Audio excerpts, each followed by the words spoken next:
Alrighty, good evening, Randos. I'm joined once again by Ryan. Ryan, how are we doing on this fine day?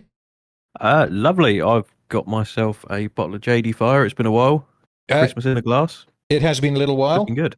JD Fire is a good choice. I have a bottle of Maker's Mark whiskey, which is also a good choice, if I don't say so myself. So we're going to continue discussing our thoughts on the final 3 episodes of The Last of Us and finish off with our thoughts on the season as a whole. This is part 3. If you haven't seen parts 1 and 2, both of them are up on this channel, which is the second Random Film Talk channel.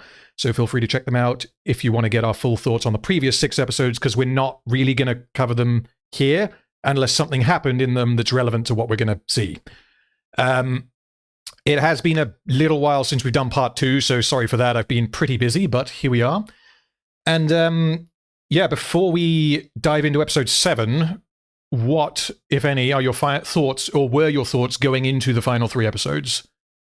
Just going to say, you have improved your intros, definitely. You're definitely getting better as well. I wrote it down. this time. I wasn't. Oh, that's it. I wasn't freewheeling it because I'm not. As people who watch my videos might know, and the people who watch my live streams, I think, quite a lot better at talking if I script things, because it lets me get things out in a more coherent manner. Yeah, I mean, I've found that either way, it doesn't really help me, unfortunately. But I'll give it my best. Yeah. Yes. Well, we'll see. So, yes. Final 3 episodes. The what was it? Episode 6 was that ended with Joel being stabbed. Full spoilers. Obviously, we're doing full spoilers. Joel has just been stabbed, and Ellie's like, "Oh snap! What do I do?"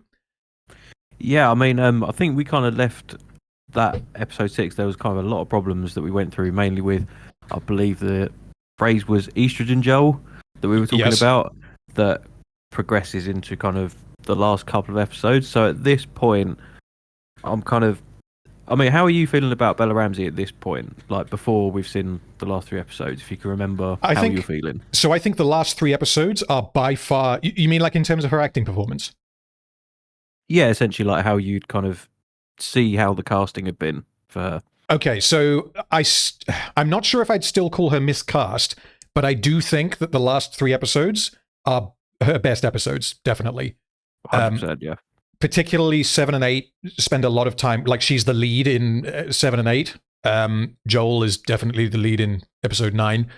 I think I said this before, but I didn't like Bella Ramsey as Ellie until episode 4, which I think is a problem. But once you have the context of the entire season, I don't really care, because it could even have been a deliberate choice to make her act in a particular way, like a directorial choice, so that way you maybe warm to Ellie as Joel does. It could be, maybe I'm grasping here, but I feel like she's almost intentionally a bit of a dick in the first couple of episodes. No, that makes a lot of sense. And I think I mentioned it in our last podcast where I felt like, Bella Ramsey's playing this really aggressive, like, yes, kind of the stuff she's saying. But then I go back and watch the clips of the game and know that's exactly what Ellie's like. So yeah, I think for me it was kind of episode 2. I think so. I wasn't too sure on episode 1, but episode 2 for me was the one where I was like, okay, this can definitely work. And spoiler, episode 7 is a fucking banger. It's my favourite. And this is the one where I was like, yes, they have absolutely made the right choice. Not that I was in too much doubt, but that was the one where she completely shone. Okay, fair enough. For me, it's episode 8, because as we'll get into, I disagree on episode 7, but then I don't have the context of the game, really. So, just as a side note for anyone who hasn't seen the previous 2 videos that we did, I have played The Last of Us, but it was years and years ago. I don't remember it too well. I have never played Last of Us 2, although that's kind of irrelevant to the season. And I also never played Left Behind, which was the DLC that episode 7 is. So episode 7 was entirely new to me. I did not know what was going to happen. Like, I had a very, very rough idea. Whereas you had played Left Behind as well. Am I right there? Yeah, I had, several times, yeah. And I think I was telling you earlier that I think this is kind of the only episode or part of the story that I felt the series improved from the game. Most kind of the series, I thought, it was good, but better in the game. Okay, interesting. I'm kind of tempted to. Do you? Yeah, I mean, at some point, I might play the Left Behind DLC, because I just never have, and it would be interesting to see what the differences are and what they had to work with, really. Yeah, mate, do you want me to give you a little brief kind of outline of what it is? Yeah, go on then. Yeah, so essentially, because this episode 7 starts with Joel being injured, and so it's kind of like because you don't play this in the game, obviously. The kind of I think it's like between the seasons, because it goes from autumn to winter. Yeah. There's a bit of a skip, so it's that part of the story in between where Ellie's essentially trying to find medicine for Joel, but also flips back and forth between what happened with her and Riley, and kind of like a half an hour interludes. I want to say it's about 5 hours gameplay in total. Okay. Whereas this one it's just the Ellie Riley stuff, but the DLC in the game flips back and forth a lot more. Okay, so narratively, it's positioned at the same point in the story. Yes. Okay, that's interesting, because to me, that's one of the problems I have with it, with the episode 7. With it being episode 7 of 9, I thought was problematic, partly for pacing reasons, but yeah, we'll get into that in a little bit. Okay, so let's bring up the video. So the way this is going to work structure-wise is, again, if you haven't seen the previous two, I'm going to read the synopsis from Wikipedia in sections for each episode so that we just have a bullet point of what happens. And then I'm going to scroll through the episode on screen for our benefit as well as yours if you're watching as opposed to listening. And we each have some notes that we're just going to bring up. And one thing that will make this podcast a little bit different to the previous two is we deliberately pretty much entirely refrained from discussing these 3 episodes in person. Like after we watched them, we just almost didn't speak about them. So many of the points that we bring up, this will be the first time we've heard them. The other one has heard them. Exactly. Like, I know you've got certain problems with a couple of the episodes, but I don't know exactly what they are, so I'm quite interested to hear them. Yeah. So, right. So the first thing, the way that episode 7 opens is, if we remember, Joel has been stabbed. So this picks up basically straight away. Ellie has managed to get Joel to shelter somewhere nearby. They shelter in an abandoned house. As Joel approaches death, he urges Ellie to leave him. So all I really have on this at this point is that Joel, in his mind, has failed to protect Ellie because he is theoretically mortally wounded, and he therefore does not want her to risk her life for him. He kind of doesn't think that he's worth it, and he wants her to just go on without him. So I don't have an issue with that. Practically speaking, without Joel, Ellie is essentially done for. And I don't think they really go into that in the show. Not that they needed to, but because Ellie is highly motivated to keep Joel alive for obvious reasons. But even if Ellie hated Joel, I think she would still want Joel to survive this. I mean, potentially. I think because the episode opens with she's kind of looking after him and he's telling her to go. And it really looks like she goes to the door. She's actually considering doing it at one point, and that's where it kind of leads into the flashback. And it concludes with, okay, I'm not going to do that because of this. I don't know if that would be true. I feel like Ellie at least has some kind of, like, what's the word, like determination to kind of look after herself a little bit. She knows enough of the world that she could probably, I mean, where they are, maybe not survive, but I feel like in her mind she'd at least think she could. Well, I mean, the fact is that for the next episode and a half, Joel is nearly entirely incapacitated. And I won't say that Ellie is fine, but she doesn't die. So, yeah, I mean, she's evidently capable of surviving, but yeah, obviously she's better off with Joel. Yeah, exactly, yeah. Yeah, that's all I have on that little intro stinger. So then we flash back. So Ellie remembers her time in Fedra Military School, which she attended with her best friend, Riley. While Ellie causes trouble and fights with her peers, Riley ran away and has been missing for 3 weeks.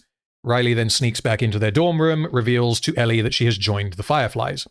I mean, the first thing that happens is we see this exercise thing, and then we have bully number 4, who accuses Ellie of having a shitty attitude.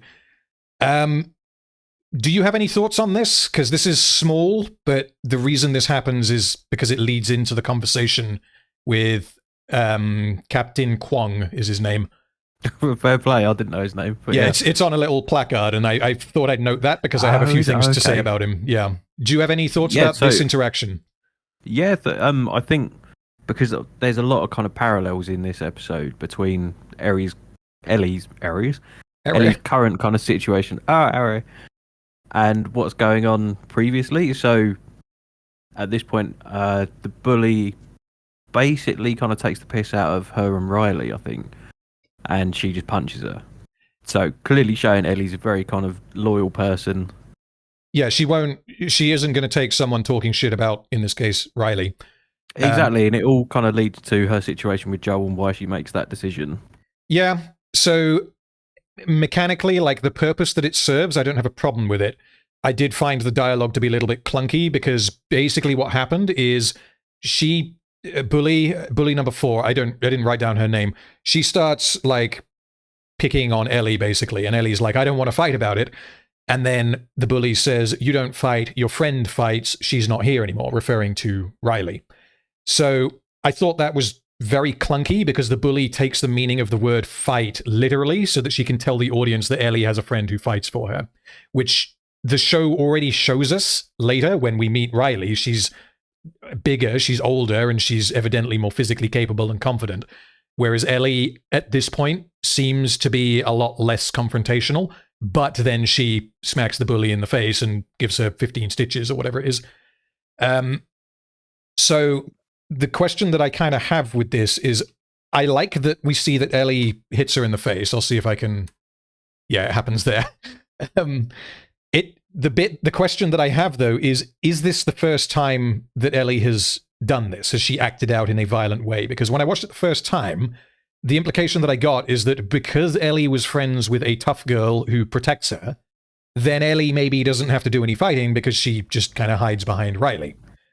But when I watched it for the second time, when I was making these notes, the answer to that has to be no, because Ellie has apparently been acting out for the last 3 weeks, or for more than 3 weeks, and has been put in the hole 3 times. But if Ellie's been acting like this for nearly a month, then it feels like the reason this interaction happens with the bully is so that Ellie could then fight her. I think you're being a little bit cynical there. Potentially, but it's like if Ellie is prone to behaving like this, then it feels odd to me that someone would pick on her like this and say you're not capable of standing up for yourself when she very obviously is. Well, we don't know what she was in the hole for. It might be the first time she's attacked one of her kind of peers. It might have been for some other reason we don't know, like sneaking out after dark, which quite clearly they're prone to do. Possibly, but we'll come on to that in a bit. Yes, I remember now. Yes, we will. So the only reason that I could kind of think of as to why they have this interaction with the bully is to show that Ellie kind of has no friends now that Riley has gone, which then I guess reinforces why she has such a close relationship with Riley. But then that idea doesn't quite work for me because we learn later that Ellie had been acting up for longer than Riley had been gone. So it's like, it's not like Riley goes and then Ellie's suddenly starts acting up because her friend's gone. We learn later that Riley got bored at one point and went and did something while Ellie was in the hole for being punished for acting up. So to me, if that was the implication, then I don't think they did it as clearly as they could have done. But yeah, it could be, because from all of the information that we get, we just kind of have to go with sometimes Ellie acts out because she does. It's not necessarily motivated by the fact that Riley is no longer here. Yeah, 100%, yeah. Yeah, she seems to have quite a problem with authority. She does, yes. So the next thing I have, this was a question that I was going to ask you, but then I recalled a line and I went and checked. So the reason why Ellie is actually in Fedra Military School is because Marlene enrolled her there to keep her safe. And this was apparently explained in episode 2, because I was thinking, obviously, cutting ahead to episode 9, Marlene is present when Ellie was born. So why would she end up in a Fedra military school if Marlene is a Firefly? And it's because she deliberately put her there in order to, I guess, keep her safe and divert attention from her. Yeah, pretty much, yeah. And I don't know if any of that's in the game. Okay, so then she gets a stern telling off from Captain Kwong, whose name is there on the little placard, which is how I knew. And I also know that actor from this something. Dude's the best. This guy is awesome. Yeah. So, do you want to do you have any notes on this, or shall I go through mine? Yeah, you go through yours, yeah. Okay, so I really like how he is honest with Ellie. He's not a cookie cutter strict teacher. I'll get on to what he says in a minute, but it really, I thought, humanized Fedra, rather than they're just like faceless evil or fascists, as like, because Riley thinks that they're fascists, and she has various reasons for doing it. But the fact that we have this scene means that there's more to it than that. It's not that simple. So he tries to steer Ellie in a positive direction by motivating her to be in charge of people like Bully Number 4 rather than vice versa. He basically levels with her and says, you need to stop acting like an entitled piece of shit, because otherwise you'll be at the bottom of the ladder and you'll be answering to people like the girl that bullied her. Which, I mean, seems to make an impression on Ellie, because she takes this on board. She doesn't get punished any further by him because he seems to be content with her response.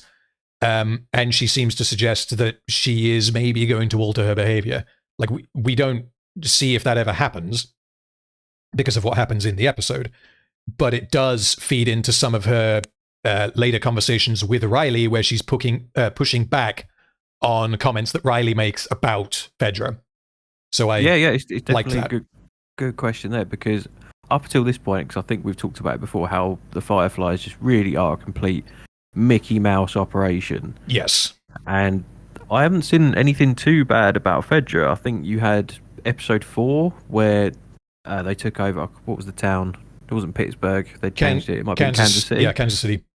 Yeah, clearly Fedra were bad news in that place, but generally they seem to be the far better alternative to the Fireflies. Not even from what we've seen. I don't even know if I would agree with that, because Fedra could have been led by this guy, Captain Kwong, and they could have been like, obviously they have to be strict and militaristic and they have to enforce punishment and all the rest of it, but they weren't necessarily evil in Kansas City. They weren't necessarily the bad guys, quote unquote. Obviously there's a bit of ambiguity to it, because that's something I like, I think, potentially more about the show than from what you've told me about the game, is that it isn't black and white as to who the good guys and the bad guys are.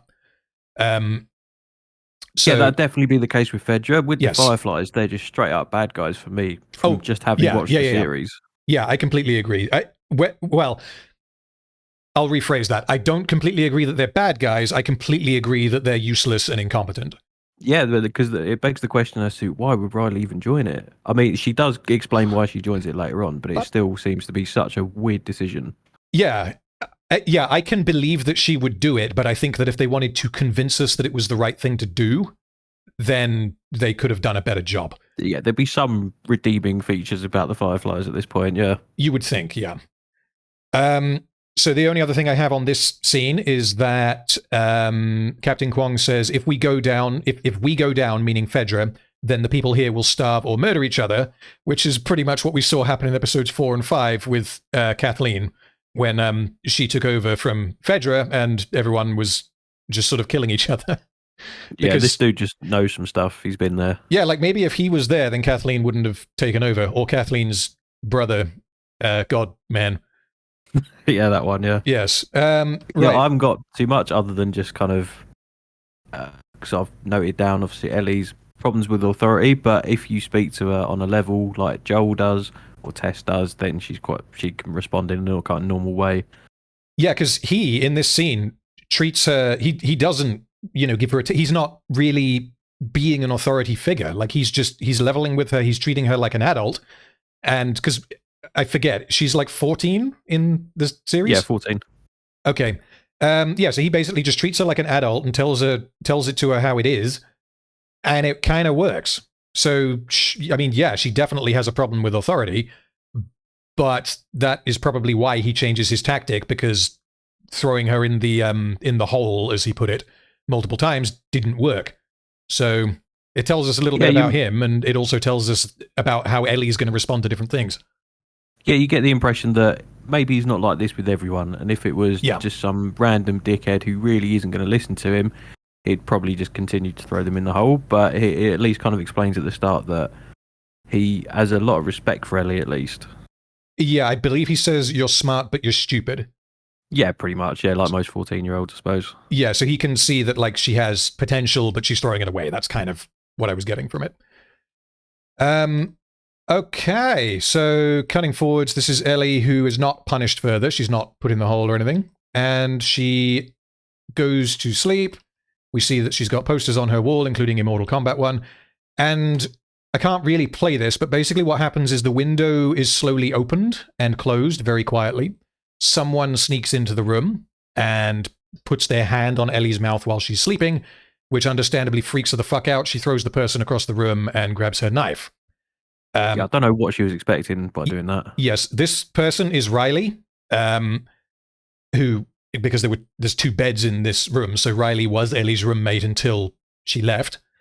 The way that Riley approaches Ellie, I found, like you said, extremely questionable. It nearly leads to her getting stabbed.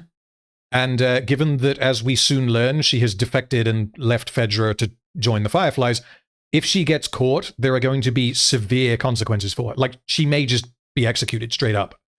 And the only explanation that she gives as to why she approaches Ellie in such a dumb way is, it was a joke. That's what she says.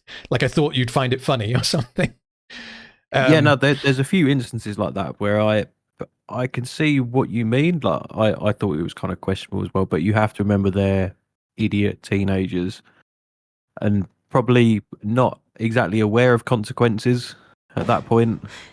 Like, there's too much kind of ego involved that they think, oh, we won't get caught though. Yeah, they're kids, so they're dumb argument. That will plug some holes, but at the same time, particularly Riley, because she, I think, says that she's 17. She's essentially an adult at this point, especially given where who she is, where she is, what she's doing. One would expect, if she was 10, I could maybe buy that. Her being 17, I think that's dumb. And the reason I did want to talk about that really, actually, just because it's quite a change from the game. They're both the same age in the game, and you never quite buy it. I think that a 14-year-old has gone off to join the Fireflies, but whereas they changed it to her being a couple of years older, and it's entirely believable. The opening scene with the bully as well is a lot more believable. That's all in the game. She's got a big sister. No. So okay. No, the bully stuff isn't in the game. Okay, but yeah, I thought it was a good addition. Yeah. So again, sorry. In the game, the whole Riley left to join the Fireflies and then came back to have fun with Ellie. That's all in the game. Yes. Okay. In that case, I absolutely would have a much harder time buying it if Riley was like 14. Yeah. Aging her up, I think, was definitely the right call. And arguably, aging Ellie up might have also been a good call, but then part of the whole thing is that Ellie is... she kind of grows up during the series. Why would you age her up? And, well, because it may make a lot of what she does potentially more believable in terms of her, like, physical ability. But given that the series, in particular this episode, is almost about her growing up, like, she has to deal with things that no 14-year-old should ever have to deal with. And if she was Riley's age, I don't think it would hit quite as hard. So I don't think I would age her up, but if they had, I'm not sure I would complain if they did. Okay, yeah, I'll see what you mean. Like, partly, I forget, I think we said this before. How old is Bella Ramsey? Because she is definitely older than 14. She's like 18 or something? I think she, around that age, maybe slightly older. Okay, yes. I mean, she is a convincing 14-year-old. She'd be a convincing 12-year-old. Yeah, but I mean, like, if they presented me with Bella Ramsey and were like, this character is 18, I'd believe them. So, yeah. What, you believe Bella Ramsey was 18? I believe that Bella Ramsey is 18. I'm not sure I would believe that her portrayal of Ellie is 18. So, with makeup and clothes and all that, you can spin it kind of whichever way you want. Sure. But, yeah. Okay, so this next bit is possibly a nitpick. Yeah, here we go. So Ellie says it's 2 a.m. and in a few hours we have drills where we learn how to kill fireflies. So what do you expect that those drills might be? Okay, so playing the dumb audience, as we are treated, I would expect maybe weapons drills, hand-to-hand combat drills. Well, I'm glad you said that because... I know.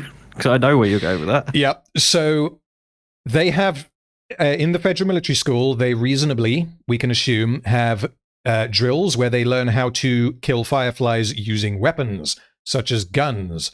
And if Ellie already has some amount of experience with guns, then that pokes a little bit of a hole in her apparent obsession with guns. Because later in this episode, it's almost I would say it's blatantly implied that that's her first time handling a gun. Because if she's just like, oh, Riley has a gun, cool, she wouldn't be obsessively like, oh, can I see it? Can I hold it? And all the rest of it. So I feel like this was like a throwaway line to explain why Ellie might not want to go with Riley.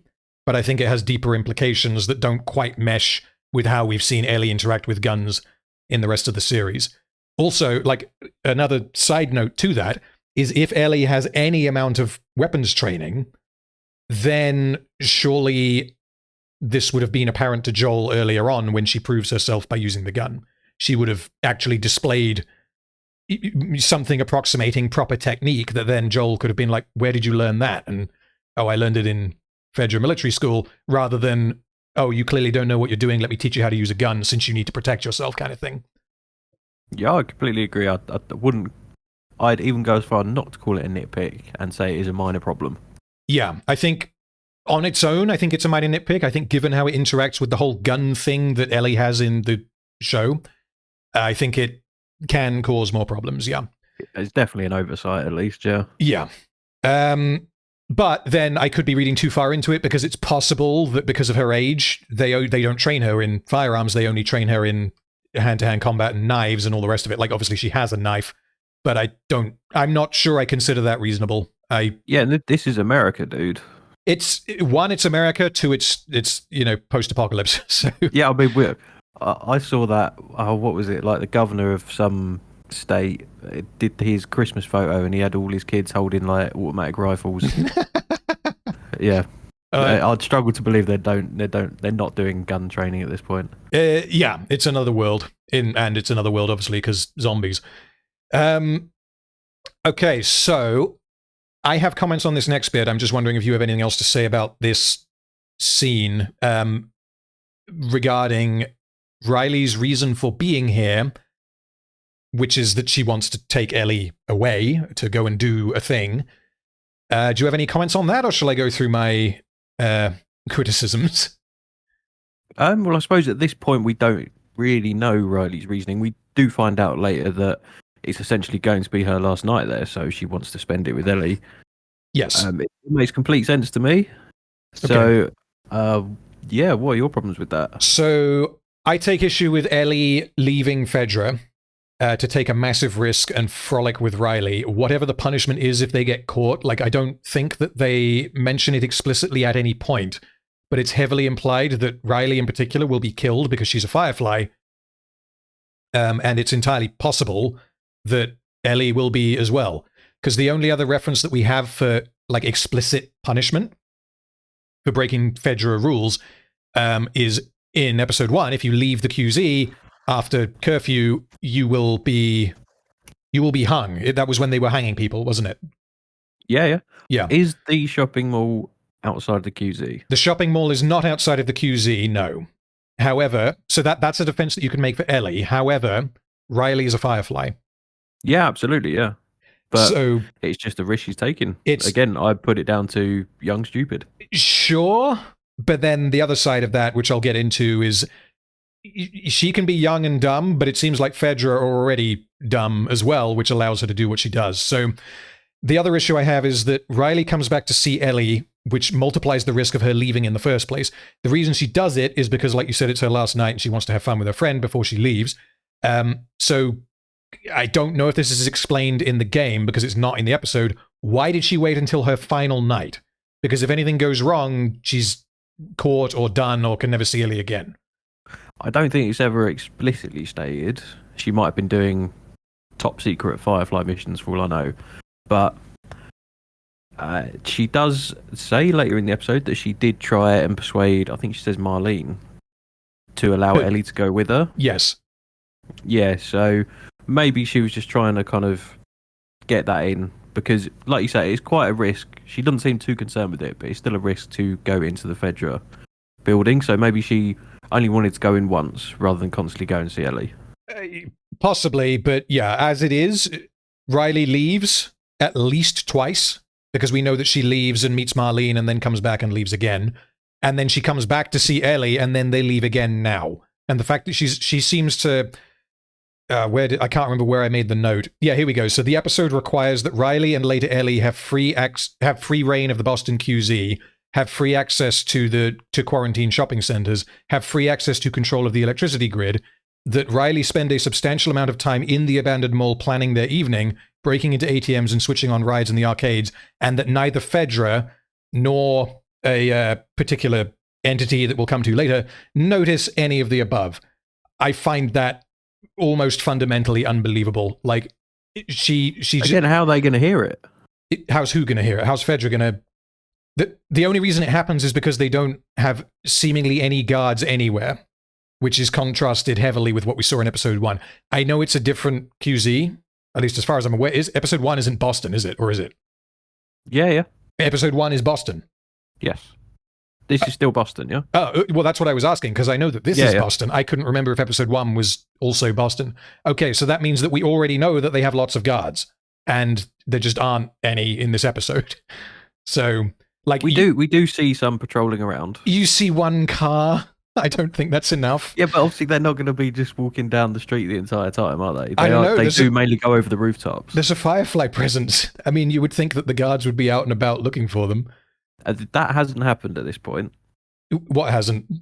So you're talking about a Firefly presence. Obviously, at this point, all we really know is Riley is the only Firefly there, apart from Marlene, we can assume. Oh, sure, that's all we know, but I think it's reasonable to assume that Fedra would at least be on the lookout for something. Whether it's infected or Firefly, because they know that the Fireflies exist. We already know that. And we as the audience know that there are Fireflies in the city. I find it almost fundamentally unbelievable that they don't have any guards anywhere. Like, if we saw a whole bunch of guards and then Ellie and Riley, distract, almost like in like a video game segment where they distract them and they throw rocks and then they sneak behind the crate and all the rest of it, like, there are ways to do that in a TV episode without it looking just like you're watching someone play a video game. But the fact that we don't even see that means that there is never any real implication that there are any amount of guards. Again, I think you may be being slightly too cynical with this. Like you said, there is, of course, Fireflies in it. We don't know how often Firefly attacks happen. Maybe the guards are slightly lax about it. We don't actually know. We have to assume that that's the case. Yeah. Yeah, we don't know how often these attacks go on. Maybe it's like once a year, so they might not be overly fussed about it. So, moving on. I have multiple notes which are going to overlap on this. So, Riley says momentarily, I will skip forwards on the image on screen. So they leave, and as we just mentioned, there is a patrol that drives past. See, guards. Yeah, that's the one. Guards. That's the one example of there being guards. So many guards. We're guards. So, Riley says that there are no. Riley says this before they see the guards. This is while they're climbing down. She says there are no guards because, quote, Fedra is fucking stupid. And although this truck drives past momentarily, I can't get it on the screen, but you'll have to trust me that it happens right there. This does not change the fact that there absolutely would be stationary guards somewhere within the QZ. And the fact that there are not is the only reason why this plot can happen.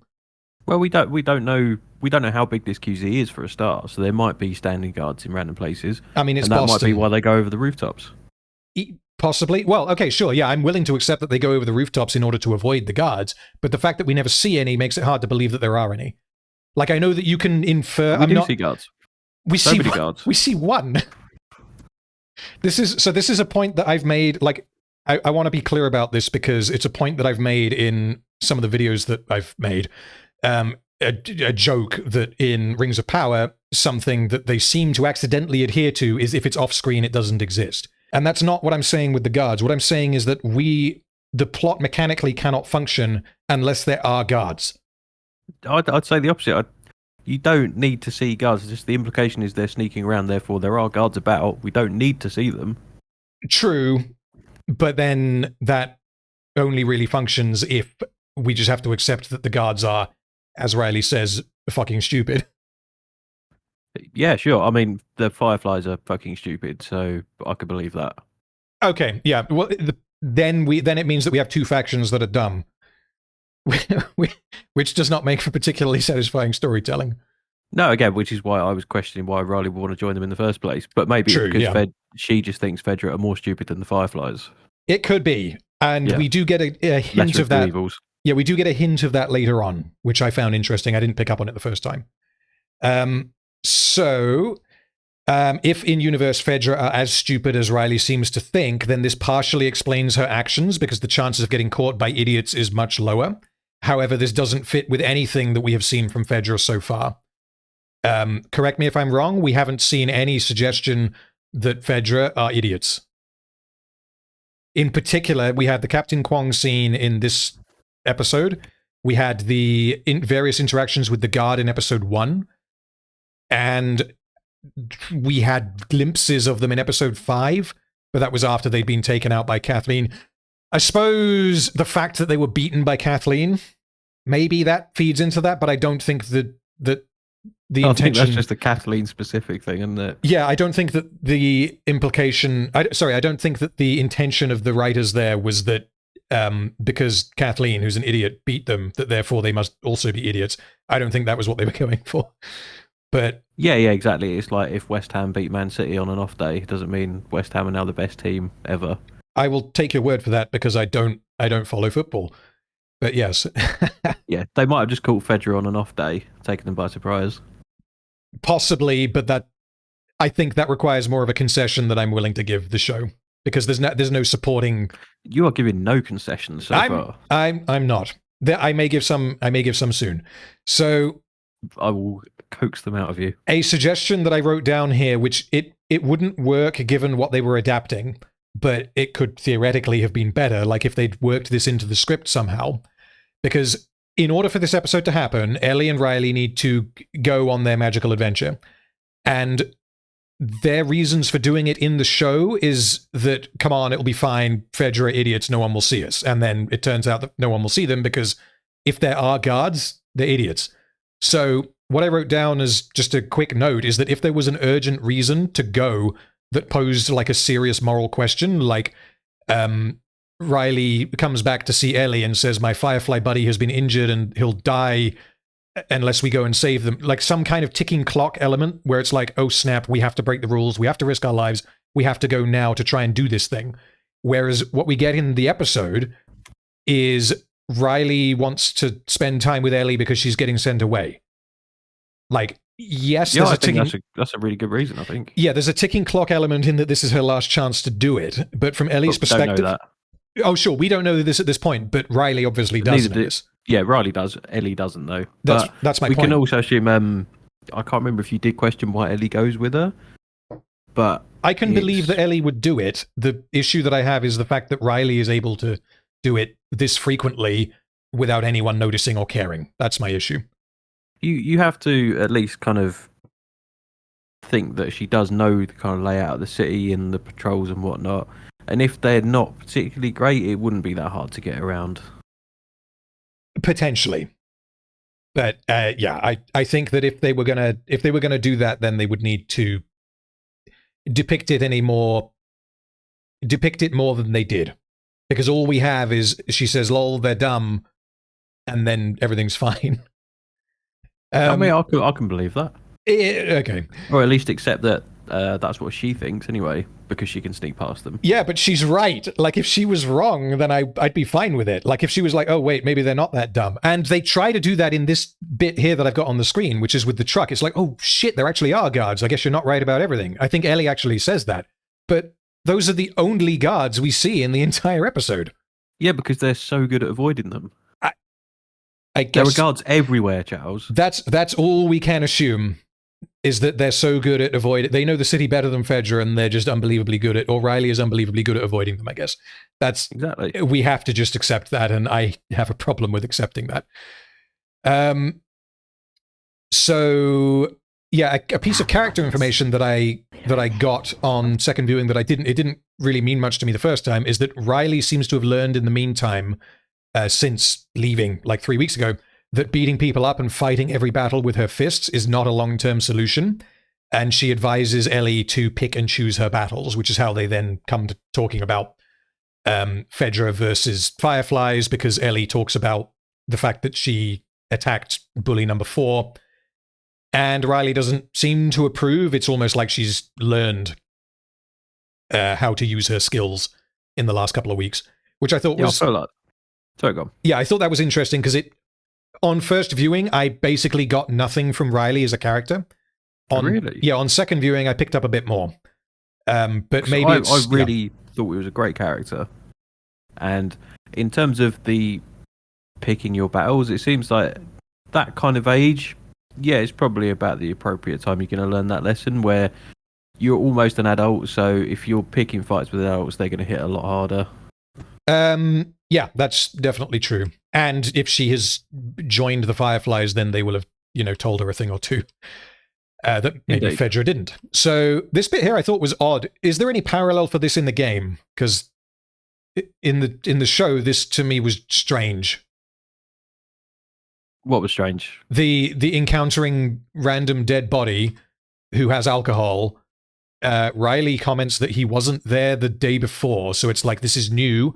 This guy has evidently been put here, or has put himself here in the last day, and they get right up fucking close to him, knowing that he looks infected, and they take his alcohol. That's pretty stupid. That's pretty dumb. But what I would say, it's almost like a kind of a throwback to, I think it's episode 2, where the Fireflies and Joel and Tess know the ins and outs of the city. There are various secret ways that they can get in and out. Yes. I would imagine that's probably what he is. And obviously Riley knows that path as well. She's been it back and forth.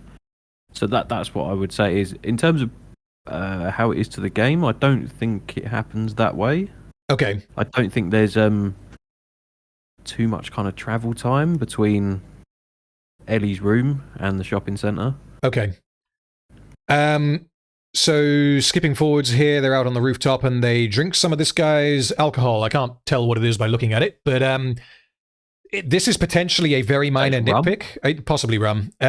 This is potentially a very minor nitpick, and I don't know why this came into my head, but the implication is that the guy was bitten and then killed himself with pills plus alcohol, because they see the pills and obviously the booze and the fact that the guy is infected. He is infected. I mean, looking at him there, that looks pretty like he's maybe in the early stages of infection. He's got like mushroom goo. I don't remember them actually finding any kind of signs of infection on him. Well, so they didn't. There's no like bite marks that we see, but I mean, to me, you could assume that's probably why he's killed himself. Yeah, it could be. It could be that he just didn't want to live anymore. Obviously, like that's entirely possible. Yeah, exactly. I'm saying that. I wouldn't take it for granted that he's infected. We don't actually know. Okay, well, if we assume that he is infected, because he might not, that could just be goo on his face. If we assume that he is infected... were they like little kind of fungal spores around his mouth? I mean, it could be vomit, I guess. I can't quite tell. That would make a lot of sense as well. Yeah, it may actually be vomit, but... So just run with me on this anyway, hypothetically. So if he is infected, and they drink his rum... Does that mean that the rum is infected? Like, because that's how it would work for like a traditional zombie virus with like saliva and whatever. But because there's no bite, but there is a transmission of like bodily fluids. If he's drunk from the bottle and then they drink from the bottle, would that be how it works? Do you know? Or obviously, we only really seem to know it has to enter your bloodstream, doesn't it? So. I mean, I know it's the case with AIDS that you could share water with someone and you wouldn't catch it. I'm not sure if I knew that, but yeah, okay, that makes sense. Yeah, like say your wife had AIDS, obviously. In terms of, I wouldn't wish that on anyone, of course. But if I had to, no, I'm only joking. Yeah, so don't make me worry now. So you couldn't have unprotected sex. That would be some kind of risk, but you could kiss as long as like neither of you had cuts in your mouth that would allow kind of a blood transmission. Right. Okay. Okay. So in that case, that all up for you. That's kind of cleared up. AIDS is like the mushroom goo. Yeah, it could work like that. I don't know. But if I'm wrong about him being infected, looking at it again, it's entirely possible that he just killed himself and he was vomiting and other nastiness there. It did look like vom. I think if he was infected, then they would have probably shown it clearer, like that he would have had a bit, fungus on his ear or something. Yes. Okay, so Ellie's obsession with guns seems to start here because she's like, "Let me see your gun." Riley's like, "No, I'm not supposed to let you have it." But then she ends up giving it to her anyway. This, if we forget the line about potential Firefly training, Fedra training earlier, is supposedly the first time Ellie touches a gun, or at least heavily implied to be, because otherwise her reaction here doesn't really make any sense. Yeah, sure. I mean, or at least you could assume that she has not handled one very often. Yes. I mean, obviously the people in Fedra will have them, so she'll know what they are, but it's like, oh, this is my first chance to actually hold one. Like, that I can buy, but not if she's training with them every day. True, or maybe, I'm just thinking of, I can't remember if it's said in the series, it's definitely said in the game where Ellie says her only experience of shooting is with a BB rifle. I don't remember that from the show, but I could be wrong. It might be in the show, I can't remember, it's definitely in the game. Maybe that's what they use for training in Fedra, I don't know. Could be, just yeah. Speculating. Yeah, I mean, the thing is... She does say she used it to shoot rats, so maybe that's not Fedra training, I don't know. Okay, I mean, I would imagine that if you were doing, like, firearms practice, you would use a real gun because the recoil is going to be completely different. But I don't know. In this universe, might be sparse. Exactly, yeah. Ammo, who knows? There's any number of ways around it. The fact that they don't mention it makes me think that this is a slip up. But yeah, I don't know. It's not necessarily a hole. Yeah. Okay, so during this scene, Riley explains that she became a Firefly because she, quote, got bored when Ellie was in the hole one time. Someone that she later reveals to be Marlene saw Riley sneaking around evading Fedra's guards whilst bored, and Marlene was impressed and asked her if she wants to be a Firefly. So Ellie did something naughty and got punished by being put in the hole. Riley then was like, I'm bored, I need something to do. So she left and ran, became a Fire. Do you see what I mean? Like that there is a little bit tenuous. She didn't have a reason for leaving other than I'm bored. Leaving what, the QZ? Leaving Fedra. Like she explains in a little bit that there's more to, her reasons for actually joining the Fireflies are somewhat justified, but her reason for like just going walkabout in the middle of the night when there are supposedly guards, and this is obviously a risk if she does this, the only reason we get for her doing that is I'm bored. That, yeah, exactly. To me, seems almost weak. I don't know about weak. It seems like they're teenagers and they just want to fuck about. Sure, but then when the consequences of fucking about are as severe as implied, I have a harder time believing Well, I mean, it. At that point, she's not a Firefly. She's not going to get executed, is she? And you imagine they're probably just going to get chucked in the hole if they're caught out of bed or whatever. Yes, or she could get shot by a guard because they exist. Yeah, she could, but she also couldn't. Because there are guards everywhere. Yeah, it's a flip up, but again, the fact that Riley in particular doesn't seem to mention this and Ellie doesn't seem to question it, it's almost just a given that you can just go and walk around the city in the middle of the night and you'll be fine. Which I don't think is what I don't believe that the setting would be like that, and I don't think that that's what the writers want us to think that the setting is like, because it doesn't seem to even be dangerous. You can just go and then come back in your own time and it's all right. I mean, it makes a lot of sense to me. Okay. Because, like you say, why would she be breaking into Ellie? And unless it wasn't that risky, like she thinks she's not going to die doing it. Sure. It makes perfect sense if it isn't a massive risk to do. What I'm saying is that it should be a massive risk to do.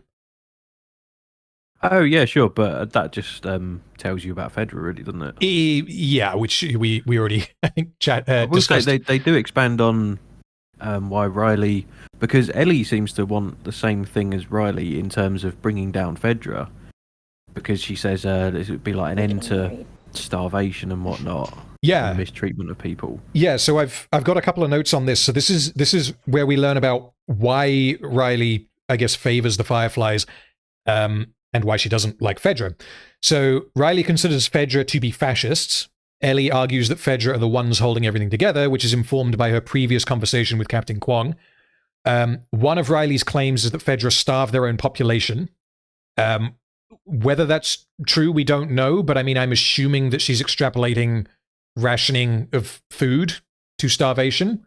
So who says starving their people? Is it Riley? Riley says that. It's entirely possible that she was told that by the Fireflies, who just made it up. I had a lot of kind of thoughts on how Riley had been indoctrinated and bought into their propaganda. Yeah, I mean, do you have any you want to elaborate on now, or shall I? Do you want to interject them?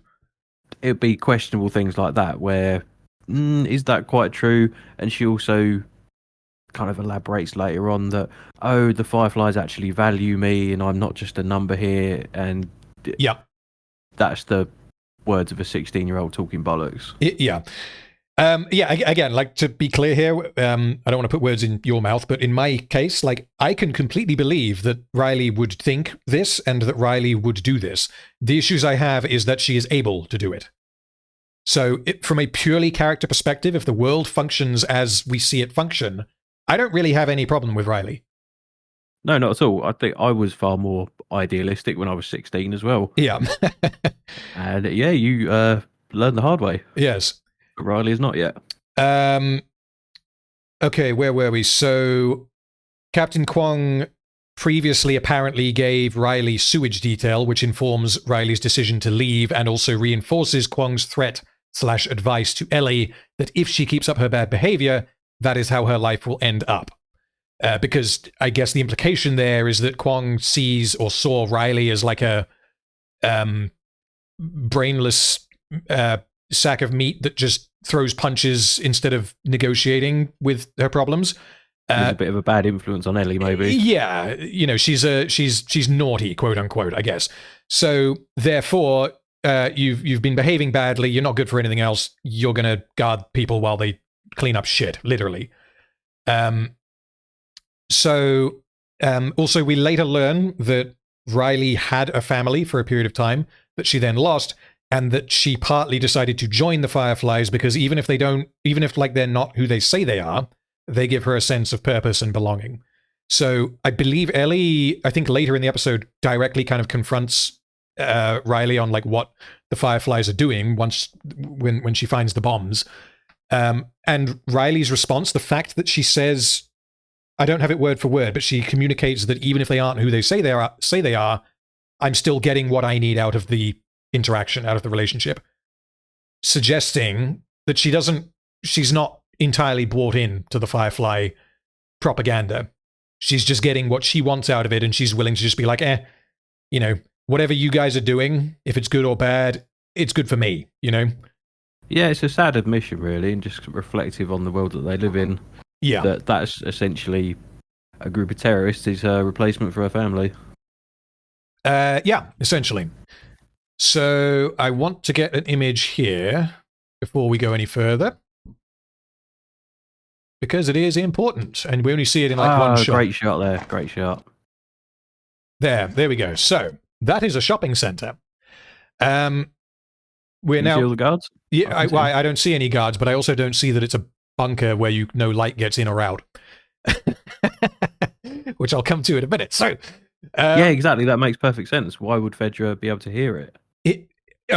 Come to that in a minute, because it's not an issue until stuff happens when they go in, because I'm not sure that my criticisms are what you think my criticisms are, but we'll see. Okay. So at this point, Riley brings Ellie to an abandoned mall, where they explore a photo booth, an arcade, and a carousel. Riley tells Ellie that the Fireflies have assigned her to a post in Atlanta and that this is her last night in Boston. Ellie is initially upset, but she manages to convince Riley to stay, and then they kiss. So wait, that's a lot later on. It's because this whole segment is that. And there's more that happens later in the episode, but that was just an overview of what this next chapter of the episode is. So I have a lot of notes for this next bit. You're missing out on all the fun bits there. Oh, yeah, we're going to see them. But, I mean, that's the Wikipedia synopsis. I didn't write that. Okay. I literally copied and pasted it. So, Ellie thinks that the mall was sealed off, and presumably the reason she thinks that is because that's what Fedra thinks. Like the narrative, I guess, from the official sources in the QZ is that the mall is sealed off. Riley says that the mall is not sealed off, and that therefore it's safe. And we later learn that the reason why Riley knows about the mall is because the Fireflies put her there. Like, that's her post where she does Firefly stuff. This confirms that the Fireflies are aware that the mall is quote-unquote safe, but Fedra are not. Do you have any comments on that? Because I just wanted to establish that. As being... the Fireflies are safe, but Fedra isn't. No. What was the question? The Fireflies are aware that the mall is safe, but Fedra are not. Do you have any comments on maybe the believability of that? Because I find it a bit unbelievable, given that the Fireflies are terrorists and Fedra are in charge and supposedly have guards everywhere. And I feel like if anyone was going to know, they would know. The way I interpreted it was because Riley almost says quite smugly, is it sealed off? As in, it probably was sealed off by Fedra, and Fireflies maybe have made it one of their kind of base of operations and have cleared it out themselves. That was my interpretation. Without Fedra knowing. That the only way that's possible is if that happened without Fedra knowing.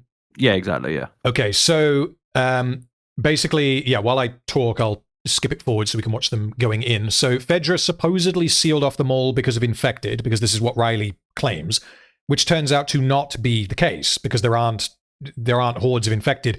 Kind of like in episodes 4 and 5 in Kansas City, where there was the whole underground thing filled with infected because they got driven underground and then the entrances were sealed. That seems to be what Ellie thinks the mall is, but it isn't like that. There just aren't infected there. So Fedra at no point went in and stripped the mall of resources. There's a lot in there that they could use, and they don't. Do we actually see that? Well, the very fact that there are like arcade machines, there's money, there's functioning carousel, even literally go down. Them for? Well, they're not resources. Sure, literally go down to like the granular level of like nuts and bolts and potentially frozen food. Like, who knows? The fact that it has electricity, there's got to be something in there. Like bed sheets, clothes. They probably did clear it out to some degree in terms of resources, or maybe it'd been looted before Fedra even took hold, like on breakout day or whatever. Okay. The flip side to that is that if Fedra were like, oh snap, there's hundreds of infected in there, which I know that there aren't, but that seems to be what Ellie thinks. So if we assume that that's what Fedra thinks, they just close the door and they're like, nope, we're not going in there. That's why they don't loot it. The Fireflies know that it isn't full of infected, and they apparently didn't loot it either. Like, when I skip forwards, we'll see, I guess, what there is, but like if there's TVs and clothes and anything else that would be, shoes, as shoes appear on the screen, anything like that, you would think that that would be like, we have an entire shopping mall here filled with stuff that might be of some use, but no one went in. Potentially, we see, how they haven't looted the lingerie shop, I don't know. That was the only example I was thinking of. How could you go about life without lingerie? Yeah, I know. Yeah. I don't really recall seeing any kind of really vital resource shops. Okay. That still had stuff in. When I skip through, if we see any, then I'll comment, but I didn't write it down. But the rest of the episode basically takes place in this mall, so if there are any, we'll see them. I was looking out for it while watching, yeah. Okay.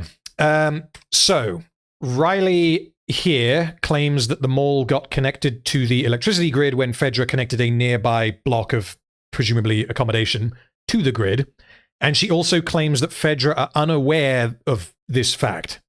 So, firstly, how can Fedra not be aware that they've just connected a shopping mall to the electricity grid? And secondly, how can Riley know that Fedra don't know that they did that? Second question there is entirely legit. First question... Wait, what was the first question? My first question was, from what Riley says, Fedra accidentally connected the mall to the electricity grid. Oh, yeah, that's right. I'm no Sparky myself, so I don't know. Maybe none of them are. I feel like if you're connecting a supermarket to not even a supermarket, a shopping mall to an electricity grid, you're going to know that you've done it. But it might literally just be flicking a switch and they didn't realise that it was involved. Like I say, I don't know because I'm not an electricity expert. True, but then the fact that Riley seems to know, like the way around this is to say maybe Riley was wrong, but then if Riley's wrong, then the episode doesn't really work. So it kind of requires that Fedra are dumb. She could entirely be wrong, and Fedra do know they hooked it up, but don't know she's been using it. That is another problem that I wrote down later. So, Okay. so once they're inside here, so this is what it looks like when Riley has. Great spot to pause that on. This is that to me looks very much like it could have been taken directly from the game. I was going to say. Yeah, exactly. Yeah, because for me, this was one of my kind of favorite moments of just like the entire series, really, where you forget about the whole zombie apocalypse, and it's just you're watching a 14-year-old experience things that we would take for granted for the first time. Yeah. So that idea in principle. Actually, hold up. Before I go into that, is that idea in principle pretty much the way the game goes at this moment? Like, is it just happy, fun, forget about the zombies type? Okay. Because for all of this, I was, in the back of my mind, I was like, this is dangerous. You need to be careful. Yeah, and you know exactly how this ends. Yeah. It has been at least implied by Ellie up until this point. I can't remember exactly what she says about Riley, but you at least know it's probably going to either end up with. Oh, you mean in the other episodes? Yeah, kind of what was said. I can tell you. I can tell you. Well, I know she says in the last episode, like at the very end of episode 9, yeah, that it was Riley and whatnot. So go on, yeah. So all we have previously is in episode 1. Marlene says, "Who's Riley?" Okay, so there's no mention by Ellie. No, sorry, I misquoted that. Marlene says, "Was Riley a terrorist?" Because she refers to the Fireflies as a terrorist, and then she says, "Was Riley a terrorist?" And then Ellie just doesn't answer. She closes up. So strongly implied, I guess, that the phrase "was" means that Riley is dead in the timeline, like the real-time timeline of the show, and that Marlene is aware of it. Yes. So I would say at this point, the audience, you don't know exactly what the outcome is going to be. Yeah. You can only assume it's going to be bad. Yeah. So, right, where were we? So, Riley claims here, because obviously this place is now lit up like a Christmas tree. Riley claims, after Ellie says, like, oh shit, the lights, like, someone's going to see us. And Riley says, you can't see the lights from the outside because it's like a big bunker. That isn't what we saw when I paused it on the image of the shopping mall. There's nothing covering it. It's not like a big bunker. It just looks like a shopping mall. You wouldn't be able to see it from the ground. You'd be able to see it from the rooftops where they were standing, sure. Hold on. Where's the shot with the lights? There we go. There is a ground level to this. I feel like someone is seeing this. And even if no one is seeing this, the only way, like assume that she's right. The only way she can know if this is right is if she's done this before. And we later find out. Entirely possible. Sure, it's entirely possible that she did it, but the fact that she did it leads into later questions that I have. Because also we know that she's been like planning this for a while. She's like switched on the carousel before, and she knows what she's doing. This isn't her first time coming here and doing this. Also, just from that shot, I think we can at least assume it has been looted to some degree. It's been damaged to some degree. Yes. Yeah. If that ends up being the case, if I have no other comments on what there is there that maybe you might want to take, like we can see down there in the bottom right, there's a Gap store, which is a clothes shop.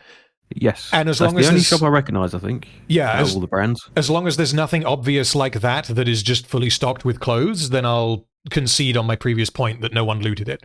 Because whether Even then, it depends how valuable are clothes. I would imagine having multiple sets of clothes. I would imagine clothes are one of the most valuable things you can have.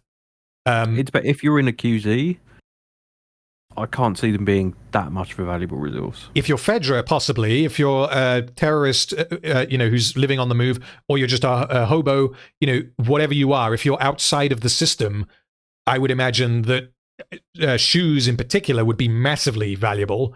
And I guess, sure, but you're only going to have maybe 1 or 2 of everything. You're not going to have loads more. Potentially, but like I would think, like just imagine if you just found a body in this scenario, you're looting the body. Like one of the things you're going to take is absolutely the shoes as long as they fit.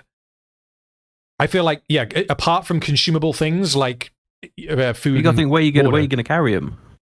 Tie the shoelaces together and string them around your neck. Like maybe not Ellie in this scenario, but like if you are someone a passing vagrant who's going through, or the Fireflies, who, I mean, you're not making any more shoes. Is the point that I'm making?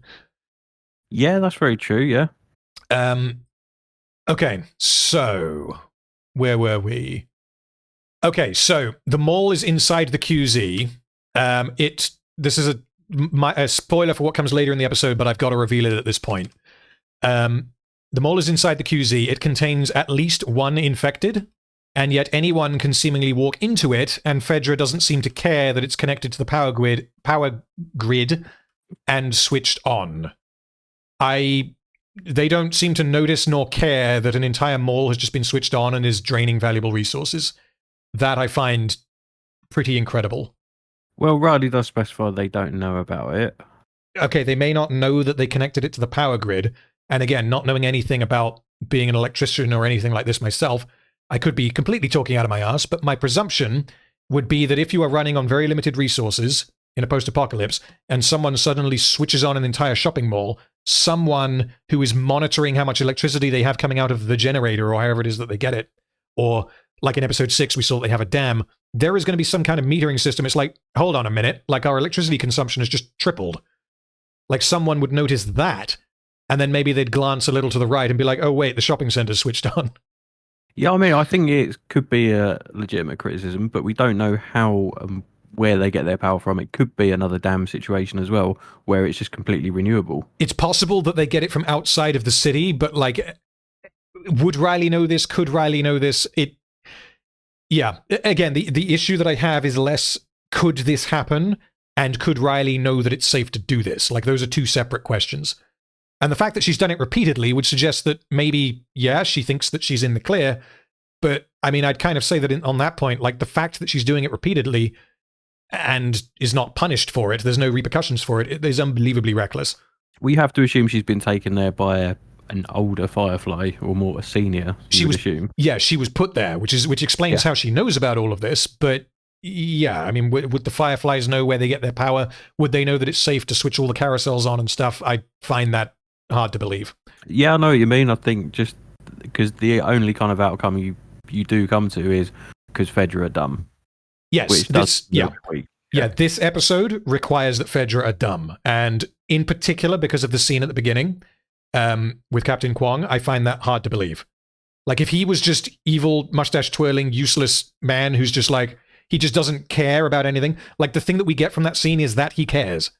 And sure, he cares about Ellie, but by extension, you would imagine that he cares about other things. Yeah, sure, yeah. So yeah, I thought it didn't.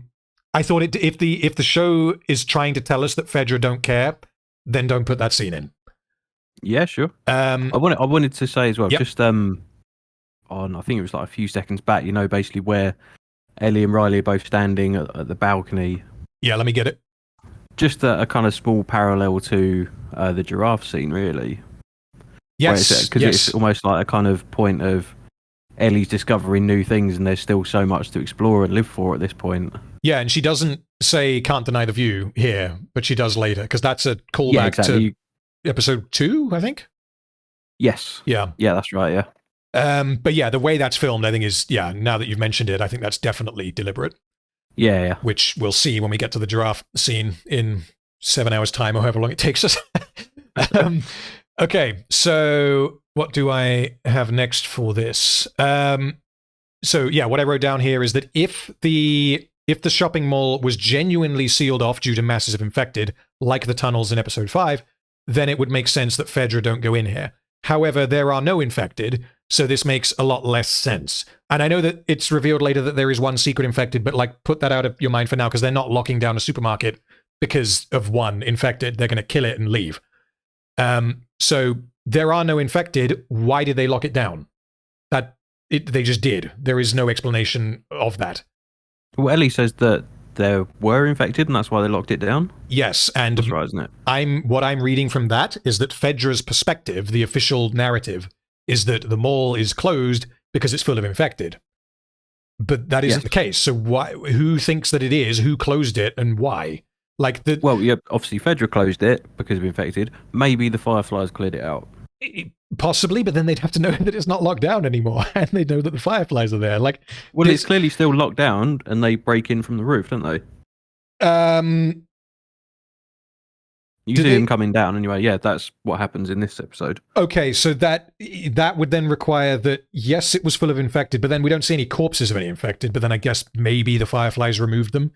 You have to do a lot of filling in the blanks for that to make sense, but I will concede that that's possible that happened, yeah. I knew I'd get a concession out of you. Kind of what we get, like the vibe that I got from it, which is why I'm sticking on this point so much, is that this entire location seems to exist so as to allow the episode to happen. And it politely asks that the viewers don't think too hard about why it is here, like why it exists in this manner. Like, there's a lot of questions, and you can maybe steer yourself around some of them, but the amount of work the audience, I think, has to do to justify the existence of this story in this location, I think is too much. No, I completely understand what you mean. And for me, I'd just give it more benefit of the doubt than you do, I suppose. Do you know if it's like the various issues that I'm raising, are they present in the game as well, or do you think they're made worse in the show? Because I don't know the game, obviously. I suppose it would be more obvious in the series because, like I say, there's less of the sneaking around. So you just accept that they got there somehow? Yeah, pretty much. I think there's like a couple of rooftop conversations between them in the game. Okay. But, yeah, like I say, you don't know exactly how far out it is from the QZ or anything like that. So it's easier to kind of put it out of your mind, those kind of questions. Yeah, okay. I'll very quick diatribe because you haven't seen the film, but I'll just see if you have any thoughts on this. I'm currently obviously working on the third Hobbit thing, and there is one critical moment in the third Hobbit movie where Legolas runs out of arrows. And it's like, this has never happened before. And obviously, like, Legolas never running out of arrows in the Lord of the Rings films, like, that's not realistic. Arrows are, it's a finite resource. But like a concession that you will make as an audience member when you are watching films of certain genres is like a gun might be able to fire more bullets than it could physically hold. In particular, like just over-the-top 80s action films. It'll just be a machine gun that doesn't have to reload every 3 seconds because that's no fun. But then as soon as you break that, and you say, actually, at an inconvenient moment in time, Legolas had to reload, or he didn't have any arrows in this example, it pulls you out of the movie because it is brought to the forefront of your mind. So for as long as it isn't focused on, I think it's not necessarily a problem, but I think the show kind of focuses on it more than I would like. But maybe that's because it's a TV show, not a game. I'm not entirely sure how I feel about that. Until I play the DLC, I don't know. Yeah, I feel like you can definitely take more liberties in a game than you can in a TV series. So maybe it's not going to translate quite as well. And yeah, I think just in terms of the realism factor, it seems like at least movie makers or whatever do strive for more realism now, purely because you'll get that one twat on Twitter or whatever saying, oh, this isn't realistic. Yeah. And yeah, that's essentially why they do it, I think. So there's an interesting point like on that with the with relating to guns is, have you seen Joker? I can't remember. Yeah, I can't remember it too well. Okay. A couple of years ago. So this is a very mild spoiler for Joker. If anyone doesn't want any spoilers for Joker, then skip ahead by like a minute. The first time Joker shoots someone, it's the 3 guys on the train, and the number of shots he fires is like 1 or 2 more than the gun would hold. That I don't think is a problem, because yes, it's like, okay, this couldn't happen. But the reason why I don't think it's a problem is because the 2 extra shots that he puts in the guy, apologies if you can hear a dog in the background, I'm sure they'll be quiet momentarily. The extra 2 shots that he puts in the final guy were unnecessary because he had already shot him and brought him down. So it's not like his life is saved because the gun functions in a way that it doesn't. It's like they made a stylistic choice to make him shoot the guy twice more to make the point that he's kind of gone over the edge. Yeah, again, it's not gonna. I'm not gonna find that a problem. There'll be some gun nuts out there who do have a problem with that. Yeah, the only other comment that I have, which kind of goes against something that we were hypothesizing earlier, is that the mall is apparently deserted. Like, both sides think that it is deserted, meaning Ellie and Riley at this point. Except it turns out not to be. which means that either Riley or the Fireflies or whoever it is that searched it didn't search it properly.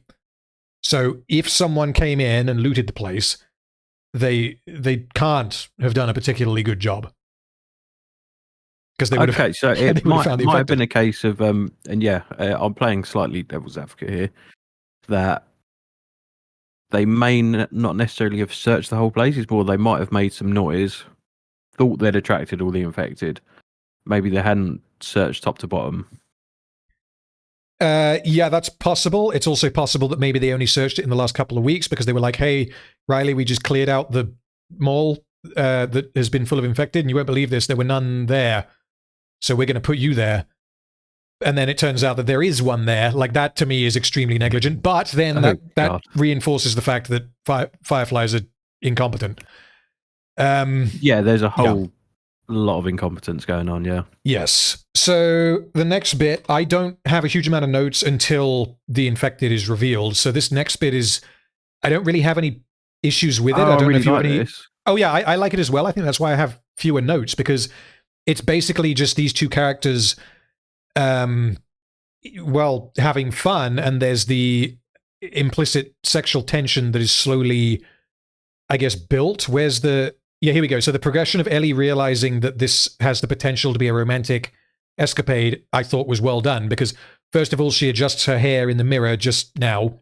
Yeah, that's your first sign, basically, isn't it? Yeah, which is after Riley jokes about seeing her in lingerie. Then in the photo booth, they get close, like they don't hug, but they're very close to each other, and then they're bonding over terrible jokes, and then eventually that's deflated when Ellie discovers the bombs.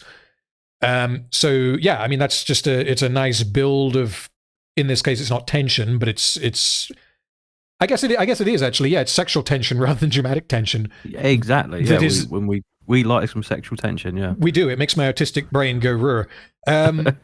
Yeah, but then it's deflated, which works quite well, because you go autistic tension. No, not my autistic. What? The sexual tension is deflated when she discovers the bombs, and that is a very deliberate narrative choice, because you go from a high to a low, which makes it that much more dramatic, rather than just going from a neutral to a low. It's deliberately done in that way, and I thought it worked very well.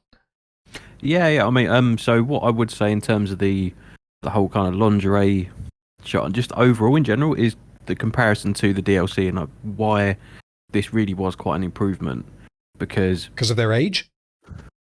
No, not necessarily that. It's more the fact that they end up kissing, don't they? And yes, yeah. In the game, that feels like it's just out of nowhere. There's no build up to. Yeah, there's no kind of hint that that's what's coming. It's not necessarily a problem, but it's more the fact that you know this is how Ellie's feeling at this point. Yeah, she fancies a bit of Riley, so it's kind of nice scene. It really adds to like the photo booth scene that they do in the next one. Yes. Yeah, because you know exactly what's going through their mind at that point. I think Bella Ramsey does it really well as well, kind of almost encapsulating the 14-year-old, not too sure if, because we don't know Riley's sexuality at this point either, and we have to assume that Riley doesn't know Ellie's sexuality. Yeah, I have a comment on that when it's revealed. I don't think it's a problem. I just think it was maybe explained poorly in the episode so as to allow for like a build and release of tension, which they kind of sacrificed character consistency a little bit for that, which I'll get to when that happens. But so in the game, in that case, this is just purely platonic friend on friend action. Yeah, but unless I missed something in the game, and like I said, I've played the DLC, I want to say like 3 or 4 times through at least. Okay. So I guess maybe at the beginning, are you just supposed to assume that they're already gay and that they're attracted to each other? Maybe, because that's not how it goes in the show. So, I mean, it plays out very similarly. It's just the little signs of Ellie, like I say, fancying a bit of Riley. Okay. That kind of hints as to what she's feeling. You don't get that in the game. Okay, interesting. Because, yeah, to me, that almost seems like the point of the episode. Like, I know I have problems with the episode, but it's like that progression is the good bit. That's the bit that I like. Yes. And if you don't have that in the game, I'm kind of left to wonder what part of the story works. So yeah, I'm now very curious to play the Left Behind DLC. I mean, for me, it still works, and I feel like it still adds to it. But in terms of the build-up, like I say, it's just out of the blue. So you just think it's two kind of best friends having a good time together before Riley leaves. Yeah, and then at the end when they end up kissing. Because does the whole I need to convince you not to go away. Okay, I won't go. Does that happen or no? Which in the game bit specifically? So I'm when not sure which bit you're talking because about. when they have their like the second act low point in the episode is when Ellie discovers the bombs, and then Riley's like, "I'm going away. This is my last night." And then eventually, after kind of processing that, Ellie, after the Halloween dancing bit, says like, "Don't go," and then Riley says, "Okay." So is that a fabrication of the show, or is that from the game? Do you remember? That's exactly from the game. Okay, interesting.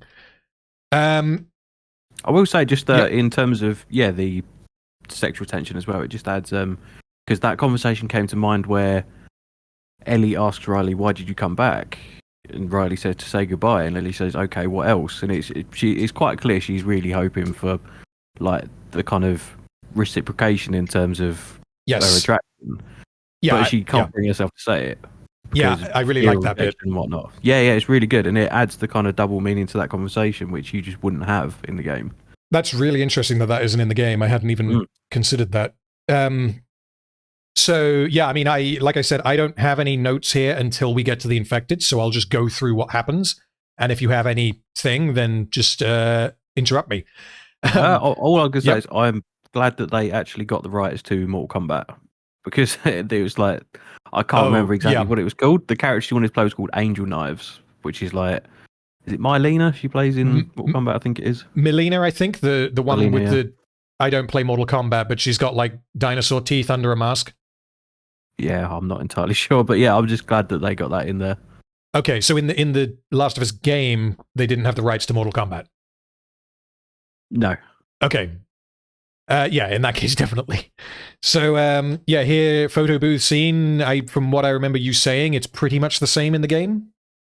Yeah, I mean the photo booth, pretty much. I had some notes on that because it's, I suppose, because of the kind of attraction, it seemed a lot more kind of cringe in the game, because it obviously it's two teenagers just fucking around, so it's going to be slightly cringe to watch anyway. But this scene in the series, I found it really quite endearing to watch, because you're almost looking for signs from Ellie, as if to say like, "Oh, please love me." Yeah. I mean, where is it? This. Yeah, there we go. Like, she's exactly. looking, Great shot. Yeah. Yeah, and the question I have about Riley, which again I will get to when they kiss, I don't think it's a problem. I just think it's an interesting choice, but I'll get to that when it happens. Okay. So basically, that's an excellent pause screen. The way this is contextualized is that Riley is showing Ellie the 5 wonders of the shopping mall, I think is how it's done. And it's like the photo booth, the arcade machine, which I think is next. Yes. Yeah, there we go. The carousel, and then the Halloween shop. I can't remember what the other one is. Oh, it's burritos or something, or tacos. Because it's when something to do with tacos. Yeah, I think it's either tacos or burritos. No, yes, I've got it. It's the no pun intended book.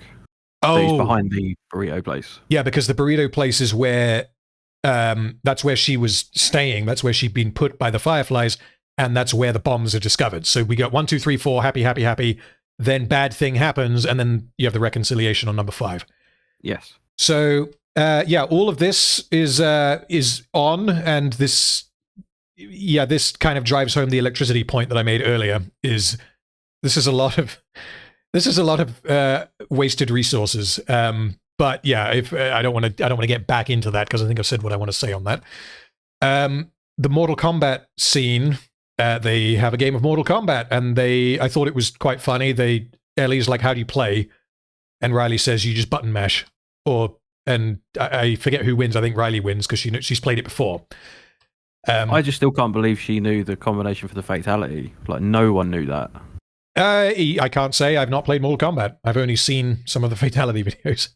Yeah, they're like, the combinations are quite complex. Like, you couldn't remember them off the top of your head. Yeah, but then again, like Riley has been put here for a period of time. She's been planning this for a while, and so she says that she waited to do the photo booth with Ellie, which is why she brought like the dollar or whatever, however much money it was, to do it with Ellie.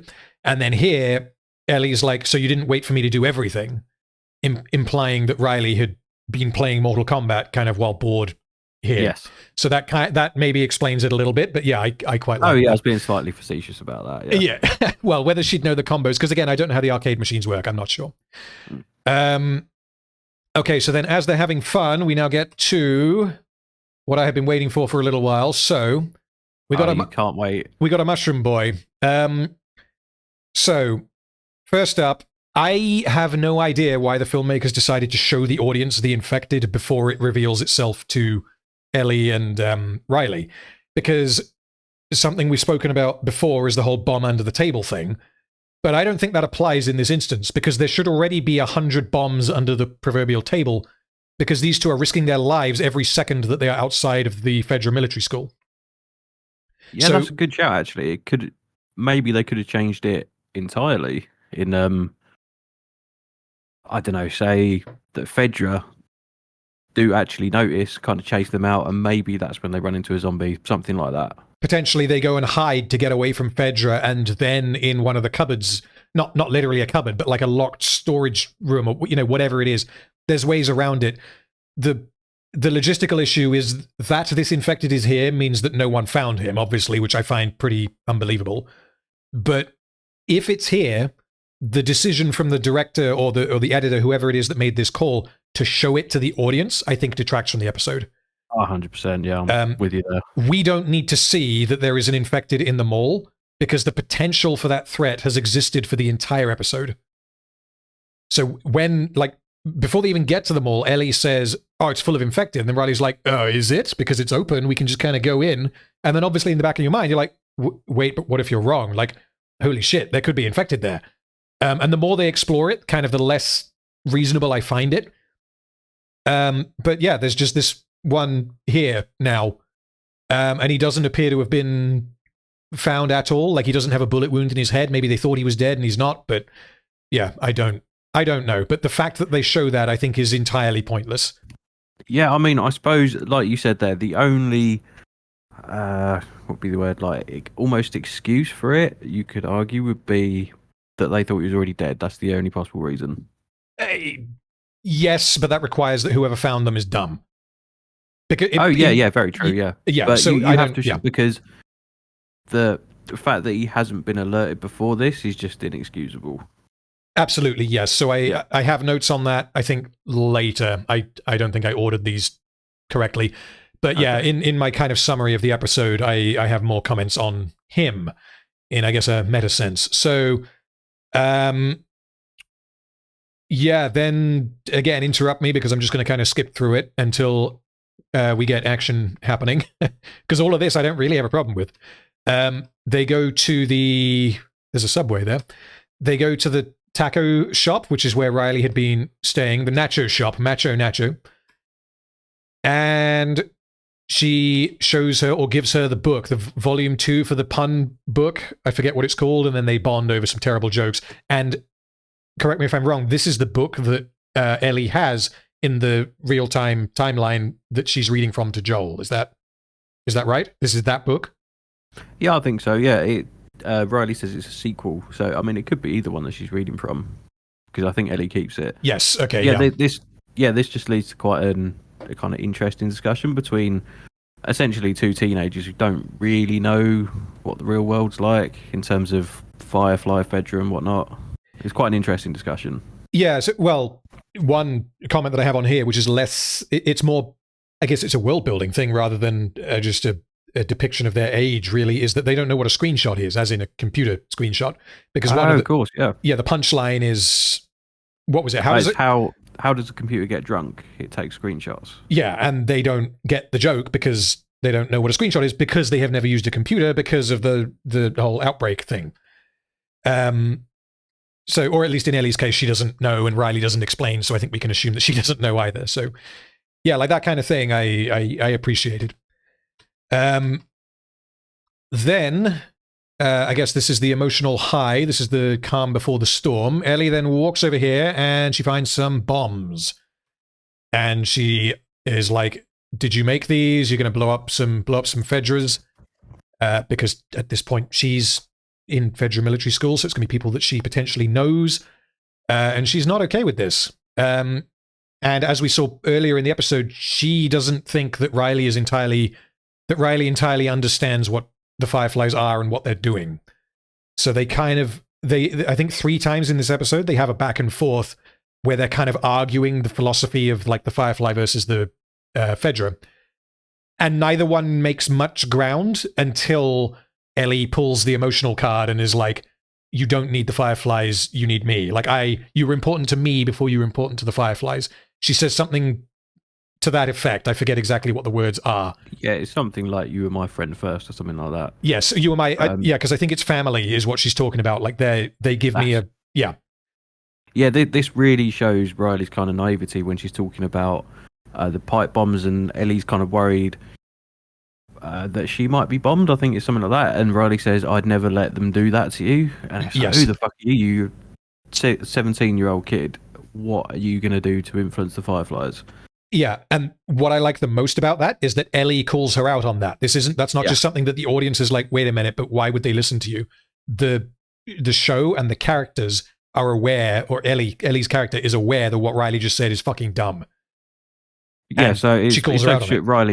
Riley's completely in over her head, but she doesn't know what else to do, basically. Yeah, she seems to be... I think is why she does agree to stay with Ellie in the end, because she doesn't really want to go with the Fireflies either. It's just, like I said earlier, the lesser of two evils.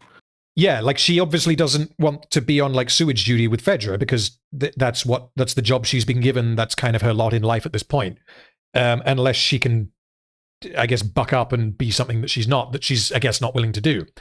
So it could be that the whole Firefly thing was kind of like a cry for help for her, but the vibe I got from her was that she was convincing herself that it was the right move rather than being convinced that it was the right move. She was just putting on blinders so as to do the thing that makes her happy, even if it's not a long-term solution. Yeah, I mean, it's entirely relatable. I think we've all done that at some point. Yeah, and again, she's 17. Like, I can totally accept that. Again, the character of Riley and what she does in the episode, I don't have a problem with her brain in this episode, what the character is driven to do. I don't have any issue with that. And I did like the character more the second time than the first time, because the first time, I know you haven't seen it, but I don't know if anyone listening will have seen it. The, damn it, what's it called? A Wrinkle in Time. Riley, the actress who plays Riley, is the protagonist in A Wrinkle in Time, which is one of the most hilariously terrible movies I have ever seen. And she's, I don't know, 8 years older in this or something, but she looks very similar. Like her face is the same. And I couldn't get that goddamn character out of my head when I was watching this the first time. Yeah, I was quite surprised to hear that, because I suppose it's almost misled by the acting, really. But it's an entirely, I suppose, quite almost like mature role, even though she's clearly quite naive, as I've said. But she pulls off both. She's yeah. I mean, I think she's really good in this. Yeah, like relative to Ellie, she is the, I guess, the most mature one. She's obviously older. She's more physically capable. She's the one that is proactive in the episode and also in the 3 weeks prior that we don't see, but we hear about. She does things. Like, she's in control of her own life, partly because she's, again, older and she's willing to just go and do things because she's at that stage in life, whereas Ellie is more reserved. Potentially what ends up happening in this episode is what changes that, because I think that what we get in the main timeline of the show is that Ellie is more proactive than she is in this episode. So one of the things... Sorry, go on. One of the things that this episode changes about Ellie, in terms of her experiences, is how proactive she's willing to be. Yeah, I suppose losing... because it's like a big sister to her, basically, isn't it? The leader of the two of them. Yeah. Yeah, it would lead her to be more proactive. I was going to say as well about cause the actress Storm Reed. I suppose I was more surprised to hear that she was in such a terrible film, because I feel like she did such a good job in this episode, because I can imagine it would be really easy to kind of let it get the better of you and almost give a slightly over the top performance, but she's really quite understated in this one. She doesn't overplay any emotions or anything.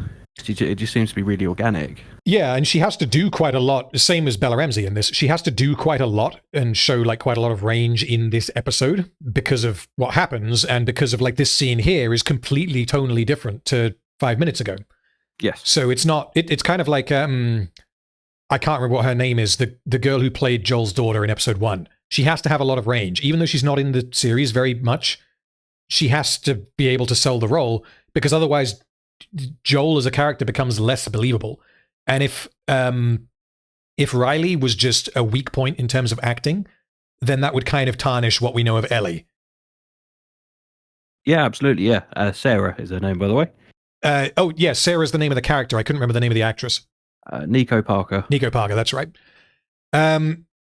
Okay, so yeah, the next note that I have here is that Ellie is kind of deciding to leave because she's like, "You're an idiot.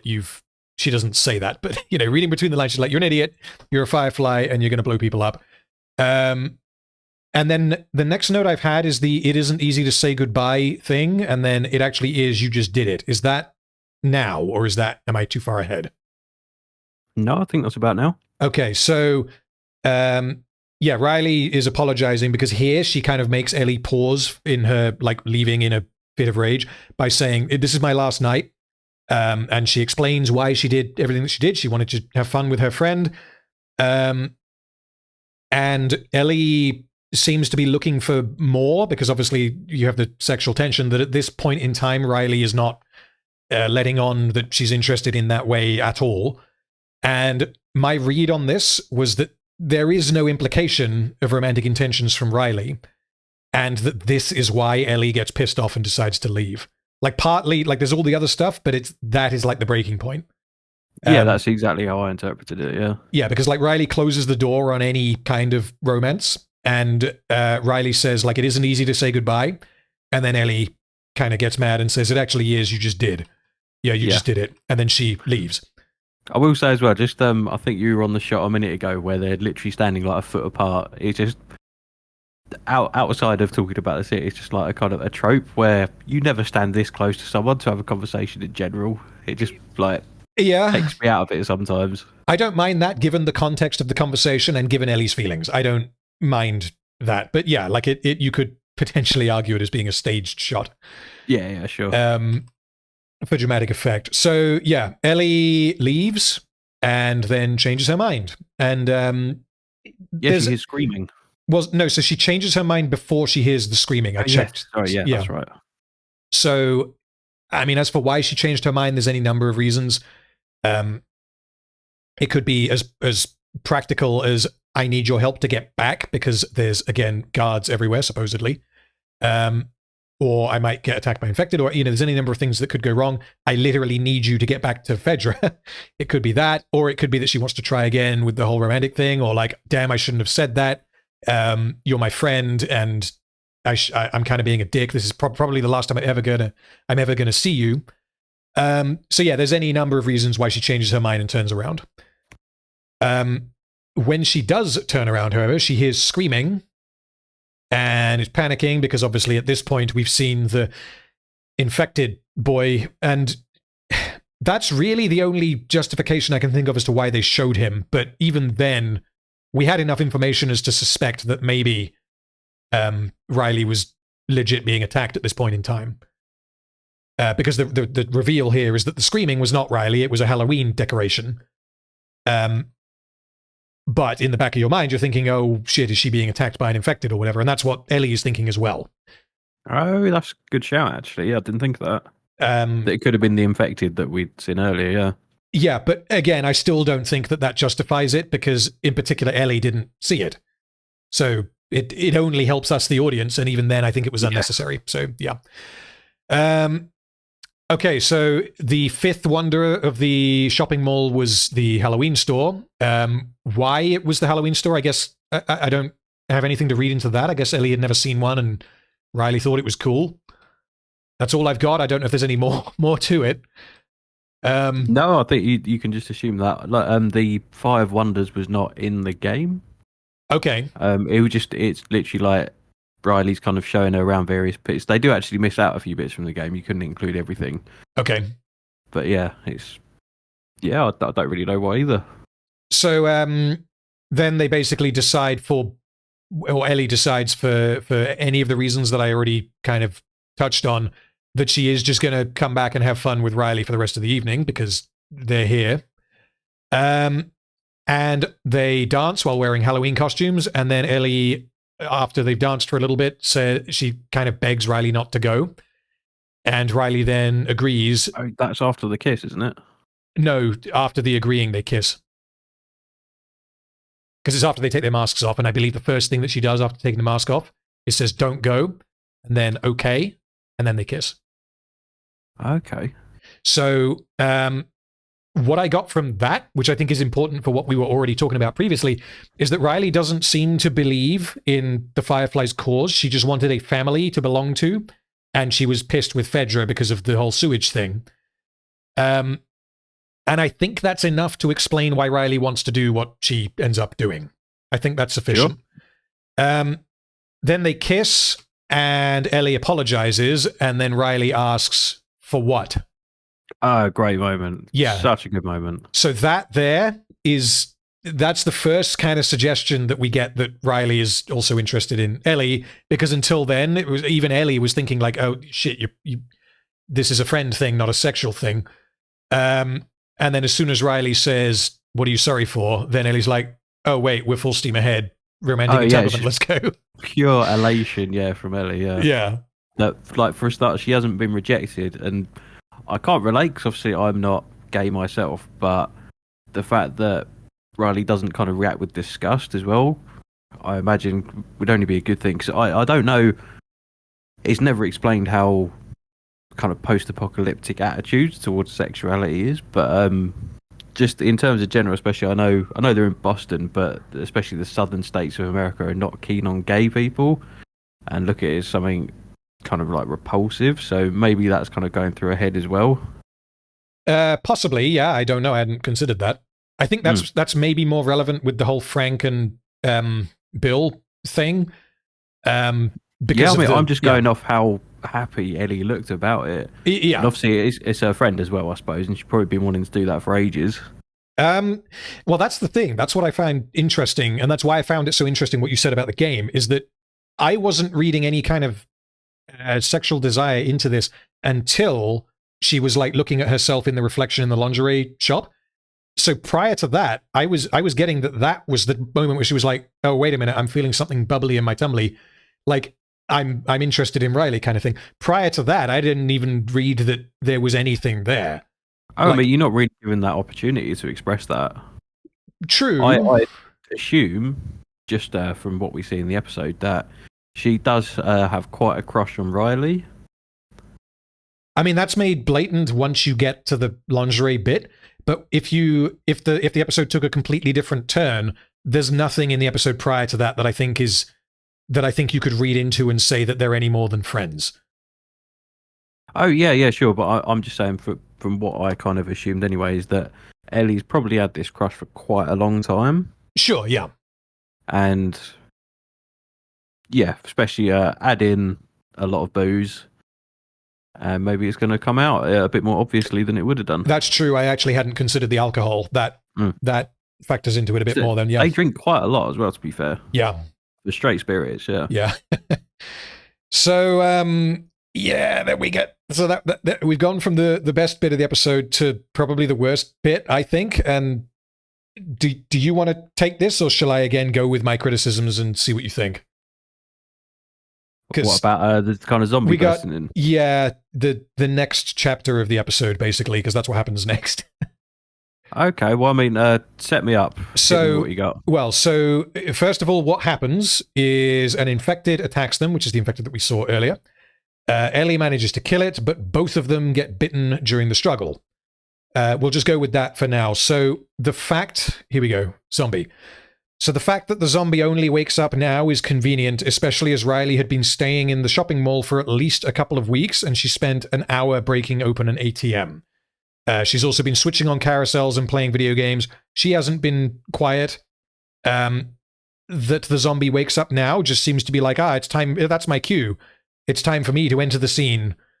Like, yeah. Do you any comments on that, or is it just? I can't really disagree with that at all. Yeah. Yep. I think yep. the actual struggle is quite good to watch.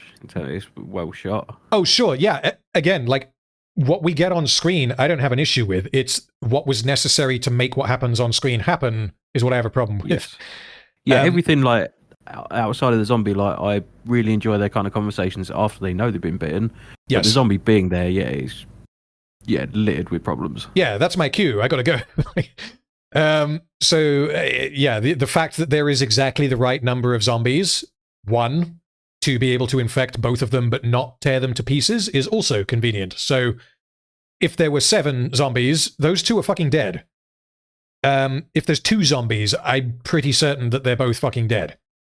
Yeah, I've just had a thought about the game actually, because I don't think it's ever implied that Riley's been staying in the shopping centre. I mean, please correct me if I'm wrong on this, anyone who watches this, but I don't think it's ever explicitly said that Riley's been staying in the shopping centre. It's more that she has found it and knows Ellie loves like computer games and whatnot, so kind of takes her there. I think she says she's been there before and not had any problems, but she probably wasn't making as much noise as the both of them together would be. Different from the series, of course. Okay, that makes a lot more sense. If this was their first time going there and there was more than one zombie, as from what you've said is the case in the game, that's a lot more believable. Yeah, so kind of in the game, they do make a lot of noise. Like I think they start out with throwing bricks at cars, like at a car that's in the shopping centre. And kind of it's like a mini game you play basically. No zombies from that, but then later on when they're in a different part of the shopping centre, they're playing music just like they are now. That's what attracts, I want to say it's like at least 5 or 6 zombies that basically chase them down. Yeah. And so it's a more believable way of doing that. Yeah, and like there is a way around that for the show, which would change what happens, but it would plug some of those holes, keep the 5 or 6 or 7 zombies or whatever, but give them some kind of an advantage. Give Ellie and Riley some kind of advantage where they're like behind. They close the grill on like a shop window or whatever it is. I don't know what those things are called. The metal thing that you pull down. Oh, the shutters. Yeah, you pull the shutter down and they have their gun, but they don't have enough bullets. Something like that. So then they know that at some point they're going to have to pull it up and deal with the last 2 zombies. Something like that, because then that makes it a little bit more justifiable that it isn't just not justifiable. It makes it a little bit more acceptable that there is the right number of zombies for them to survive but also get bitten. Whereas in this, it's just, there's one because there is. Yes. So, yeah. Okay, next. It's a shame. I mean, what would otherwise be a pretty flawless episode? Yeah, I don't agree with that, but yeah, I can. That you have an issue with this bit, I think.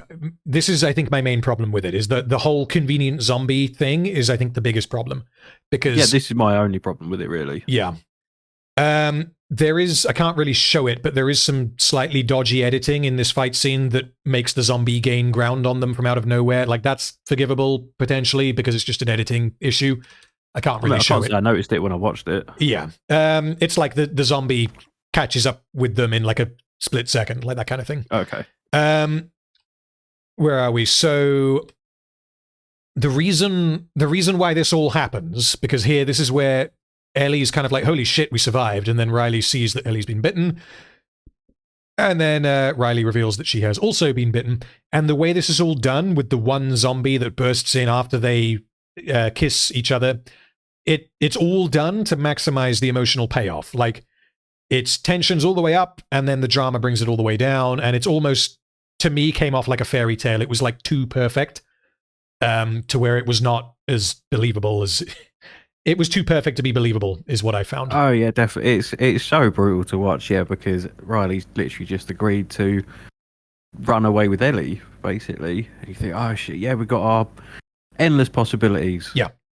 And it's all over within 30 seconds. Yeah, like obviously it's tragic, but the tragedy to me would have worked a lot better if the circumstances surrounding it were more believable. Sure. Okay. So the next bit that I have is because we cut away from Ellie and Riley at this point. We go back to Joel. So what I've got here is I mean, can we talk Yep. about the cutting away from him a little bit? Because Yeah, go on.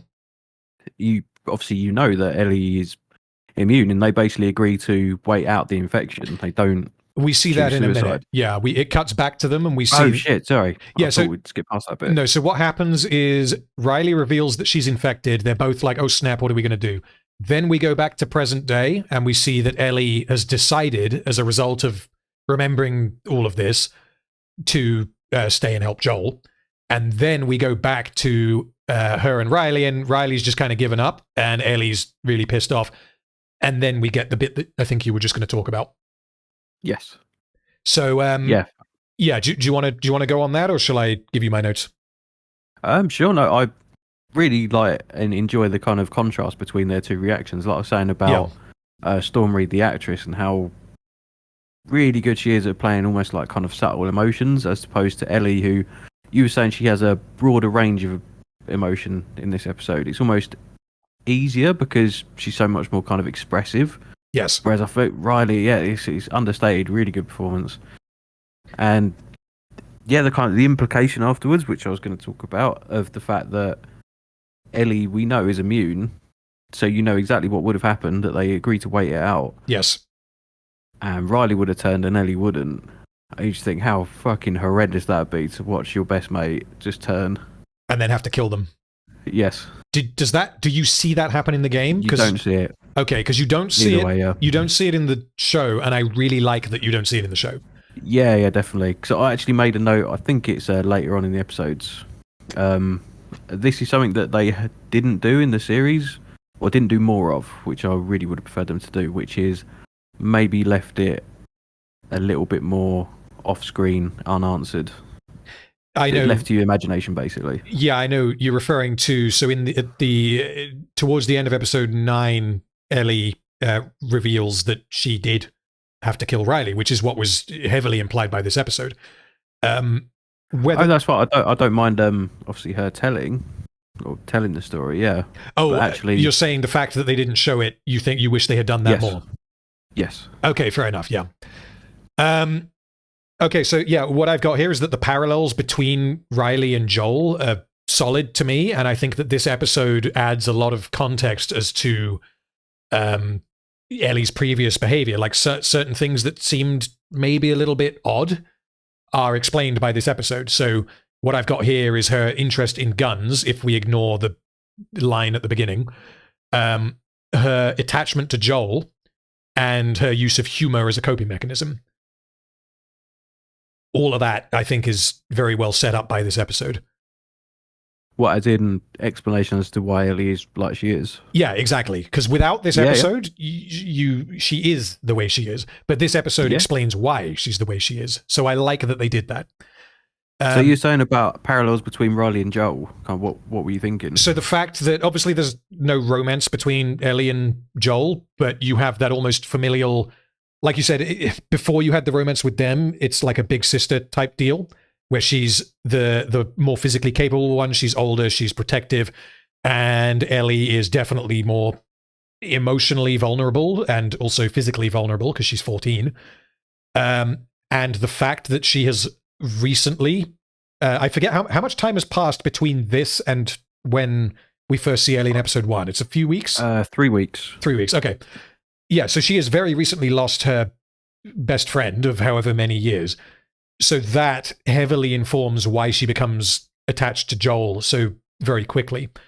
And I think that works better in the game, even though I haven't played the DLC, because in the game, Joel does not accept Ellie really anywhere near as early on as he does in the show. Because in the show, he seems to almost accept her by the end of episode 2. Maybe not as like the whole father-daughter thing, but he accepts that she's more than cargo. I don't know. I feel like, because I had a big problem with Joel saying she was cargo, and I think it was episode... It's episode 4, yes. Yeah.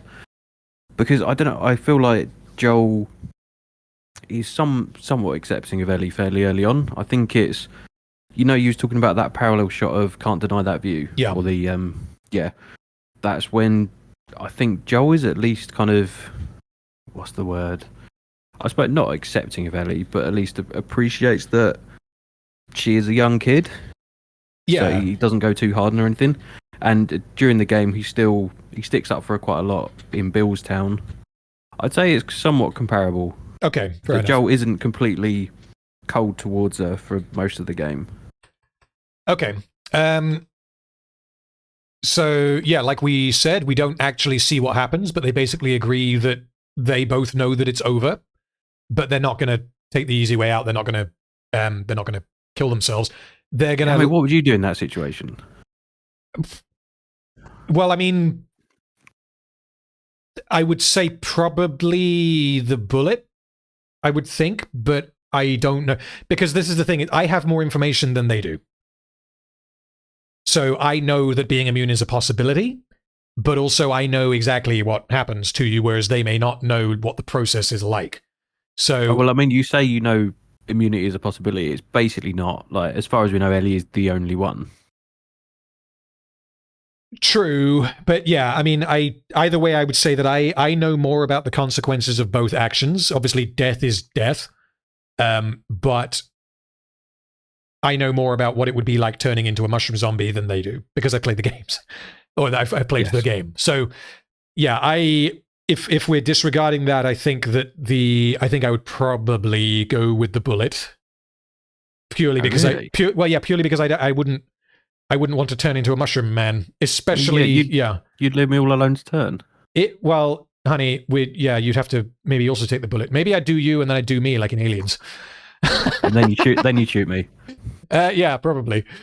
Maybe that would be the, I guess, most reasonable thing to do is you wait until there are signs and then it's bullet time. Because then you can I'd probably end up going with that, to be fair. You're thinking, oh, this is getting a bit too real now. Yeah. Time to go. Because then you can make the most of the fact that you have a whole shopping mall. You can try and have as much fun as you can playing Mortal Kombat, and then when it's... Oh, true. Yeah, exactly. Yeah, you should have done that. Yeah, because I'm gonna... Maybe they did. We didn't see. Yeah, we don't see it, so maybe they did. Who knows? But we don't... They do show us earlier in episode 1 how long it takes to get infected when you get bitten on the hand or on the arm. It's like 10 hours or something? Yeah, something like that, yeah. Yeah, so reasonably they have, I mean, I don't know, 8 hours? It depends on what the progression is like, but yeah, we don't really know. Yeah, so they've at least got a few hours of relative sanity. Yeah, I feel like I'd probably use that, but then at the same time, it's like, what are you going to do? Like, what's the point? If you know you're going to live for 5 more minutes, why not take the bullet? It's an interesting question. I don't know. I mean, play Mortal Kombat or maybe go a little bit further than a kiss. I don't know. Either way. That's true, actually. I'm not sure they would do it given their emotional state, but maybe? Probably not. And probably shouldn't talk about that too much. She's meant to be 14. That is true. Yes. Right.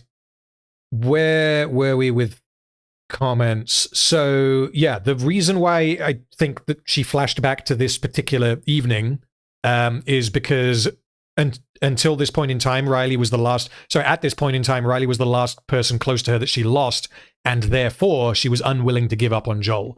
She was going to do everything that she could to save Joel because she lost Riley, again, 3 weeks ago. Like, yes, it's a flashback, but it's 3 weeks ago or 4 weeks or whatever it would be by this point in time. Yeah, I thought it was a perfect time to transition back to the current day. Yeah. When those exact questions are going through the audience's mind. Yeah. On second viewing, I picked up a lot more about Riley than I did on first viewing, but to compare it to episode 3, I don't think I know anywhere near as much about Riley as I did about Bill or Frank. And the reason I'm comparing them is because they're both essentially bottle episodes with 2 characters for the most part. I mean, in the Sure. I mean, this episode is a lot shorter than the Bill episode. I think it'd be fair to say. It is. That's true. But yeah, either way, I felt like maybe episode 3 is my favorite episode of the series, so it could be an unfair comparison. But yeah, and I think as well that this episode is very much centered towards Ellie as well, whereas you just had Bill and Frank, and that was it. Yeah. So my main comment, as we have just broken 2 hours of talking about one episode, is this was meant to be the shortest one as well. I knew this would be the longest one because I knew that we disagreed. Oh, really? Yeah, I think we'll get through the next 2 reasonably quickly, but this is the longest we've talked about. This is longer than we talked about episode 1. Wow. So this was an entire episode dedicated to these two, and all it does primarily is to inform of Ellie's earlier actions and her reason for sticking around and saving Joel. So my question is, would it have made more sense to have the plot of episode 7, the flashback, as smaller 5-minute flashback chunks throughout the series? So like Ellie is dreaming or something, and every time she does, we see a little bit more of what happened. And then at this point in time, you have the reveal of the zombie and the ending and the tragedy of her losing Riley, which then in and of itself explains what she then does with Joel.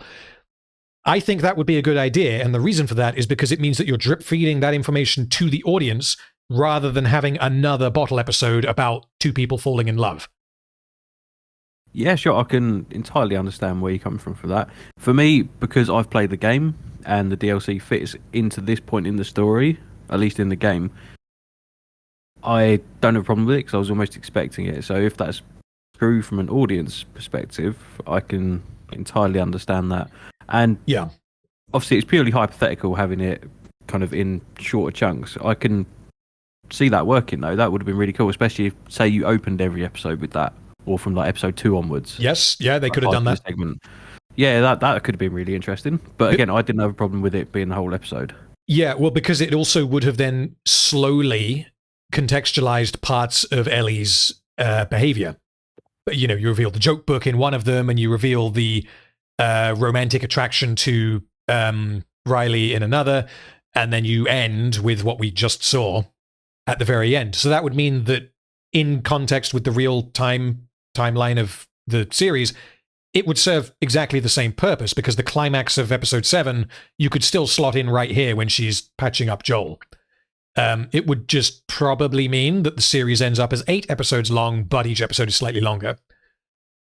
Yeah, sure. So yeah, I can understand why they didn't do that, but having seen the series, that is the main structural change that I think I would make. Yeah. So yeah, she then basically comes back to Joel, who, you know, seconds ago had been like, you need to leave me. And she's like, I'm not leaving you. And then she starts patching him up.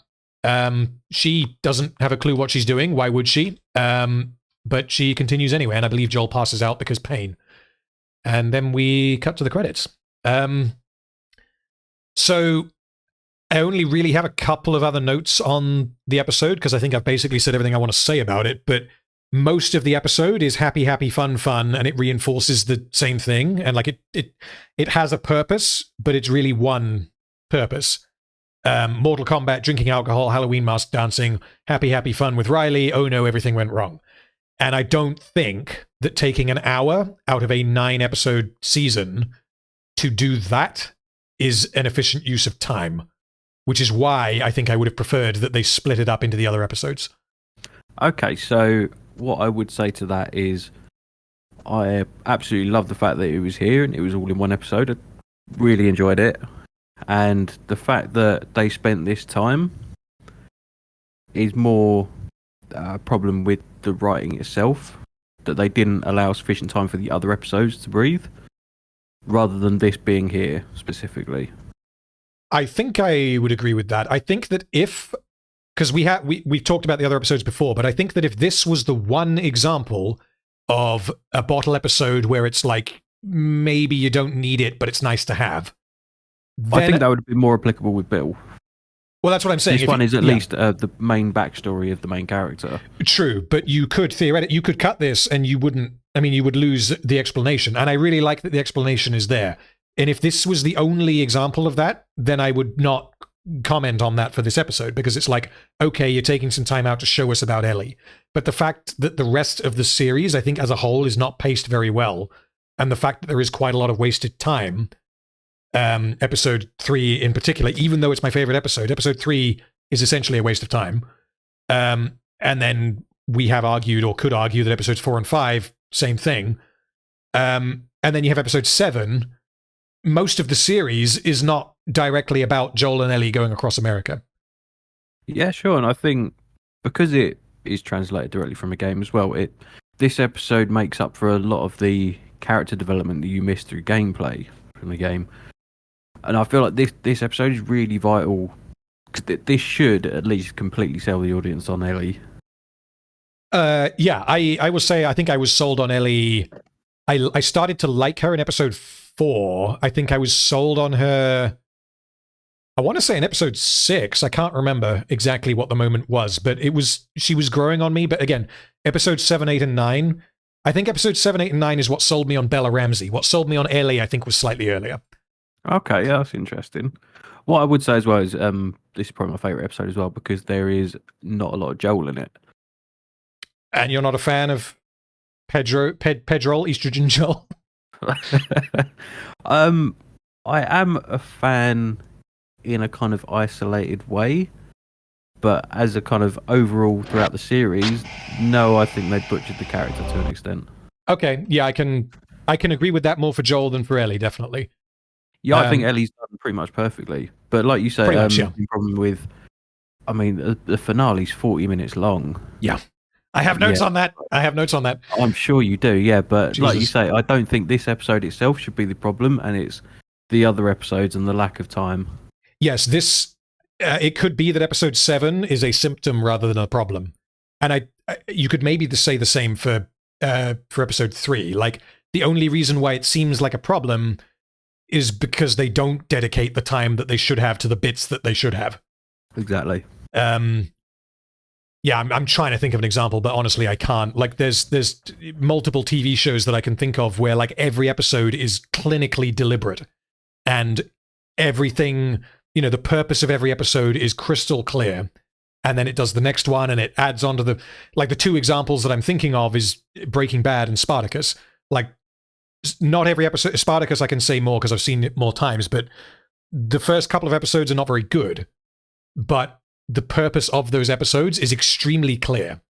And if you cut any one episode in particular from season 1, then it doesn't function. There are bits that appear sequentially throughout the series that are absolutely necessary for the final payoff that you get at the end. Whereas in the case of The Last of Us, I absolutely don't think that was the case. Yeah, sure. Yeah, I completely kind of get where you're coming from with that one, yeah. So as far as... Especially with... so I was going to say about episodes 4 and 5 just felt really kind of bloated in terms of like the just utterly pointless character development of Neo Jesus, whatnot. Like, or if you're going to do that, do it well and still leave time at the end, really. Well, that's what I think we said when we did it, is make it a 3-parter, not a 2-parter. So you exactly. Hammer even harder into it, and you're like, this is a third of the series, but we're going to show you what this character was like, and we're going to properly explain how these circumstances came about, rather than jumping you in at the tail end of the story, because all that really facilitates is Kathleen wants Henry, which you don't need to do that, because, I mean, you had a pretty solid starting point with Henry from the game. But yeah, I think we've already discussed that in enough detail. Well, all I was going to say is like, because listening to the HBO podcast each week when the episodes were coming out, it felt like, and obviously I'm not having a big dig at Craig Mazin, Neil Druckmann and whatnot, because it's still a good series, and obviously Neil Druckmann did a fantastic game. But it felt like they were getting so hung up on kind of the little things that they were reading into that the audience probably wouldn't, because they could kind of almost see past it. I don't know if you quite get what I mean there. Like, I'm thinking of when the zombie kisses Tess in episode 2 and whatnot. Yes. Like, I remember in the podcast they were just falling over themselves over that scene, and it's like the audience are really not going to read it like that. Yeah, you can't view. So they've just gone just doing too much with something that, I don't know, I'm struggling to explain that, but yeah. Yeah, where they're like, because they're so close to the project, it's difficult for them to view it as a... Exactly. It's kind of like when you make any, like if you write a song or whatever, you're always going to hear it a certain way, and then you show it to someone else, and they're immediately like, cut out this riff or whatever, and then it's like, wait a minute, that actually made the song better. Like, getting someone else's ears that hasn't been listening to the song 100 times, it just gives you a different perspective. Yeah, exactly, yeah. Whether that's applicable here, like, I don't know, but yeah, I mean, it's generally applicable when you're creating art of some kind. Yeah, it definitely felt like it, and less so in this episode. It was more the others, especially the Kathleen ones. Yes. Okay, so we're back from grabbing more alcohol and going to the toilet through the magic of editing. So we're now on episode 8. So episode 8, I don't know at what point I realized that episode 8 was going to be the entirety of the David arc, but from memory, having played the game, this was the best part of the game, or at least it was the most memorable part of the game. I don't know if you feel the same way, but I was very surprised when I learned that the whole David thing was going to be done and dusted in 50 minutes.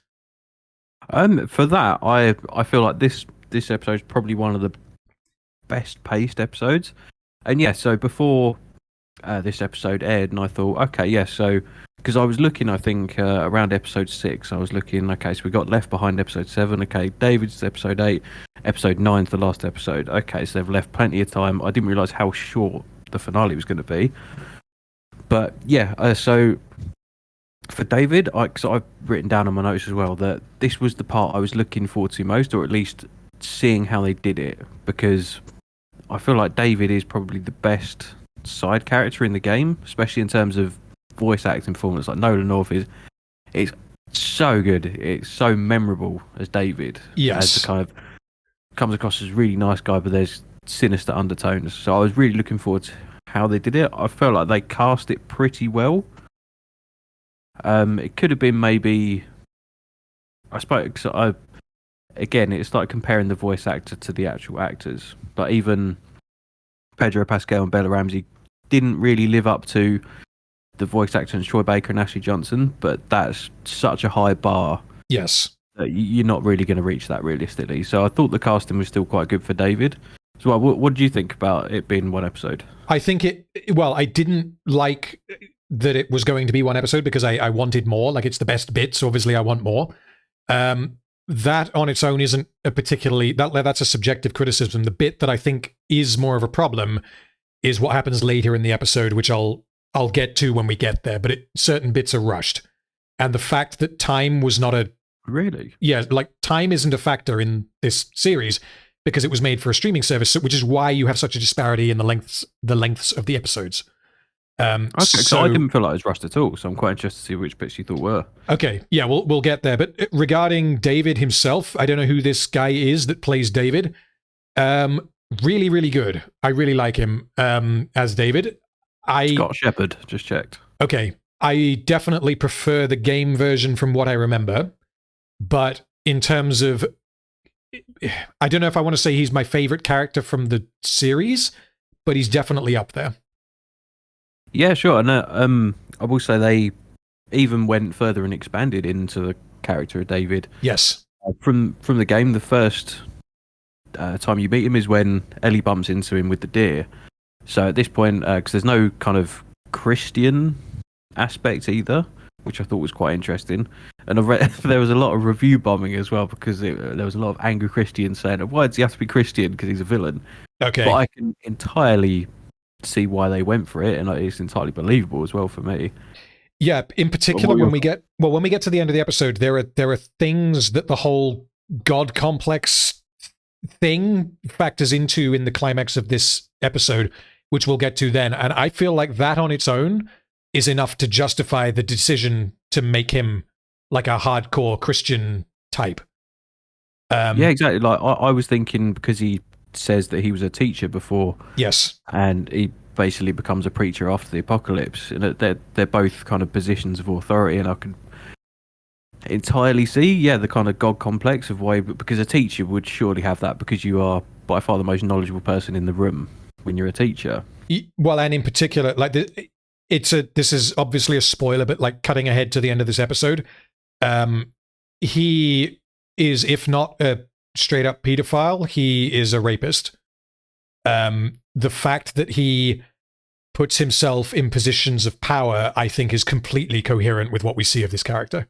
Actually, that is true. I didn't consider that. Obviously, I did notice that he's a bit of a nonce and a rapist. I didn't factor in the fact that he used to be a teacher. Yeah, that I thought was... Exactly. You don't know what he used to get up to. Yeah, like I assume that the he's a teacher thing is an invention of the series. Do you remember? Yeah, there's no backstory for David at all from what I remember from the game. Okay, then I think that was very deliberate.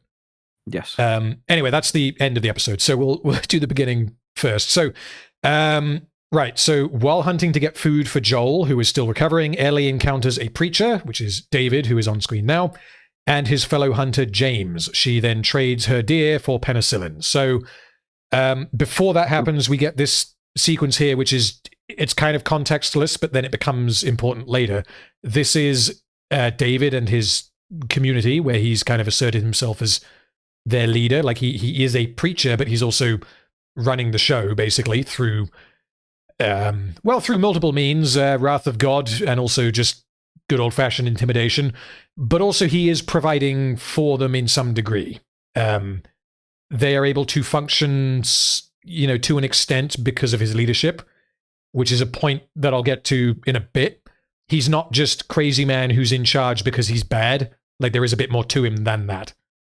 I found this a really interesting scene, and yes, almost I didn't, in the grand context of the episode, I wasn't a huge fan of it, even though it's more what they did with the scene.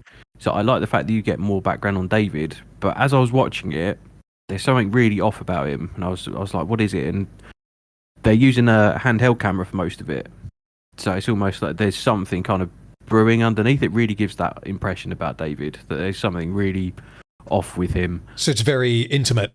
I mean, yeah, this scene is pretty intimate anyway. Like, it's almost... Yeah, exactly. But it's like, because the first time he meets Ellie, he kind of gains her trust a little bit. Yes. And I would have much preferred the audience to also be in that position where you feel like you trust David. Whereas this scene, like I said, I think there's glances from James about the food and whatnot, and there's I noticed that. Weird shit going on. Yeah. So I feel like it's almost a slight spoiler as for what's to come, if you get what I mean. Yeah. So I can see it both ways, because obviously David is a bad person. This scene on its own does not tell you that he's a bad person. It implies that maybe something's up. Yes. Later on, I think it's almost exactly halfway through the episode, is when he hits this girl. She says something that he doesn't like, and he just hits her. And that is the moment where it's like, this guy is a bad person. If that happened in this prologue, I would completely agree with you. At the moment, I can kind of see it both ways, because I like it, but I can see the argument that discovering David with Ellie may have been a better choice. Yeah, it's not a huge problem for me, just more of a, I suppose, preference. Yeah. So the other note that I have for this prologue is that everyone, the names that we get from people here, they're all biblical names. David, James, and Hannah are the three names that we get, and they're all biblical names, or Hebrew names. Which again must have been deliberate. Like, I assume that Hannah is not in the game. Hannah's the girl. James is the guy that's played by Troy Baker, or is it Nolan North? It's one of the two. Yeah, Troy Baker. Yeah, you don't see any kind of community. You see only men, I believe. But is James in the game? Like, is he named? Yes, yeah, he's in the game. He's with David when they meet Ellie, but you don't see this community basically. Okay. So I don't think I'll be able to get it on screen because it's a very quick moment. I think it's there is a quick glance, because the reason why this scene is happening is because Hannah, the girl, her dad is dead, and he's basically giving like a preachy, speechy monologue about how it's okay, they'll do what they can to keep going. It's okay that he's dead, with religious undertones, obviously. And Hannah says, "When can we bury him?" And his response is, "The ground is too cold to dig," which is possibly true. I have no idea. But then he glances at James, and that is the first seed that there is an implication that they're in the process of eating her dad. Yeah, I mean, I don't know if you got to be sharp to kind of interpret that. I feel like you only get it on second viewing. Yeah, I mean, yeah, exactly. You know, something weird is going on with that, but you could also imply that maybe he's not dead or something like that, or maybe he's been bitten and they don't want her to know. Yeah, exactly. There's 1,000 different reasons it could be, but yeah, you know, something weird's going on. Yeah, bits like that I really like, because it rewards you for paying attention and for watching the second time. Because on its own, it means nothing, and you are never going to remember that when you get the eventual reveal that they're eating people. But when you watch it the second time, you obviously have that knowledge. So it means that you can get something out of the show from watching it a second time. And just generally speaking, it creates a sense of unease, which maybe goes against it because of what you were saying, but I could be convinced either way on that, I think. Sure. So skipping ahead, David has a chat with James and basically like questions his faith, and he says something along the lines of like, I need to know that you're with me on this. And James is like, yeah, like I'm loyal. I don't think there's any more to the scene than that. I don't remember. I don't have any notes on it. But yeah, for anyone listening or watching who doesn't know, James is played by Troy Baker, who voices Joel in the game, which is presumably why he was cast in this role. Because is it Ashley Johnson who does Ellie? Yes.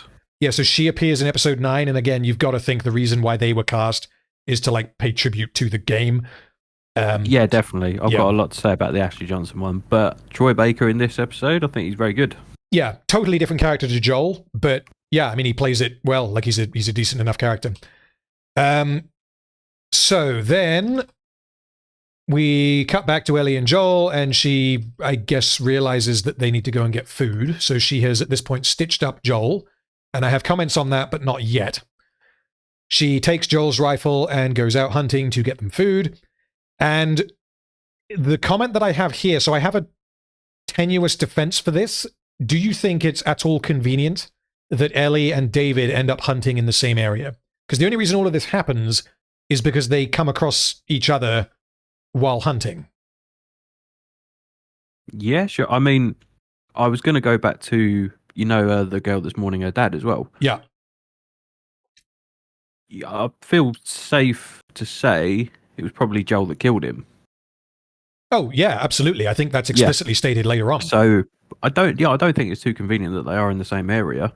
Yeah, that's what I had as a defense. It's not airtight because forest, but at least geographically they're in relatively the same location. Yes. And you've got to think, like, given the state of the David's like community, they're starving, hence why they're eating people. There's not much food, which means if they see deer tracks, they're following them. And the likelihood of two parties hunting the same deer when there's only like, not much food is pretty likely. So I don't think I consider that a very valid criticism. Yeah, sure. I wanted to say as well, because I'd like to hear your take on this, because maybe they missed a trick here. Yeah. In terms of what the game did. So in the game, Joel is injured, and it cuts to this deer hunt. So at this point in the game, you don't know if Joel is still alive or not. This is the bit where you play as Ellie. Yes. Okay. You are suddenly playing as Ellie. You don't know if Joel's alive. And the only time, basically, it's revealed that Joel's still alive when Ellie asks for medicine from David. That's the first indication you get that Joel's still alive. Okay. That could have been a really cool moment. I don't know. What do you think? I think that the only way that would work effectively is if you change the ending of episode 7. Because episode 7 is obviously the point of episode 7, not to get back in on episode 7, but the point of it is that that is Ellie realizing that, or justifying to herself, I am not leaving Joel behind. And the music accompanying it is heroic isn't the word, but it's almost uplifting. Like it's resolved. She's resolved in her head that she is sticking around to save Joel. And if that makes sense. Yeah. So if you were to then cut to episode 8 and have any implication that she was unsuccessful, then it would be, I think, jarring. So they just straight up show you Joel's alive and she's going to get him food, because obviously that's what you would do. If episode 7 ended with, during the flashback with Ellie and Riley, of them like, we're just going to kind of wait it out and we'll see what happens, and then you cut to the credits and you have no idea what happens with Joel, then theoretically that what you just described could work. I think I prefer what they did in the show, but yeah, that could work. Yeah, that could be interesting. I think, I suppose that's the problem with the game that I hadn't considered, is the fact that it was a DLC, so it wasn't directly involved in the game. So you have to cut in the series. You'd have to choose one or the other, really, wouldn't you? Yeah, and given that it's an adaptation of the game, essentially by Neil Druckmann, like he co-wrote the series. Yeah. Yeah, so it's the same guy who did both, which means he has absolute knowledge and context for everything that he did. So it's kind of like we were talking the other week about I think it's HBO Harry Potter thing that's happening. Yes. They have now absolute not. If J.K. Rowling is one of the writers on the show, which I think we found that she is, I might be wrong here, but if she is, she can plug holes that were present in the books and that were therefore present in the films because she now has absolute knowledge of how the series is going to go. She has the knowledge of hindsight. What I would say to counter that is that it was almost a bad thing to have Neil Druckmann on board. This is potential as well, as in I'm purely speculating here. Because it's fair to say the series wasn't as good as the game. It didn't play out as well as it probably should have done. Yeah.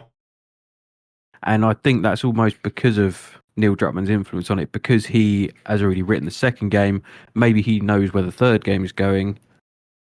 So he's changed the character of Joel a little bit, and maybe a little bit too much, so that the ending of the first series doesn't work. That's my kind of speculation anyway. I think that's definitely possible, but until we see season 2, because I assume there will be a season 2. Yeah, I think they're making one, yeah. Yeah, until we see that, I wouldn't want to say either way. But yeah, you could absolutely be right there. I don't know. Yeah, there's no way of knowing whether I'm right or wrong, but yeah. I think it will become clear if you're right and wrong, but we can't know at this point in time. Okay. Okay, so yeah, basically they come across blood from and the deer that Ellie had shot, because I guess she shot it and it ran away. And then Ellie obviously followed the deer and then finds them, which is how they end up entangled narratively. So I'm actually not going to read the Wikipedia bit of what happens here. I'm just going to go through what happens. That's a good pause screen. So Ellie basically says, I will trade you half of the deer if you give me penicillin. I think she specifically says penicillin. She says antibiotics. David says penicillin. Okay. So David then says to James, go and get penicillin from our camp and bring it back here, and I'm going to give it to Ellie, and then we'll trade it for the deer.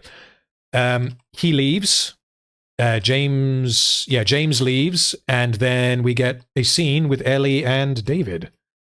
So this is where you think that David should have really been introduced at first without the initial scene.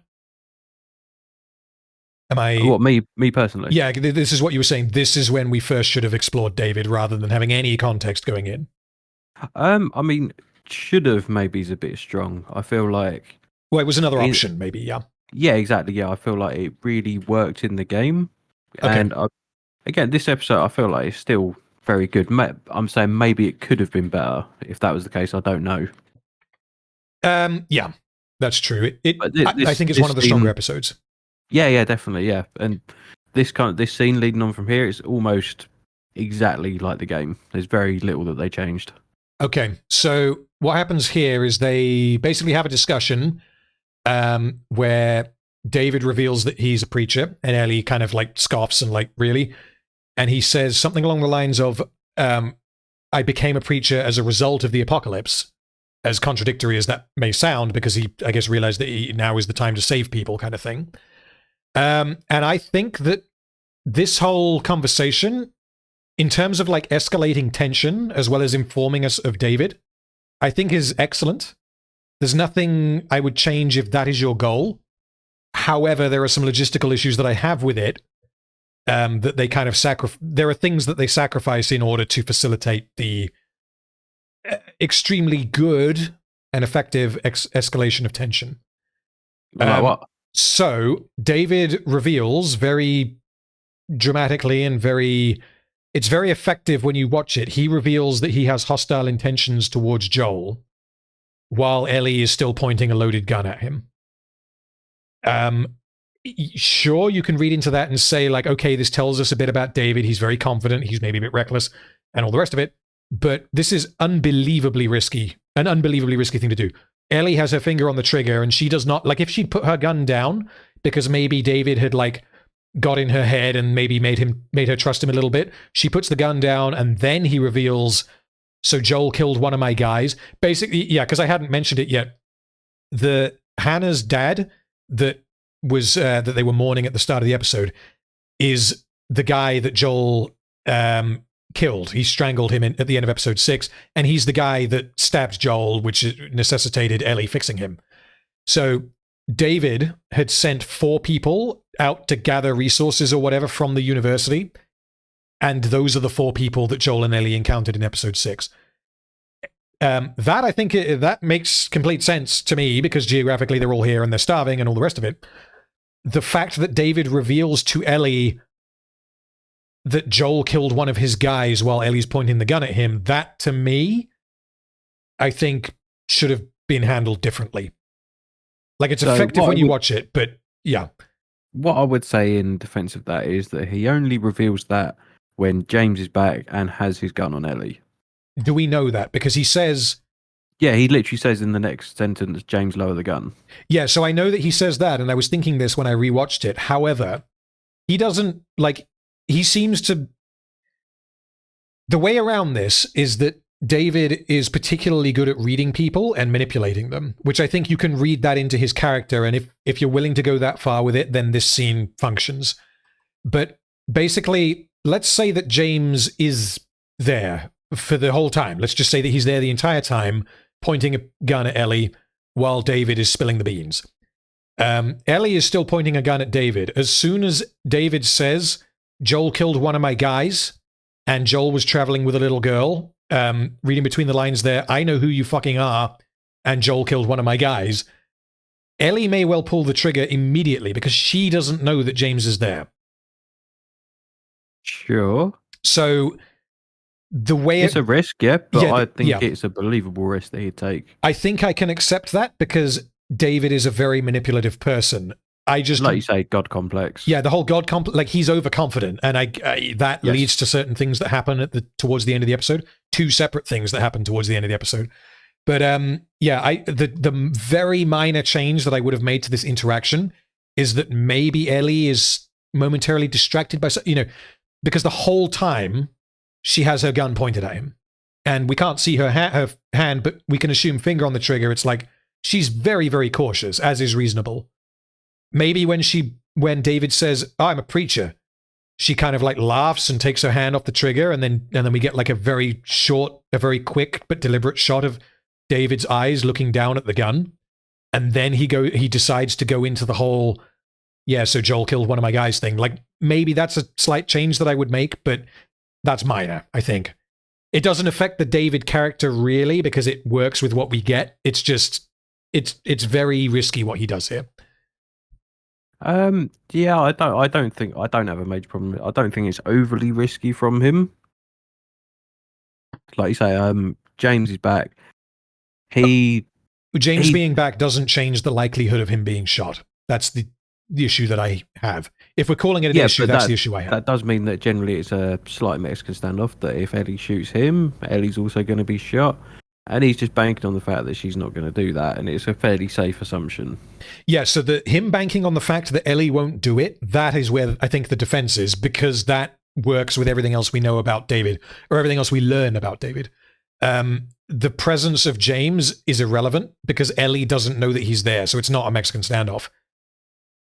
She doesn't know that if she shoots David, she will die. I don't know, because again, why would Ellie do it? Because she thinks she's got the upper hand until she knows that James is there. I mean, I guess momentary shock, but yeah, either way, like the way around this is that David is asserting his, I guess, authority over her and maybe surprising her with the fact that he's that forthright about who he is and what his intentions are. And even then, as Ellie, you're going to be really thrown off by that point because this dude has been quite friendly to you at this point. Yeah. And then it's suddenly revealed what his intentions are, and he still hasn't done anything. Like you say, he's basically freely admitted what his kind of motivations are. Yeah. And he knows he's kind of being held at gunpoint. So if you're Ellie, you're like, what is this guy doing? I don't think it'd be anyone's first reaction to just shoot him. True, yeah. Yeah, fair enough. I think I'm reasonably convinced on that then. Okay, so then basically what happens is James has come back and David says, give her the penicillin, because he's come back with the antibiotics. And they then let Ellie leave. Ellie does not take any of the deer that she shot because she can't. And because obviously now she knows of David's hostile intentions, she can't really negotiate further. So she just takes... You just want to get out of there. Yeah, exactly. Like that, that is absolutely fine. James is kind of like, the fuck are we doing? Like, you're just letting her go. And we get an explanation later on that I think I have a little bit of a problem with, but maybe there's a defense of it. Maybe you can sway me. I don't know. So, well, I mean, I took it as that they want to find Joel. Oh. And they're going to use her to lead them to him. Yes, the issue that I have is that they don't do that immediately. Oh yeah, I thought the same while watching the video. Yeah. We'll go and have a nap first. Then we'll do that. Yeah, because I mean, it's not like we'll go back and grab some guys and then fucking kill this prick. It's like, we'll wait until tomorrow. We'll go and like the trail will be fresh. They won't have gone anywhere else, because they don't know how wounded Joel is. I mean, they know that he needs antibiotics, but they don't know that he's like on death's door. So yeah, there are a couple of issues there, but again, they're not major. Yeah. So one thing that I do think is potentially a major problem is Ellie trusts that what she has been given is in fact penicillin and not literally anything else. It could be water. And that's an interesting point. I hadn't considered that. She injects it into Joel. Because Joel, at this point, you can't tell from the screenshots I'm showing you, but Joel is unconscious. He's not able to, because she's like, Joel, where do I put this? What do? I have no idea what I'm doing, because obviously, why would she? And Joel's not there to give her any help, so she just has to do it, and she just kind of pumps him full of whatever James has just given her. She asked for penicillin, or she asked for antibiotics, and the only real defense of this is that David said, James, this isn't code, go and get her what she asked for. And Ellie then took that to mean, okay, well, he's going to get me what I asked for. But then in between scenes, she learned that David has hostile intentions towards Joel, so she has no idea what's in that syringe. I think maybe it did occur to Ellie as well, but what other choice does she have? Yeah, I mean, because we already know that David wants Joel dead, and that we see that happen through the rest of the episode. So had David communicated in some way in code that they kind of close off that door in that dialogue exchange to James, get me the acid, or something, just get me milk, get me something that isn't antibiotics, and Joel will die. If it's water, Joel will die. If it's infected, cordyceps blood, Joel will die. And Ellie doesn't question. All right, Commodus. Yeah, like Ellie doesn't even question what it is that she's been given, and the fact that Joel gets better means that it is in fact penicillin. So I thought that was I suppose at that strange. point, David hasn't revealed. Is it safe to assume that James doesn't know who she is? No, I don't think that's reasonable, because I won't rewind it because it's a little bit further back, but when she first reveals herself to them and she's holding them at gunpoint, like, go and get me the penicillin, James is just kind of standing there confused with his hands up. Like, I think he very obviously knows who she is.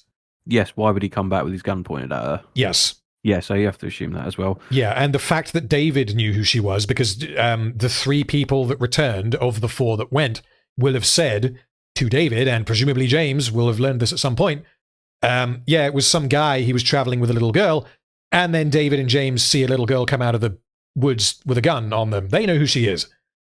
So, yeah, sure, yeah. I think the defense of that would be is that maybe David is genuine, that he really does just want to trade for the deer because they are genuinely lacking in food. So maybe that is what he wanted to do. That's how James took it. Yes, but that doesn't fit with what he does next, because he then goes out of his way to kill Joel, which I think is reasonable. I think he would want to kill Joel. Yeah, absolutely. Yeah. But yeah, the penicillin thing stuck out to me as a bit odd, but it needs to happen for Joel to not die. That's it fits with David's character, I feel like. Doing that. Potentially. The whole overconfidence thing, maybe, yes. Yeah. Yeah, exactly. Okay, the other comment I have on this bit is that, David waits to send anyone after Ellie. They could have disarmed her and forced her at gunpoint to take them to Joel, which may not have worked, but they didn't even consider that or try. Is this explained by David's priority being to feed his people? because he's obviously got a deer carcass right there, and he's got starving people, and he seems to genuinely care about his people. Like that's one of the things I find interesting about David, is that obviously he's not a nice person, but he seems to actually care about the survival of his quote unquote followers, I guess. I don't know. I feel like that's debatable. Maybe he's more fond of his position of authority than his people. Possibly, but then either way, he would want to feed them because that's him. You know, they're surviving because of him. Like, yes, yeah, exactly. It's more he doesn't actually care about the people, more that they continue to follow him. They feed his ego. Yeah, exactly. Yeah. Okay, so here we get another implication that this is a little bit more explicit, but again, like if you hadn't played the games, you probably wouldn't pick up on this at this point. I feel like watching it, this was the first hint that they're cannibals, I thought. This is the first overt one, yeah, because prior to this, you just had a glance. Yeah. So here you have this woman who's like cooking stuff, and the guy comes up to her with a bowl of meat. She says, "What is it?" And he pauses and then says, "Venison." And because then what else would it be that would be suspicious? Yeah, and like she doesn't ask any further questions, and it's kind of implied that she knows, or that she's, or whether she knows or not, she's not willing to go further, and she's just going to go like, "Oh, we've just had some people die, so you know, yes. I'm pretty hungry. I won't ask those questions." The fact that he says venison as well, and that is before they bring back the deer carcass. Oh yeah, if it's before they bring back the deer carcass, then that's even more overt. Yeah, because here obviously you don't know that during that scene, but obviously then you see them bring it in, so you know it hasn't been chopped up yet. So yes, yeah. Okay, so where is my next comment? Oh, this is the girl slapping. Yes, the girl slapping. So Hannah, the girl, the daughter of the guy that Joel killed, who stabbed Joel, says you should kill them both, referring to Joel and Ellie. And then David walks up to her and just backhands her. Which this woman, I don't know if this woman who was cooking, if she's her mum or something, but she's... I think so. Yeah, so David, in order to make her sort of back down, he doesn't even acknowledge her. He just sort of lowers his hand at her, and she doesn't even like ask, like this guy has just slapped her daughter, we can assume. And she doesn't even raise a voice. She stands up almost instinctively, and then he's just like, no, you're going to sit down. But he doesn't even say that, which just shows you how, like, wrapped around his finger all of these people are. Yeah, you have to assume it's probably not the first time he's done something like this. Oh, it can't be. There's no way. Like, yeah. Exactly. I found this really interesting for the implications for later, when he's talking to Ellie, and it's like, together you and I can rule the galaxy. And he, I literally have that written in my notes. Yeah, so yeah, because he clearly doesn't like anyone question his authority. Yeah, and that is exactly what Ellie would do. It didn't make any sense to me because of this scene. Yeah, that's interesting because I mean, I'll bottle that for now because that's relevant to when he's talking to Ellie as to why he's doing what he's doing. But I think I agree with that. That's an interesting. I hadn't thought of that. That maybe he's manipulating her there rather than being honest. Yeah, I didn't really know what he was getting at. But yeah, like you say, we'll talk about that when we get to it. So, the next bit that I have here is that they then all eat, which is what the food that was just being prepared. And David watches, like explicitly, closely watches Hannah eating. And to me, this was, again, I didn't get this first time, but on second watch, heavily implied that he is watching Hannah eat her father. Oh, God, I didn't even pick up on it this time. Jesus. Wow. Yeah, because what, and is he getting off on it, or what? Oh, well, no, it is the show explicitly shows you that is happening. And I think it's up to you to read into that. He doesn't react to it. It's just like, he doesn't smile. It's just that the show makes a point of showing you that David is watching this happen. Yeah, I mean, maybe there's some more kind of Nancy vibes going on as well.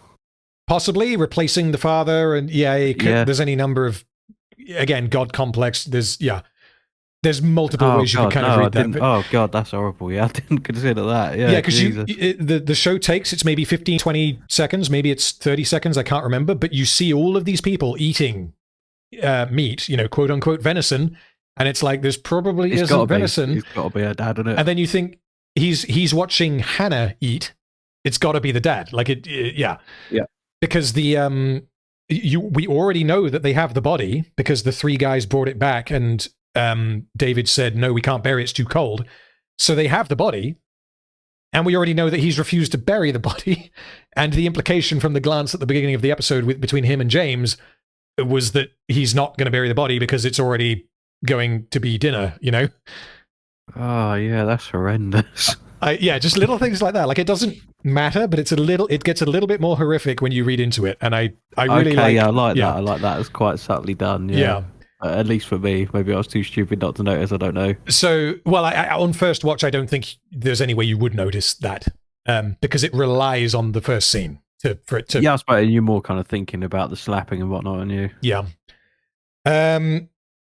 Okay, so we then see Ellie is pumping Joel full of more penicillin, trusting that it is penicillin, and then I believe she sees... Yeah, so David and James and company have arrived here with the stated intention of killing Joel.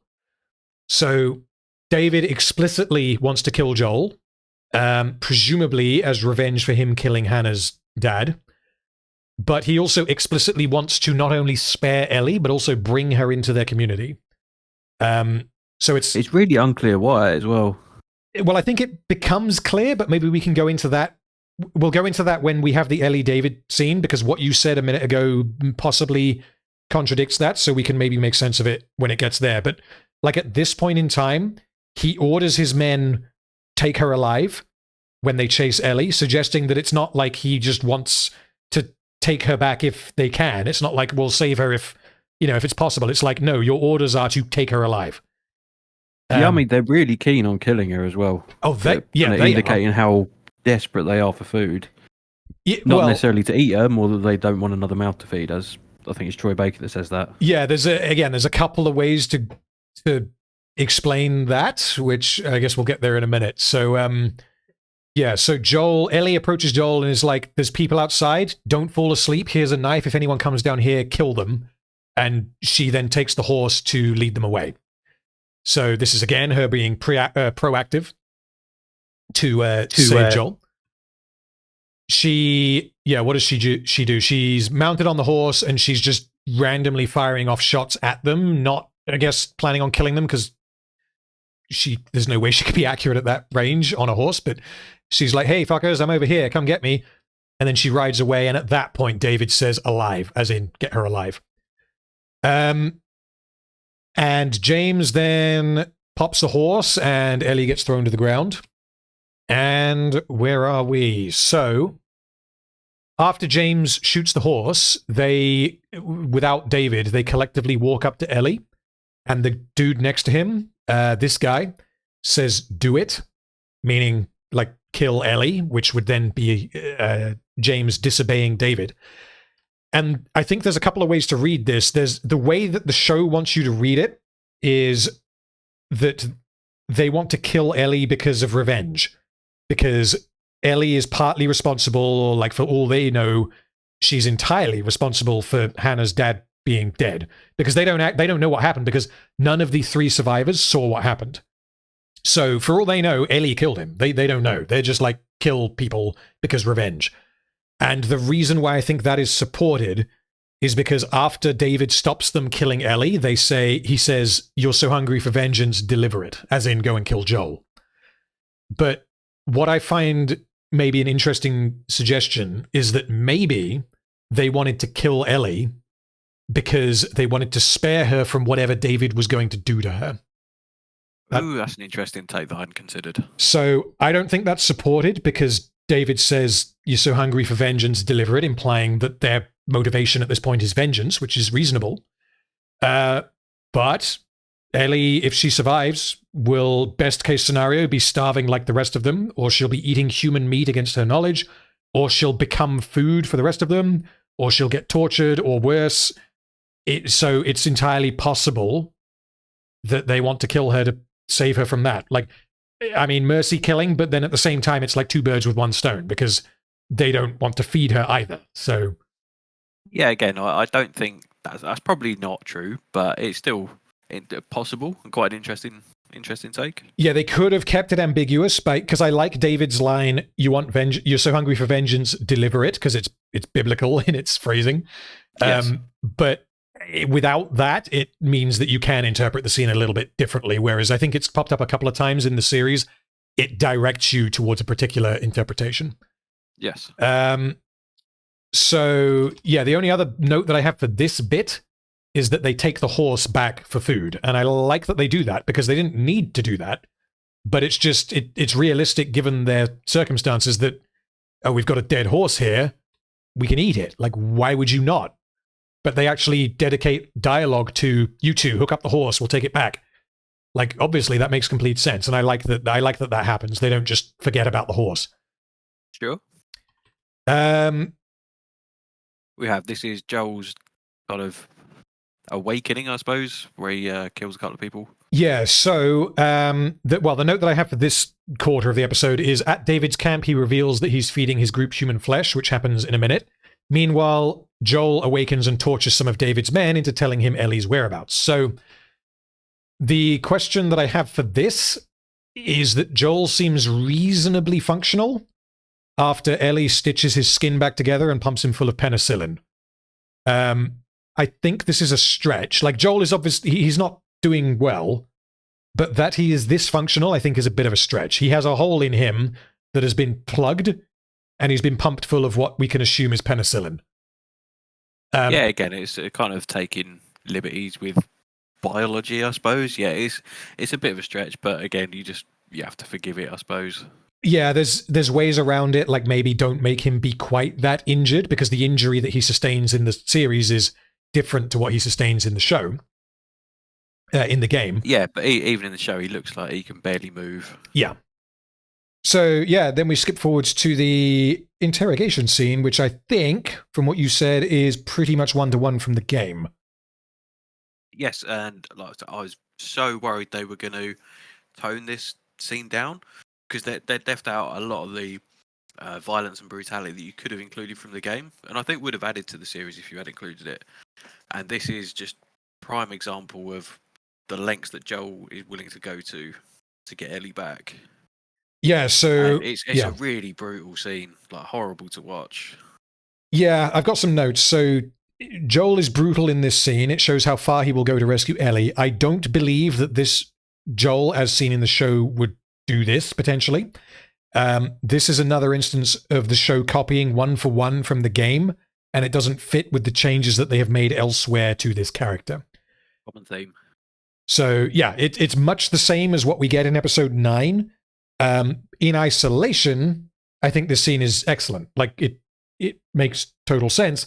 Once you start connecting it to the other strands of Joel's character, it's harder to accept that he would do this, because obviously he's very angry right now. He also has no time for bullshit because he's badly injured. But yeah, it's a bit of a stretch that he basically, what happens is he says, show me where you are, show me where Ellie is, and you better show me the same location as your friend does. And the dude shows him after having been stabbed in both kneecaps. And then Joel says, oh, it's okay, I believe you. And then he just murders him. Yeah, exactly. It's such a, and it really adds to Joel's character, because he implies he was a bit of a bad dude in the past, and the experience to do this kind of thing really kind of shows what he used to do to people. Yeah, that's why I kind of wish that there was more of this, because this scene seems to almost come out of nowhere. We've had, what are we on, episode 8? We've had 7.5 episodes, in that case, near enough, of Joel being a relatively nice guy, and then you got this. Yeah, again, it was like, I think it was in episode 6, wasn't it, where you have the crying Joel, and then yes, the conversation with Ellie about what's the kind of topic of that conversation? You're not my daughter. No idea what. Yes, that's the one. Yeah. Where they basically felt like, because it's an iconic scene, they have to include it, but it doesn't really fit with the characters that well. Yeah, in isolation, excellent. Yes. But because of the other changes that they've made, it doesn't gel as well as it did in the game, I don't think. Yeah, exactly. Such a memorable scene from the game, and not going too hard on spoilers for the second game. This, not saying this exactly happens, but there's a slight repetition, I would say, that happens. So it's quite key to explain what happens later on. Okay, interesting. I don't know what you're referring to because I've not played the second game, but Sure. in that case, they may have put this in unaltered to fit with whatever their plans are for season 2. Yeah, yeah. Okay, so then he approaches the second guy and says, like, I believed the first guy, so, like, why are you still here? And then he, like, bashes him to pieces with a pole. Again, this was great from the game, but then, yeah, the estrogen Joe is surely he wouldn't do this. Yeah, Like, what? yeah, I have a much harder time believing that Pedro Pascal Joel would do that, but Yes. that's less of a criticism of that scene and more of a criticism of the portrayal of Joel as a whole. Yeah, the like after previous he's episodes. tried to spare various people, Yes. and he's going to ruthlessly just kill this dude for no reason. Like, you could just leave him tied up. He's not going anywhere. Yes. Okay, so possibly the best scene in the episode. I mean, I could maybe argue that this is my favorite scene in the show. All I have here is that the Ellie David stuff is excellent, and I don't know how closely this follows the game. I'm assuming pretty close. Yeah, pretty much. It's slightly expanded, and it almost turns into. So I wouldn't call it my favorite. I feel like David waffles on a little bit more than he needs to. Okay. It's a slightly bloated dialogue, I would say, but it's still a good scene. Okay. So Ellie sees that there's an ear and some gunk on the floor and realizes that they're eating people, obviously, and she objects to that. And David claims that eating people was a last resort, and he justifies to Ellie because he is responsible for the people who put their lives in his hands. So he doesn't seem to be, quote unquote, pure evil, which I think is what makes him scarier. As a character, like, forget comparisons to the game. The fact that he truly seems to believe in what he's doing is, I think, what makes him an effective villain in the series. Oh, I don't. Why'd you call it evil? Oh no, I'm saying that he's not pure evil. Like the way, Oh, okay, yeah. yeah, the way that you could have gone with this character is he's bad man through and through, but he, again, his intentions towards Ellie are at this point unclear. But the fact that he at least claims that the reason why they're eating people, why he's feeding people, other people, against their knowledge, is because he feels responsible for those people because they put their lives in his hands. God complex, father complex, all the rest of it. What he's doing makes sense to him. Yeah, exactly. I feel like it's entirely justifiable why he's eating people. I Yeah. mean, He's committing the I'd evil want you acts. to eat me, Charles, if we were in that situation. Well, yeah, let's not go that way. So, yeah, like the bit that I like about this is that the fact that he defends it as a last resort, like, okay, he could be lying. He could just be bullshitting all of this in order to get into Ellie's head. But if we I feel like he is to a certain extent. Maybe that's why I felt like he was slightly waffling. It's Maybe possible. That's just what he does. Yeah, it's possible there. Like, he's getting the whole, he's preaching, basically. I mean, that's what he is. But the fact that he claims that it was a last resort means that he knows that eating people is wrong. So he's not just, yeah, let's eat the peasants. So, you know, it's not that. So he seems to be willing to, quote unquote, like, suffer and do the evil thing of chopping people up, or, you know, chopping up corpses into food and feeding the people against their will, because it serves the greater good of the survival of his followers. Like, that's not a very nice thing to do, but the outcome of that is that people survive. So it's not as simple as he's evil and he wants to feed people he wants to feed Hannah her own dad. Like, you know, I was going to ask you about that. Do you think he maybe gets some kind of perverse pleasure out of it as well? I don't think so. Watching Hannah eat her dad? I don't think so, no. But I mean, it's possible. You could read it like that, but the fact that he seems to know that it's wrong would suggest no. And I think that the character is more interesting if he knows that it's wrong. Okay. Because otherwise, you just have to say that this guy is absolutely irredeemably batshit insane, which maybe he is, but like, I think that's a less interesting take on the character. Yeah, no, I don't think that's the case at all. He does admit in this scene he's a kind of violent person. Yes. and he can see that Ellie's a violent person. But I think that's as far as it goes. Well, I say that, and he's a nonce rapist as well. Yeah, we get to that soon. But did he plan to do that, or is that just him taking advantage of opportunity? I don't know. That's the question. I don't know, because it's entirely possible. Because we'll reveal what happens. Basically, momentarily, it becomes clear that David plans to. We don't know that he planned this, but David ends up trying to sexually assault Ellie. And we don't know if this was like a spur of the moment thing because of the circumstances surrounding it. But it's entirely possible that his reason for take her alive, because he's already had the conversation with her at gunpoint, he's kind of intrigued by her. And therefore he's kind of decided that he's going to assert his God complex afflicted self on her. That's one read of it. The other read of it is that he was just kind of taking advantage in the moment because he's a crazy person. Yeah, I think it's very likely to be the first one. Yeah, there's no other reason he'd leave her alive. Because the whole rule the galaxy as father and daughter thing, like that doesn't fly with Ellie. Weird. And the only reason why I think maybe he thought that it would is because he's fucking bonkers. I don't know, like you say, I don't think he is. I don't know if it's poor writing or the fact that he's just lying to her to try and convert her. I don't know. But because like I say, it doesn't make any sense that Ellie doesn't have any respect for authority figures. And it's quite clear already that she doesn't have any respect for David. So how they're going to lead together? Well, yeah, so to be clear, what happens is that the sexual assault side of it doesn't happen yet. But basically, while he's talking, he says something along the lines of, imagine what life we could give them, referring to his followers. And he puts his hand on... Where is it? Let me Ellie's hand, yeah. I feel like maybe sexual assault is a bit too far. No. Later on is when that happens. I'm just right now. Yeah. So he puts his hand on the bar. She kind of goes with it because of what she plans on doing here. And then he puts his hand on hers and says, like, imagine what life we could give them.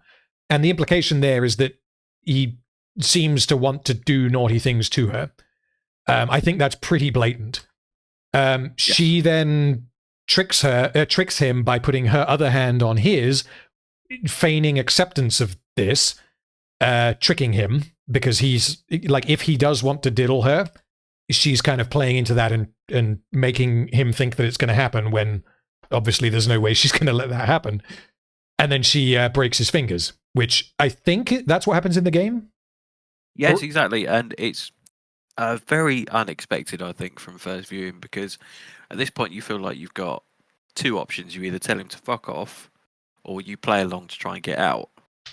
The third option is what Eddie does, which I don't think anyone expected to see that. It's almost like a animal instinct to do it. Yeah, I can kind of see maybe why she did that, because she maybe wanted to see what was going to happen. She wanted to get him into a vulnerable state so that way she could then take advantage. Because the reason why she breaks his fingers, I don't think I can get it on here, is to grab the keys, which she fails at doing. But that's why she does it. What I say is animal instincts is incredibly short-sighted, because I'd say you've got a very low chance of getting them keys, getting out just by breaking his fingers. True, yeah. But her just instant fuck you response, it's completely fitted with the character. It's really great. Yeah. The thing is, like, what else are you doing in that scenario? You're trapped in a cage. The guy who's locked you in, there are human body parts in that cage, which means that the no-go zone of, like, the worst case scenario for you is I will be cut up and eaten. So if stuff goes wrong, that is what will happen. Exactly. So you don't want to piss him off. So like I say, you've got the two options, which is to either play along, and you've got to be quite a convincing actress to do that. I mean, I guess so. She could have played into the whole, okay, let's rule the galaxy, like, let me out of this cage kind of thing. Maybe she could have gone that way, but exactly. I don't fault the character for not doing that. No, sure, yeah. It completely fits the character, like I say, with even when she's locked up in, I think it's episode 1. Yes. Yeah. She's chained up. Yeah, she is exactly like that. Yeah, like, if Ellie was 25, maybe I would criticize that a bit more and be like, okay, you could have maybe played into it and, like, sacrificed your dignity in order to escape, which may have been an interesting thing to see, but Ellie's a child, essentially. I think what she does here is completely justifiable. Definitely. But, like you say, short-sighted, because what happens is she breaks David's fingers in order to try and get the key, fails to do so, and David kind of sees it coming, smashes her head into the bars, and says, how was it that you described it? Tiny little pieces. Let's see what I go and tell everyone now. Like, we're gonna eat you now because you've just fucked me up. And then she says, Ellie, and he's like, what's that? Tell everyone that Ellie is the name of the girl who broke your fucking finger. Oh, it's great, yeah. And it's so, again, completely short-sighted, but it's so great. Yeah. Yeah. Again, it's completely true to the character where it will be fuck you until the very last moment. Yeah, so two other comments that I have on this. One is good, the other is questionable. Is David refers to cordyceps, he describes it as it was fruitful and it multiplied, which is a quote from Genesis. God says, really? Yeah, so God says I think he says to Adam and Eve, or one of them, I forget, be fruitful and multiply, hence create humanity. Literally those words, fruitful and multiply. So I think that was deliberate. There's no way that was accidental. Oh, yeah, it's got to be. Yeah. No, interesting pickup, though. I never would have clocked that. And the other comment that I have, which I think is potentially a slip-up, but I don't know if you will agree with this. So David refers to Joel, when he's talking to Ellie here, he refers to Joel as Ellie's friend, not her dad. And obviously Joel isn't her dad, but given David's apparent presented goal of like becoming almost like a father type figure to her because of the whole God complex thing, it seems very weird to me that he seems to know that Joel isn't her dad, when the presumption would have to be that. Yeah, I think he actually refers to Joel as her dad when they first meet. If he does, I missed that. Or at least possible. he questions if it is her dad. Okay, in that case, I guess maybe Ellie doesn't answer. If Ellie clarifies that, no, it's my friend, but I don't remember that happening, maybe. I don't remember. Yeah, I don't think that happens. Yeah, it's potentially a small slip up, yeah. Because, like, it seems to me that given David's motivation, he would presume reasonably that Joel is her dad, and he is going to replace that. Yes. So, yeah, it seemed odd to me that he didn't go down that path. Yeah, good spot. Okay, so skipping forward, we cut away to Joel very briefly, and he's located the location because of the directions he was given, sees the dead horse because that's where the horse was taken to be meat. And he also sees, I don't have it on screen, but basically there are 3 or 4 dead, beheaded human corpses that are in various states of mutilation that are, I guess, in cold storage to be eaten.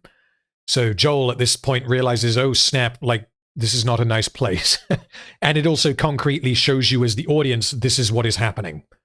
So this is where they do the thing. This room is off limits. Only a few people know about it and all the rest of it. And they actually, it's not a case of, oh, a body, let's eat it. Like this is almost methodically planned.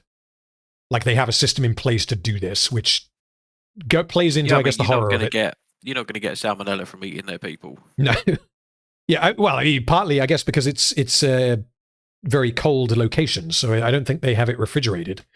It's just a shed out in the cold, I guess. Okay. Okay, so then we cut forward to David comes back with James, and their intention here is to cut up Ellie while she's still alive and turn her into food. So what happens? Here we go. David and James attempt to kill Ellie, but she... Again, I'm actually not going to read it. We're just going to go through it. So during their struggle, she bites David, which might mean nothing, like kind of as it happens. Like she's struggling. She's just kind of like, nom, maybe that'll stop you or whatever. But then she says, before he swings the cleaver, she says, I'm infected, and now so are you. And that on its own is enough to make David take pause, because why would he think that she's infected? As he says, she hasn't turned by now, so she can't be. It's got to be a trick. Is this pretty much exactly what happens in the game? I don't remember. Yeah, pretty much 100%. And it's entirely believable as well because you're expecting some kind of Deus Ex Machina, so like almost maybe Joel bursting through the door to save her. Yes. But no, this feels entirely believable that they would pause, even though Ellie is lying that he is not infected, because I think Ellie confirms that she can't infect other people. Does It's either earlier in the series, I think it is. I can't remember exactly when. Yeah, but I don't remember she that. can't but yeah. infect people by biting them. But Well, David wouldn't know that. Exactly. Yeah. So yeah, her doing that seems to have been like it was like oh shit, wait a minute, I just bit you. Like I can trick you here, and yes. she's just throwing out, even if she wasn't infected, like she could just throw out like absurdities in order to buy herself a couple of seconds. Yeah, it's exactly what happens, and I think it's very believable that he would at least check if he thinks he's got the upper hand completely. Yeah. So during the distraction, David seems to be like, no, this is a trick. And then she uses that sort of momentary pause to grab the cleaver off the table and kills Troy Baker with it. And then Troy Baker. Yeah, and then she runs out of the room, and David pulls out his pistol and shoots at her, but misses because he was too slow. And then she basically runs through a door, and she's in the room where the boss fight happens in the game. So this scene in the game is the bit that I remember most vividly from the game. It's the encounter that I have the most, I guess, fond memories. Might not be the best way to describe it, but I remember it pretty accurately, I want to say. Yeah, I'd say it's the closest you ever get to a boss fight in the game. Yeah, it's the moment in the game that took me the most tries to beat. So I remember it because every time you restart, you get the dialogue again where he's just talking to Ellie while hunting her. The problem that I have with it, really, is it seems too easy for Ellie to escape. So, I'll elaborate. So she distracts David and James with the whole I'm infected thing, and then kills James, runs out of the room, and then she's locked in the building with David.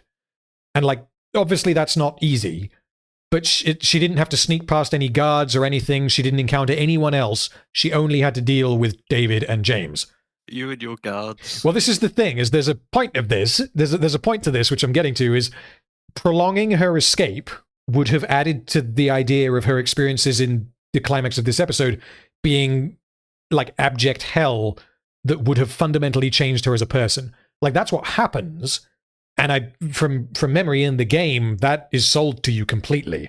Like, I'm not saying that she needs to carve her way through hundreds of NPCs because gameplay concessions. But in the show, it's like they took the other road. It's like, well, she leaves the room that she was in, and now she's in the other room where she's confronted with David, and then she leaves.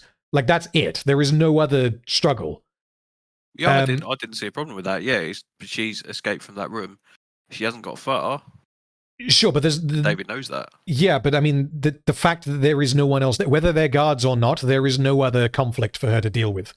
I suppose, because I remember the question being asked when we originally watched this episode is, where is everyone else? Yes. And I made a note of this to make the point. From David and James entering the cell to chop her up to her killing David takes almost exactly 5 minutes. That's an extremely short period of time.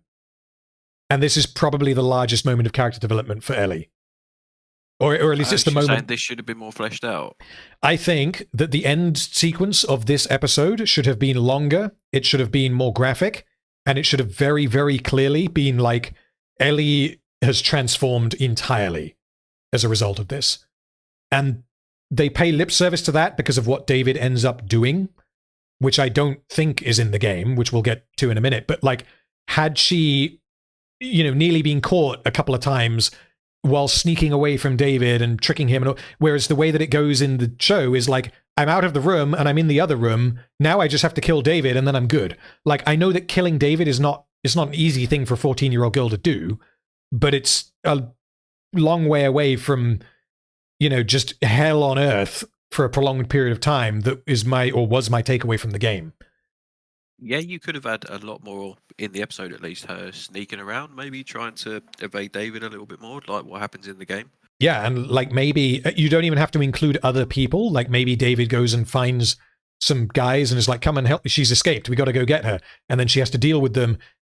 You know, there are ways to do that without it coming across as overtly video gamey, because that wouldn't be appropriate for the tone of this.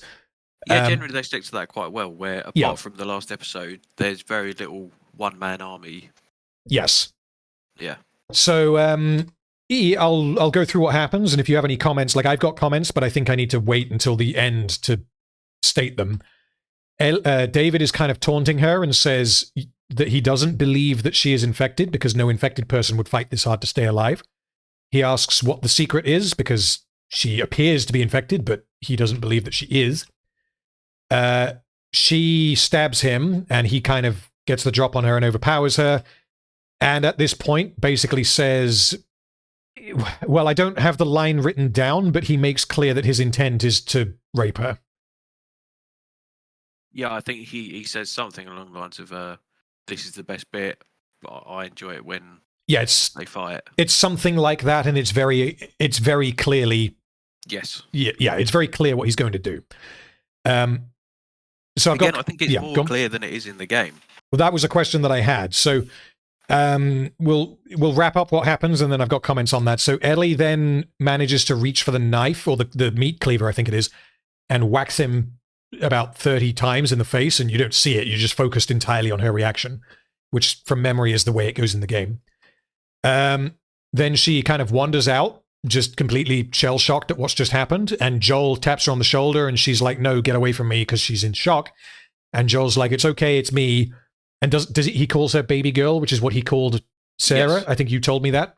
Yeah. And that's the first time that happens, which is a big moment. And then she realizes, they hug, and the episode pretty much ends right there. So, yeah, what I've got on that whole end sequence is, firstly, anyone saying that Bella Ramsey can't act has not seen this episode. Who said that? Well, I mean, it's a criticism that I have seen, and there's a couple of scenes earlier on that I can maybe get it, but she can act. Like, it's in this scene. Yeah, I mean, it's even in the previous episode. Yeah, I mean, I think this is her strongest episode, definitely, partly because it focuses so much on her. So, other points. David having sexual intentions towards Ellie, is that in the game? Do you remember? So, I mean, you could interpret it like that, but it's not as overt. Like, in the episode, he's literally reaching for his trousers, like unzipping his trousers. Yeah, in the episode, it's very clear. Yes. Yeah. In the game, not so much. That would be down to interpretation, I would say. Okay. The fact that I've got a note on here that he used to be a teacher, and hopefully that wasn't for very long, given his implied intentions towards Ellie. Obviously, we don't know, but yeah, that's the fact that they said that he used to be a teacher won't have been an accident. Yes. He wants to. So this is the question mark that I have, because obviously David is nuts, but crazy people aren't. They don't just do things for no reason. It has to make sense to them, basically. So he wants to take Ellie into his community. He then wants to eat her when she refuses. He then wants to assault her sexually when she refuses to be eaten. And David doesn't seem to just be a quote-unquote crazy person, but he decides that he's going to sexually assault her while in a room that is on fire. And one possible defense of that is that maybe he thinks he's going to die because he's infected, but he claims to not believe that he's been infected, which means that he genuinely was going to seemingly follow through on what he was doing while in a room that's burning to the ground. Like, that to me is like movie crazy behavior, not actual crazy behavior. Yeah, I mean, that's definitely questionable. He has just been stabbed, though, so maybe he's not thinking entirely clearly. Maybe he thinks he's got time. Possibly. It's possible that he just wants to, I guess, punish her for stabbing him and, I guess, getting the better of him. That's possible. Yeah, exactly, yeah. I don't know. I found, did the room need to be on fire? Like, in the game, is it on fire? I can't remember. Yes, and I'm actually really glad that they showed Bella Ramsey throwing she has a burning piece of wood. Exactly, yeah. So there is a reason as to why it's on fire. I can't remember if there is a reason in the game or not. I don't think there is. Because I can totally buy that Ellie would do that because she doesn't at that point know that she can't escape. Because David says, I have the keys. The only way you're getting the keys is by dealing with me. So I can totally buy that she would set the room on fire. But I'm kind of wondering, like, remove the opportunity for her to do that, and then David's actions make a lot more sense. She doesn't deliberately set it on fire. She's throwing it at David. Oh, okay. Well, either way, remove that. Remove the presence of fire, and the ticking clock of the building is coming down on you. And then David's actions, I think, make a lot more sense. Yeah. But, yeah, I mean, sure. it's less visually appealing, it's less dramatic, it's less intense, so I can potentially excuse that. It's a bit of a nitpick, but the fact that David decides now is the time to get it on, it seems a little odd to me, but yeah. It's Like plausible, I maybe guess, he yeah. thinks he's got more time. Maybe he's just a 2-pump jump. Who knows? Possibly, who knows, yeah. Yeah. So the only other thing that I have here, which I don't know if you have any thoughts on, is Joel's decision to approach Ellie silently from behind is an interesting one, and it's obviously done for dramatic effect. It's also possible that what we see, the reason why it is like a shock, it's like, bang, Joel is there. Kind of like what we had from Riley in episode 7. But in this case, we're almost as shell-shocked as Ellie, so the presentation of it is kind of from Ellie's perspective. She didn't notice that Joel was there, which is why we don't notice. The bit, Yeah, that was going to be my kind of response to that. Is maybe it's just that Ellie doesn't hear him come in, and you're seeing it from her perspective. yeah. So the question that I have, because I don't really know how I feel about this, is that this is different to what happens in the game. Because like I said, remember this part of the game pretty well. Why did they make this change? Because which is better? In the game, Ellie is beating David to pieces, and Joel interrupts her and kind of stops her from just mashing his head into scrambled egg. Whereas in the show, Joel doesn't find Ellie until after she's done that and has left the building. Yeah, so I think in terms of emotional response, it's better in the game. In terms of how believable and organic it is, I feel like the TV series was better. In that, I feel like it's almost. I mean, the best timing for Joel to arrive is before David overpowers her. Yes. As in, like, if you ideal world for Ellie at least. Whereas at least he arrives slightly too late in the game. But again, it's almost like it's a little bit too convenient in that respect. It still allows for a really kind of nice moment between the two of them. Not so nice for Ellie, of course, but at least they're reunited and they're both still alive. They're probably wondering if the other one is dead at this point. But yeah. I still think it's better in the series. You think that moment? Believable. Yeah. So in terms of pure like logistical believability, Joel had no means of entering the building if the only way out was locked and David had the keys. Exactly. That makes a lot of sense as well. So I don't know if that is in the game, if that is explained in the game, if that's the reason why you have the boss fight with David. I can't remember, but yeah. So all the doors are locked. If that's the case, then Joel being there is you kind of have to read into it and be like, maybe he snuck in through somewhere else or whatever. You have to like write it. Sure. Yeah. Purely from what we get in the show, I prefer it. In terms of emotional impact, I prefer the game. So exactly, yeah, I think I completely am on board with you there. Okay, I think that's everything I have for episode 8. So I know that was pretty quick. Yeah, well, pretty quick. We're just over. Jesus, we're an hour and minus the breaks. We're on 3 hours and 42 recording at the moment. So maybe not that quick then. Maybe not that quick. That took us about an hour and a half. Okay, so I felt like a lot quicker than the first one. I'll load up the next one. Okay, yeah. So jumping straight into episode 9 before the intro credits, we have a flashback with Ellie's mother, Anna, who is pregnant heavily with Ellie. She's running away. She enters a house, and I'll just go through all of this, and then we can give comments on it. So she blocks the door because she's kind of going into labor. An infected jumps in. She stabs it. And once she's finished dealing with the infected, she's like, oh, I gave birth. It's there now. And that just kind of happened, and I didn't notice. Oh.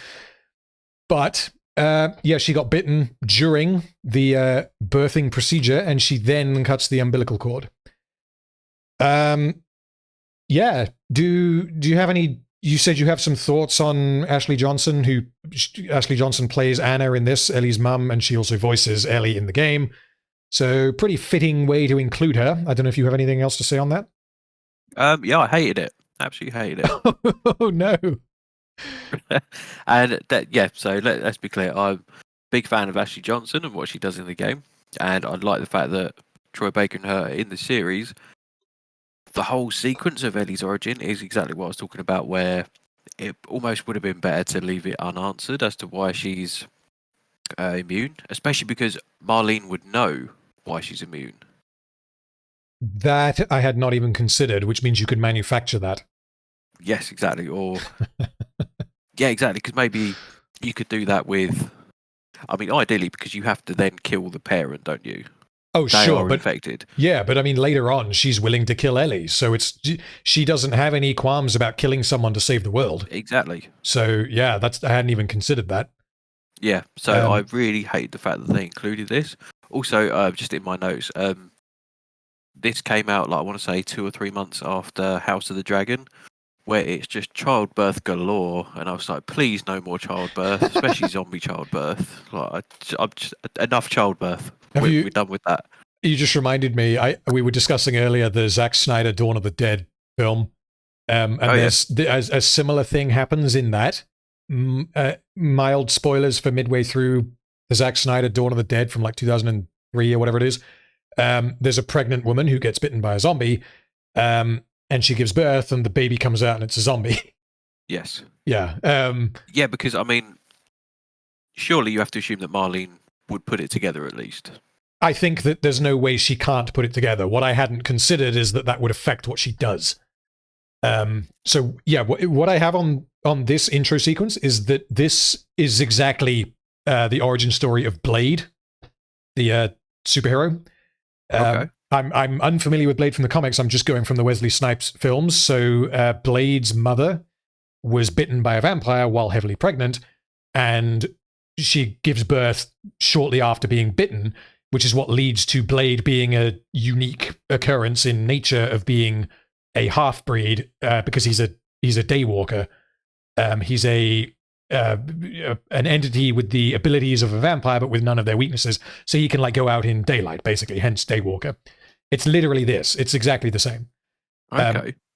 And I doubt that they copied it because it's not that original. Like, it kind of makes sense in the context of Blade. It kind of makes sense. Honestly, in the context of this, it kind of makes sense. Like, I don't have an issue with this being the reason, but like you say, the fact that Marlene has to know that this is what happened creates issues. Yes. But again, it's just one of them where it's better to leave it unanswered for me. I felt, because although it's an extremely kind of unlikely scenario where, because like you say, everyone turns within a day, let's say, so Yeah. Unless you are giving birth that day, this is going to be an exceptionally rare occurrence. Yes, and you But would it still yeah. could have happened. You would assume as well that pregnant women are less likely to be attacked by infected because they're not going to be just running around in the wilderness. Yeah, because I mean, that's another question. Like, what the fuck is she doing out there? Maybe she was with people that got attacked, but then this leads me into the next thing, the comment that I have is going back to episode 7, lucky there was only one. So I care about this a lot less than the same criticism that I have in episode 7, because in this example, there could have just kind of been one that followed her. Like, we don't know where she came from. Like, if there were 100 of them that killed all her people and she ran away. 9 months pregnant, you're never outrunning an infected, surely. Highly unlikely, yeah. Whereas in episode 7, it was already there, so yeah. Yeah, like, and outrunning. I mean, you don't know exactly what they're doing out there, why Marlene isn't with her, but how she gets away from them is anyone's fucking question. Yeah, so we see at the very beginning, I'm not going to scroll back to it, we see her like running and there are no infected, which means that she's not directly being chased. It's not like, you've seen 28 Weeks Later? Yeah, a long time ago. Yeah, so like the opening sequence of that, which I think is excellent, is people just straight up running from zombies a lot of the time. Like, they're literally hot on their tails. That's not what happens in this. Like, we see her running, and then it turns out that one of them, I guess, saw and followed and all the rest of it. Yeah. So I have, going literally by what we see, I have less of a problem with it, but the problems, I agree, come from the implications from Marlene. what I would say as well, kind of almost building on what I was saying about the HBO podcast and Craig Mazin and Neil Druckmann, is because it's like almost like they had to get in the kind of the clever meaning of the old Ellie giving birth to the new Ellie. It's almost like, oh, this is such an amazing idea, and they're not thinking of any of the implications of what it does. They're just like, oh, this would be amazing. Yeah, so symbolically, I kind of appreciate that, but it's an entirely meta thing. It doesn't mean anything in you. Ashley Johnson means nothing in the universe of the show. So it seems like they probably came up with that role when she was like, hey guys, can I be in your show? Or maybe they planned it from the beginning. I don't know. But that role must have been invented for her. Yeah, you'd have to imagine so, yeah. So, question for the game, because later in this episode, Marlene tells Joel, I was there when Ellie was born, because that's what we're about to see. I mean, it's not literally true, but it's essentially true. Is that from the game? Like, does she mention that she knew Ellie's mother or anything, or is that totally not the case? Yeah, so because I was watching this clip earlier, but I can't remember it word for word, but she says that she promised to save Ellie's her. mum. Yeah, that she would look after her. Yeah. Yeah, and that she knew her mother. That's basically what I can remember. I don't think there's any. There's no reference to her being there at the birth, from what I can remember. I could be wrong. Okay. My guess is that there isn't, but yeah, who knows? Anna tells Marlene that she cut the umbilical cord before she was bitten, meaning theoretically that the baby is fine. Marlene doesn't seem to believe her, because she specifies like, no, it happened before. It was specifically before, and Marlene's like, come on, like, yeah, it's really? very, very cool, yeah. Yeah. But again, so she doesn't know Ellie's immune until 14 years later. Yes. But then you got to think, oh, you got to put it together after that point, surely. One would think. I mean, potentially, because again, we're spoiling the episode at this point. We're on episode 9. Marlene is potentially killed before she could do anything with that information, because she dies in this episode. So she learns at the start of the series that Ellie's immune. Yes. And it's then nearly a year later that she's killed. True, but during that year, Marlene herself was traveling across America. So what is she doing with that information? Maybe she could have told other Fireflies, but surely she would. You would At think. least tell kind of the doctors, or at least because the doctor would want to have as much information as he could, surely. Oh, sure. I would think that it's reasonable to assume that Marlene spoke with the surgeon that was going to do the deed. And obviously she knows where Ellie came from. So it's like, where the doctor's like, where did you, how is this possible? And she says, well, her mum kind of got bitten while she was giving birth. Yeah, I mean, it would be speculation, but it's the most likely result, surely. Yeah, like it's sci-fi bullshit, so like we can't know, but in universe, she would have to make that connection. Yeah. Okay, so yeah, Marlene basically is hesitant to do what Anna is saying, but then ends up conceding because like she concedes that she knows Anna well enough to take the risk and do what she says and take Ellie, the baby, and execute Anna, which she is willing to do the former, like she takes the baby, but then she doesn't actually execute Anna until Anna's like pleading with her, you can't leave me, you need to kill me. Yeah. Also, the dude does an absolutely horrendous job of, because Marlene says to him, cover the baby's ears. Oh. And he just kind of looks at her and then doesn't do anything. Just carries on holding the baby. Yeah, I mean, yeah, I can buy that. Honestly, firing a gun anywhere near a baby is probably a bad idea, but yeah, I can let that slide potentially. Oh yeah, sure. It's just a bit like, well, you didn't cover the baby's ears at all. Yeah, damn it! Now I have to deal with this screaming little shit. You had one job. Yes. Yeah. Okay, so skipping forward in the present day, and I will remind you at this point that we have, including credits, 33 minutes left of The Last of Us. And there's a lot that has to happen. 10-minute sequence. That sequence is 10 minutes and 25 seconds. Oh, you're including the credits, which is maybe like a minute. We have half an hour left of the show. Shocking. So in the present day, Joel tells Ellie of his failed suicide after Sarah's death. Firefly soldiers then capture Ellie and knock Joel unconscious. So mechanically, that's what happens. And then in terms of specifically what ends up happening, I do have a few notes. So for this sequence, I thought it was interesting that Ellie and Joel's roles seem to have swapped. Because previously Ellie was the really talkative one and Joel was pretty closed off. And now, understandably, after what happened in episode 8, Joel is the one making sarcastic jokes and trying to engage with Ellie, and she's borderline unresponsive. Yeah, I think it reflects their situation quite well, that Joel is absolutely fully sold on Ellie like he was a couple of episodes ago, and he's just trying to take her mind off it. And I wrote in my notes, this plays out quite similarly to what you see after episode 5, like the beginning of episode 6, where something really traumatic happens. Yes, but yeah. It's basically not discussed between the characters because that's who the characters are. Yes. Unless it happens off screen, but I think it's safe to assume it's not really discussed. Well, yeah, so there is one example of that happening, which I'll get to in a minute, of them discussing something traumatic. Like it's... Tess? No, Sarah. So they don't do it on screen, but the way that they both casually refer to Sarah means that they must have previously gone through the details. Yeah, I feel like... which I like. so I I like think that happens. Yeah, so we'll get to that, because I had something to say, but we'll get to that in the scene. Yeah. So apart from that, Joel suggests teaching Ellie how to play guitar. That is not a reference for me, but is that a reference to game 2? No, that happens in the game, first game. Oh, really? Okay, fair enough. Yeah. Because I've not played game 2, but my understanding is that playing guitar is a thing in game 2 without... Yes, you can do that, yeah. But Okay. I think, I can't remember if it's a thing in the series. I think around about this point, Ellie's kind of, or at least Joel's talking about the fact that he wanted to be a singer when he was younger. Okay, that's not in the series. I would have remembered that. He mentions that he played guitar, but he hadn't played for ages, and that he might maybe I can teach you someday is what he says. Yes. Okay.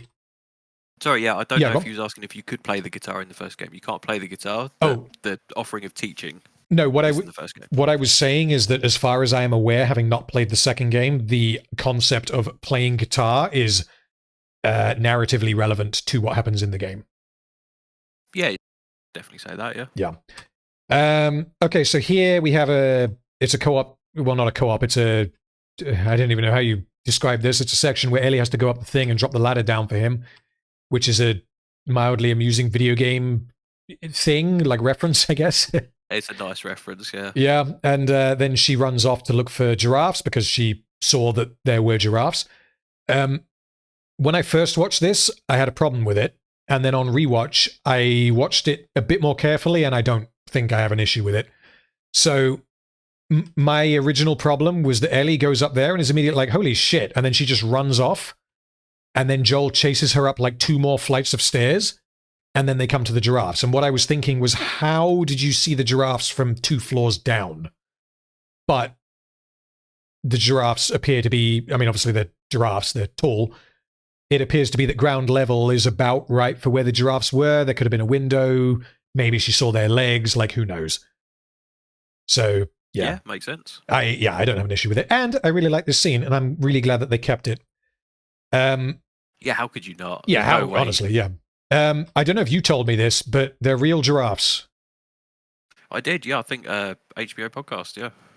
Yeah, which That informed me. they didn't need to do that, because I mean, I would assume that getting a giraffe to film in a show is a bit more complicated than getting a dog. Like it's a giraffe. So yeah, there's a few more hoops you got to jump through to do that. But yeah, the fact that they did, I think it helps sell the scene. Definitely. And then we have a repetition of "Is it everything you hoped for? Can't deny the view," which I think is that shot right there, possibly. Skip forward a bit. Yeah, after Here you it. go. Oh, is it here? Yeah. Yeah, it's here, yeah. Yeah, and it's Yeah. a really kind of key moment in both the series and the game. Yeah. Where essentially it's Joel saying that he'll just go, because although Ellie says I'll follow you anywhere after we do this, it's essentially Joel saying the same thing, Yes. that we're just going to do whatever you want, but we don't have to do this is entirely up to you. Yes. Yeah. Okay, so skipping forwards, yeah, because here they talk about like we're going to do this, we're going to go all the way, and then when we're done, we're going to do, we can. I think Ellie says like we can go to the moon, we can do whatever we want to do, basically. So laying the groundwork for there being something after getting her to. Well, it's not surgery because they don't know that that's going to happen, but getting her to her destination.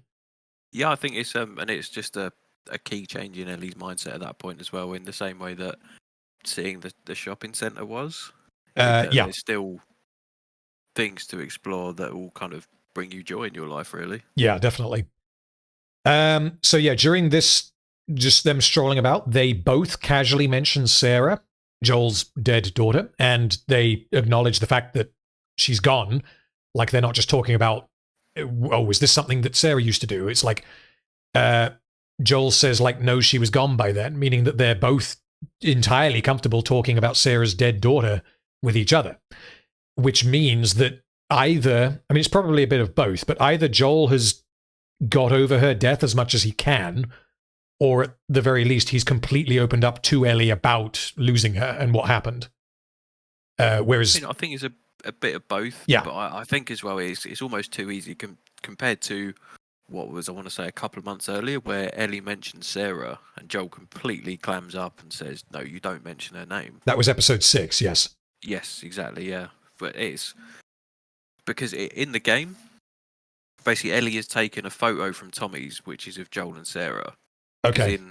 I want to say it would have been episode 6, but in the game where they're at Tommy's, Tommy tries to give Joel that photo and he says, no, I'm good.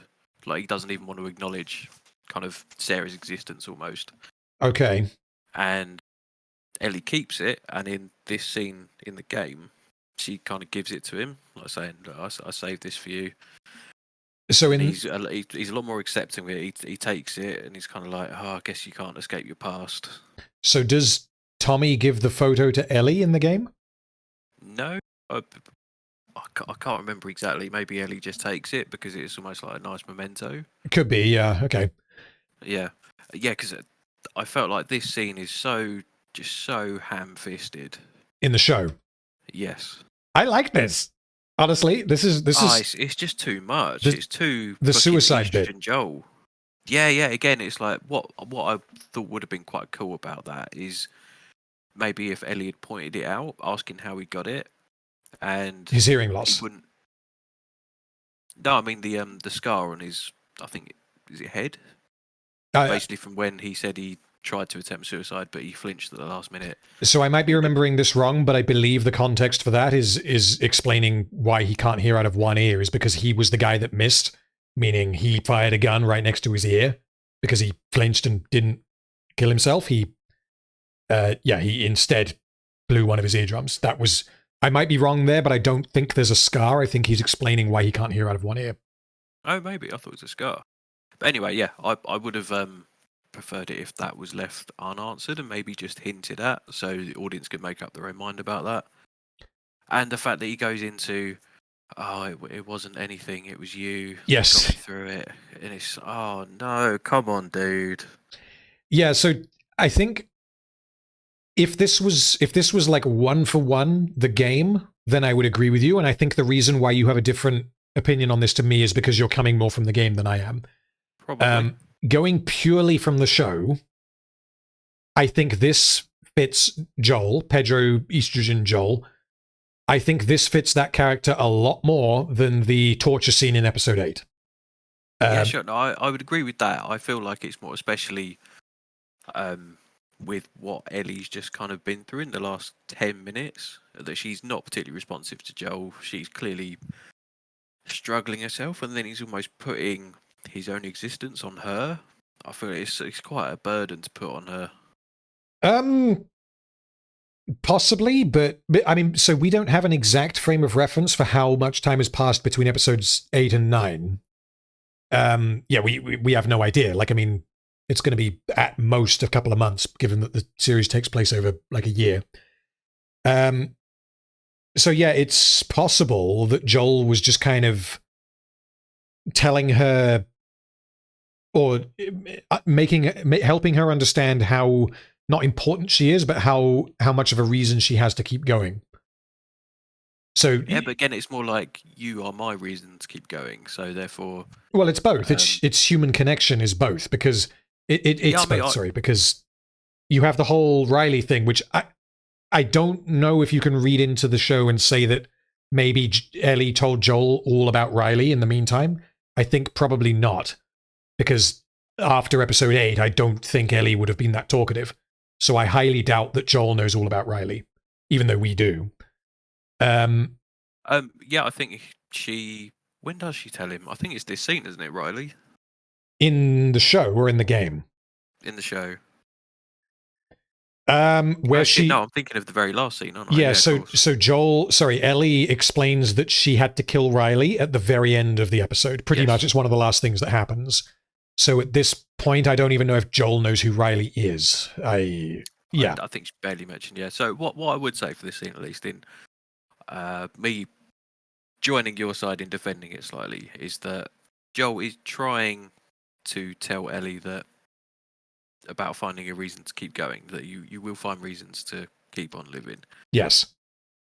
But it's done again in like it makes kind of sense to the character, but I feel like it's so overdone. It's almost like telling the audience and Ellie like, "Oh, you're so important. Yeah, Please don't leave me." I see what you mean. It's not subtle. No, not at all. I don't think it necessarily needed to be subtle. Like if you forget the comparison from the game, subtlety isn't always a good thing. Like sometimes you need to All I'd say is, again, I won't mention specifics about the second game, but the fact that Joel is so expressive here, it's almost too much if you consider maybe what happens in the second game. Okay. Do you think, again, without spoilers for the second game or second season, do you think that the changes that they maybe made to Joel in the latter half, in particular of this season, were to help it mesh with a theoretical season 2? Or I think yes, that's probably the intention, but I think it's almost backfired in that respect. Okay. Because it's like the end of the episode is essentially that, yeah, Joel's reason to keep going is for Ellie, and he wants Ellie to have the best life possible. Yeah. But it's partly him. He, again, we'll get to it when it happens, but it's almost selfish in his, like, obviously he doesn't want Ellie to die, but at the same time, part of why he doesn't want Ellie to die is because he can't deal with losing another daughter. Yeah, exactly. But up until that point, he has been fairly good with people in terms of sparing them outside of the kind of torture interrogation scene from the last episode. Yes. That it almost doesn't completely work as to why he's so ruthless about saving her. Yeah, it's a bit of a flip-flop because, again, in the game, it is pretty consistent. In the show, they pick and choose. Exactly. So I feel like it's almost less impactful. Yeah. Even though he says, "You are my reason for surviving," it almost doesn't feel like that in a lot of ways. Yeah. In terms of like, he wouldn't literally carve through everyone to save her at this point in the show. Yeah, I mean, there's a couple of issues there. It's one is would he, the other is could he.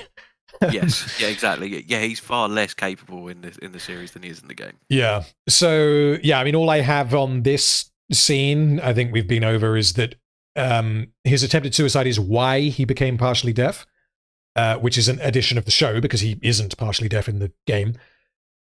This is why in episode 1 I originally described Joel's state of mind after Sarah dies as being that he failed to protect his daughter.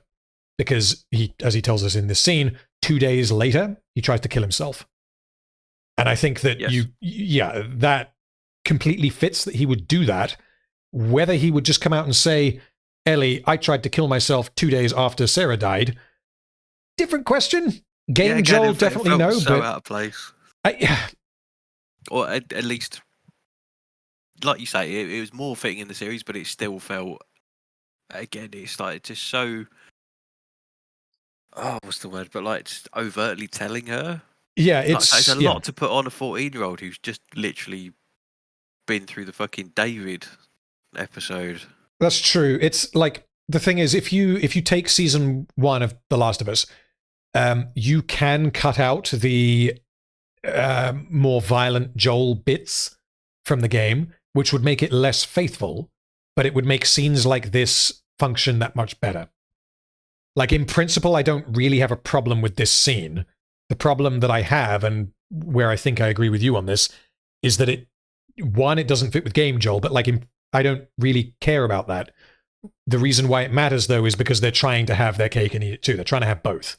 Yeah, exactly. All you want is just consistency from the characters. Like Yes. you say, they pick and choose. Yeah. Okay, so skipping forwards, they wander around, Ellie tells some more jokes, and then they get flashbanged. And Joel wakes up in a hospital with a Marlene there looking at him. So, yeah, I'll see what happens. You can probably guess at this point. So Joel awakens in hospital. Marlene explains that the doctors are preparing Ellie for surgery to produce a cure. And Joel protests when he realizes that the procedure will kill her. Marlene orders Joel to be taken away. He kills several Firefly soldiers and Ellie's surgeon to rescue her. So, I have a lot of notes on this. I don't know if you do. Do you want me to go or do you want to go? I think You go, dude. Okay, so this is... First up, this is possibly a stupid question, and I don't know if this is present in the game. If Marlene was going to travel from and to exactly the same location as Joel, and she had a group of bodyguards, 5 men, which is what she says, why did she need Joel to take Ellie here? She didn't need Joel to take Ellie there. She wanted to meet him at the Capitol building, or at least Ellie were to go to there. This was where would Tess take her dies from in there. episode 2. Yes. Okay, So from that yeah. point on, obviously Marlene has no involvement in what happens. Joel doesn't even know that Marlene's going to be there. He's just looking for the Fireflies. Okay, so plan as intended is end of episode 2, Joel and Tess hand Ellie off to Marlene at the Capitol building. Yeah, I mean, not necessarily Marlene, just Fireflies. Okay, fair enough. Yeah, okay, fair enough. So Marlene says they think it could be a cure, which I think is important because it highlights that they don't know anything. They don't... Is that the exact wording? Yeah. Yes, I think Marlene says it's either the doctor thinks it could be a cure or they think... The words think and could are present in the sentence. That changes everything as well. Yeah. Is that different to the game? I don't know. I still think it's slightly speculative, but they do seem more sure. Okay. Well, Marlene at least appears to Joel that it could be a cure, but when you're actually playing the game and listening to the voice recordings, I think it's more speculative. They're not entirely sure it's going to be a cure. Okay. So, yeah, Marlene basically tells Joel that, like, we didn't tell her, or ask her, I guess, but she says we didn't tell her. We put her to sleep immediately. There'll be no pain. It's just kind of done and done. Like, there'll be no suffering and all the rest of it in order to try and calm Joel down. But obviously he's not having any of it. And what I've got here is that the main ethical problem, in my view, is the lack of consent from Ellie. So Marlene did not ask for Ellie's permission, and the Fireflies don't have the moral right to kill her in an attempt to maybe cure humanity. However, the lack of consent is not the reason why Joel goes on a rampage. The reason he does that is because Ellie will die. Do you have any thoughts on that? It's not a critique of the show, it's just kind of my view. Yeah, I mean, for me, it's kind of almost like the kind of the best part and the crux of the game is that it's a completely immoral decision that the cost of kind of one girl or potentially saving the rest of humanity. Yeah, and I don't think Joel does it for his survival. It's more because he feels like Ellie deserves a chance at life. Ellie deserves... Well, yeah, so again, game-wise, I don't know how it goes, but the dialogue at the end of this episode, when he confronts Marlene, is something along the lines of, she has the right to choose. And I don't think Joel... I mean, obviously Joel believes probably that Ellie has the right to choose, but I don't think that's the reason he saved her. The reason he saved her, I think, is because he can't deal with losing another daughter. But yeah, the idea it's of... probably... They're almost, I feel like, synonymous in that respect, that he can't bear to lose her because he loves her and feels like, again, she deserves a chance at life that his daughter didn't get. Well, that is an interesting question, is if Ellie had consented, if she was in the room in this scene and said, okay, and had it all explained and said, okay, do it, would Joel have done the same thing? I don't think so. I think game Joel would have. I think show Joel, maybe not. Because I feel like obviously Game Joel is more violent and unhinged might not be the right word, but he's more capable of doing what he ends up doing. Okay, so in this kind of hypothetical situation, are we saying that then Ellie would know that Joel had got her out, or are we still saying that Joel would lie to her? No, what I'm saying is that if you imagine this scene, so Marlene is explaining to Ellie and Joel, we need to do surgery on you, it will kill you, and it might produce a cure for humanity. If given that information, Ellie said, okay, take the risk, do it, would Joel allow that to happen? I don't think he would. Again, Game Joel. That's what I mean. Sorry, game Joel, I think there's no way in hell. Show Joel, maybe, but again, show Joel is inconsistent. To be fair, actually, you could infer from this that Joel doesn't know if that conversation has happened. Maybe it has. No, because so assuming that Marlene is telling the truth, that conversation did not happen. No, we know that it didn't happen, but Joel doesn't know that. No, Marlene tells Joel that it didn't happen. So if really? Yes, she says. Not at this point, surely. Yeah. So during this conversation, when Joel is freaking out, like cordyceps grows in the brain, she's going to die. What are you doing?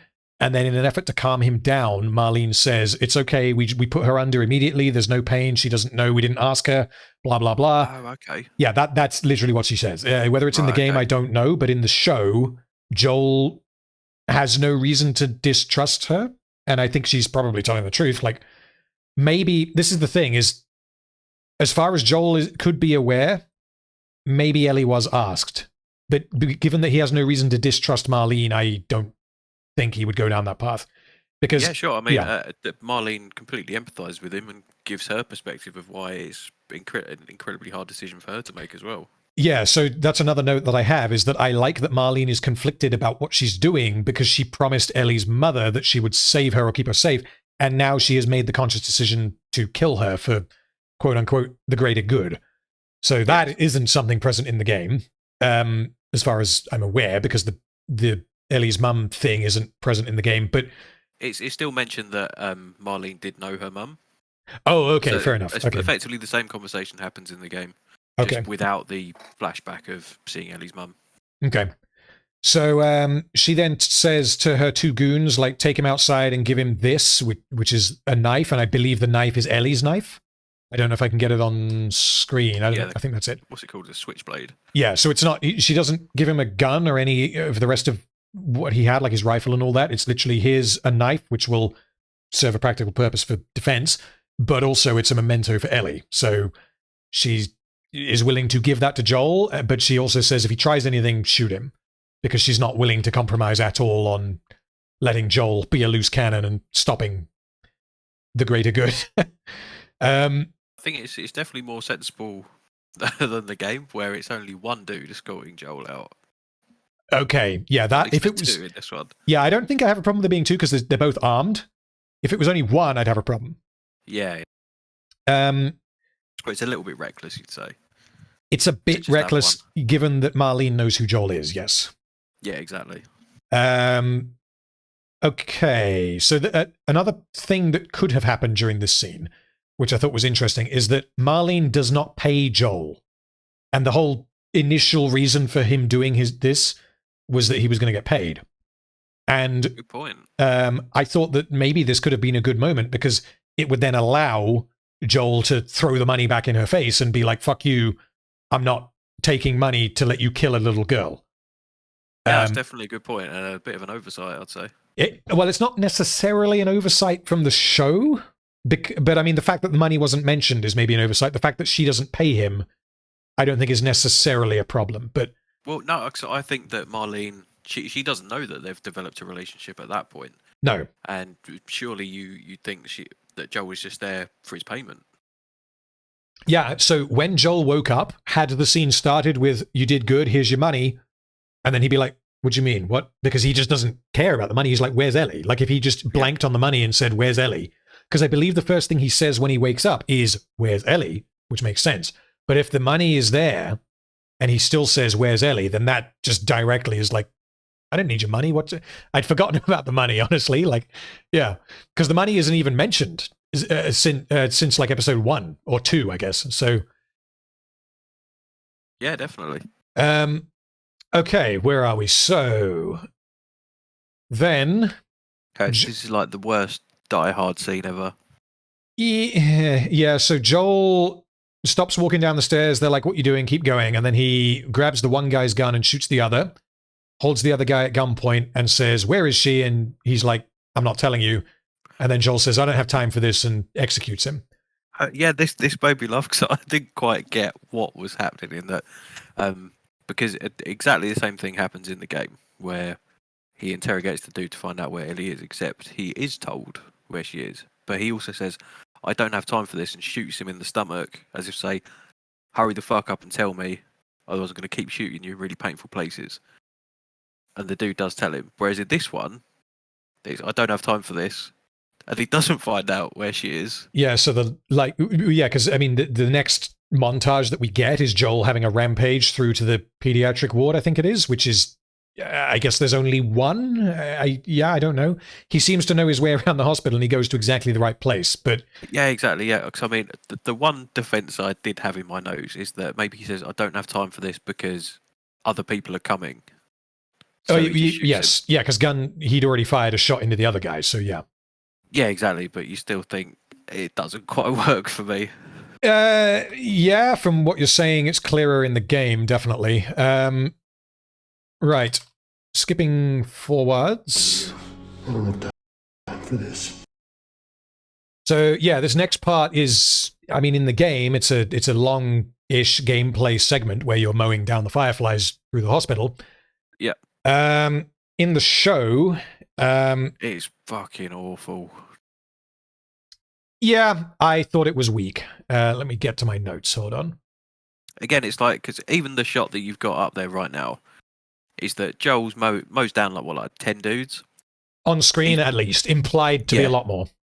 Yeah, he's barely using any cover or any kind of what you would assume to be fairly experienced kind of moves. He seems to be gunfights. He seems to be the Terminator rather than John Wick. Like he's just walking down the corridor shooting stormtroopers, basically. Yes. So, yeah, what I have on this is that the presentation of this montage as a whole seems to paint Joel as the villain. And I thought that you may well disagree with me on this, but like I'll go through kind of my thoughts. So I thought maybe why they did this is to set up season 2. I don't know. The reason I think this is because the camera repeatedly, I think 4 times, lingers on the bodies of the people that he's killing. And the sound is muted. There's use of slow-mo, which reminded me of like Saving Private Ryan, where like the horror of war kind of thing. And the focus of this sequence seems to be on the destruction that Joel is causing as he cuts his way through the fireflies. And there's moments where he executes the unarmed ones. Like he points his gun, he's like, "Put your gun down," and then they comply, and then he executes them anyway. Yeah, I remember that actually kind of almost made me laugh in how ridiculous it was. Well, this is the thing, is I'm conflicted on it because I find this to be completely reasonable given his goal, but I found it to be jarring because I'm watching Joel do something that I think he's absolutely justified in doing, but it's being portrayed in such a way as to suggest that he's wrong for doing it. Yeah, exactly. They go far too hard on that. Yeah. And like the music, I can't play it, but the music and the focus on the bullet wounds are not the kind of thing that you usually would see in like a scene of the hero fighting his way through the baddies to get to the girl. Like, I'm not saying that this scene should have been heroic, but from what I remember from the game, it's definitely cathartic. And you have the added context, I guess, from the show of that the Fireflies are completely fucking useless and they're bellends who they don't necessarily deserve what happens, but they can go fuck themselves. They're willing to murder a little girl in order to possibly maybe save the world without even asking her. Yeah, sure. Yeah. And I mean, in the game, it's essentially you have the conversation with Marlene and then it's, okay, on you go and save her. Yes. And you know it's in your mind that it's wrong to do, but you're like, no, fuck you. I've spent like however long it is, 10 hours basically bonding with this girl. There's no fucking way I'm going to let her die. Yes. So you really almost take on the emotional state of Joel at that point. Yeah, so, yeah. yeah, like you said, it's just too overdone in terms of almost making Joel out to be the villain. Like, he shouldn't be doing this. It's not for the greater good. It was entirely unnecessary for me. Yeah, so I mean, yeah, my last note on that really is that Joel should do what he's doing. And I take minor issue with the depiction of what he does, because how it's presented to the audience is less of an issue.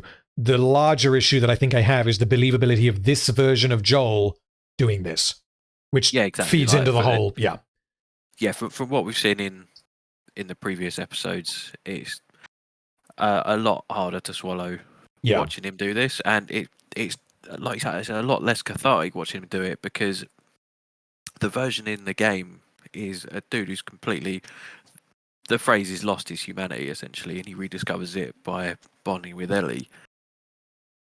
But like I said in the previous episodes, you never felt like he truly lost it, because he's trying to spare people and help people. Yeah. So just there's no kind of such a lower payoff in that respect. Yeah, like in this sequence, I guess in the game, is that he's directing his violence, which is what he is. Like, he's a very violent person. He's directing it. Well, is he though in the series? No, in the game. Sorry. Oh, sure. He's a very violent person, and he's directing it towards what he considers to be the greater good. And I think you can reasonably be on, even if you disagree that he should be murdering a whole bunch of people, you can completely understand why he's doing it. And the fact that you are playing him doing it to save a little girl definitely helps in that aspect. So he's channeling his flaws, which is his propensity towards extreme violence, towards a positive thing. Yeah, absolutely. Yeah, that is not present in the show. Yes, exactly. Yeah, I think in the game you grow to love Ellie just as Joel does.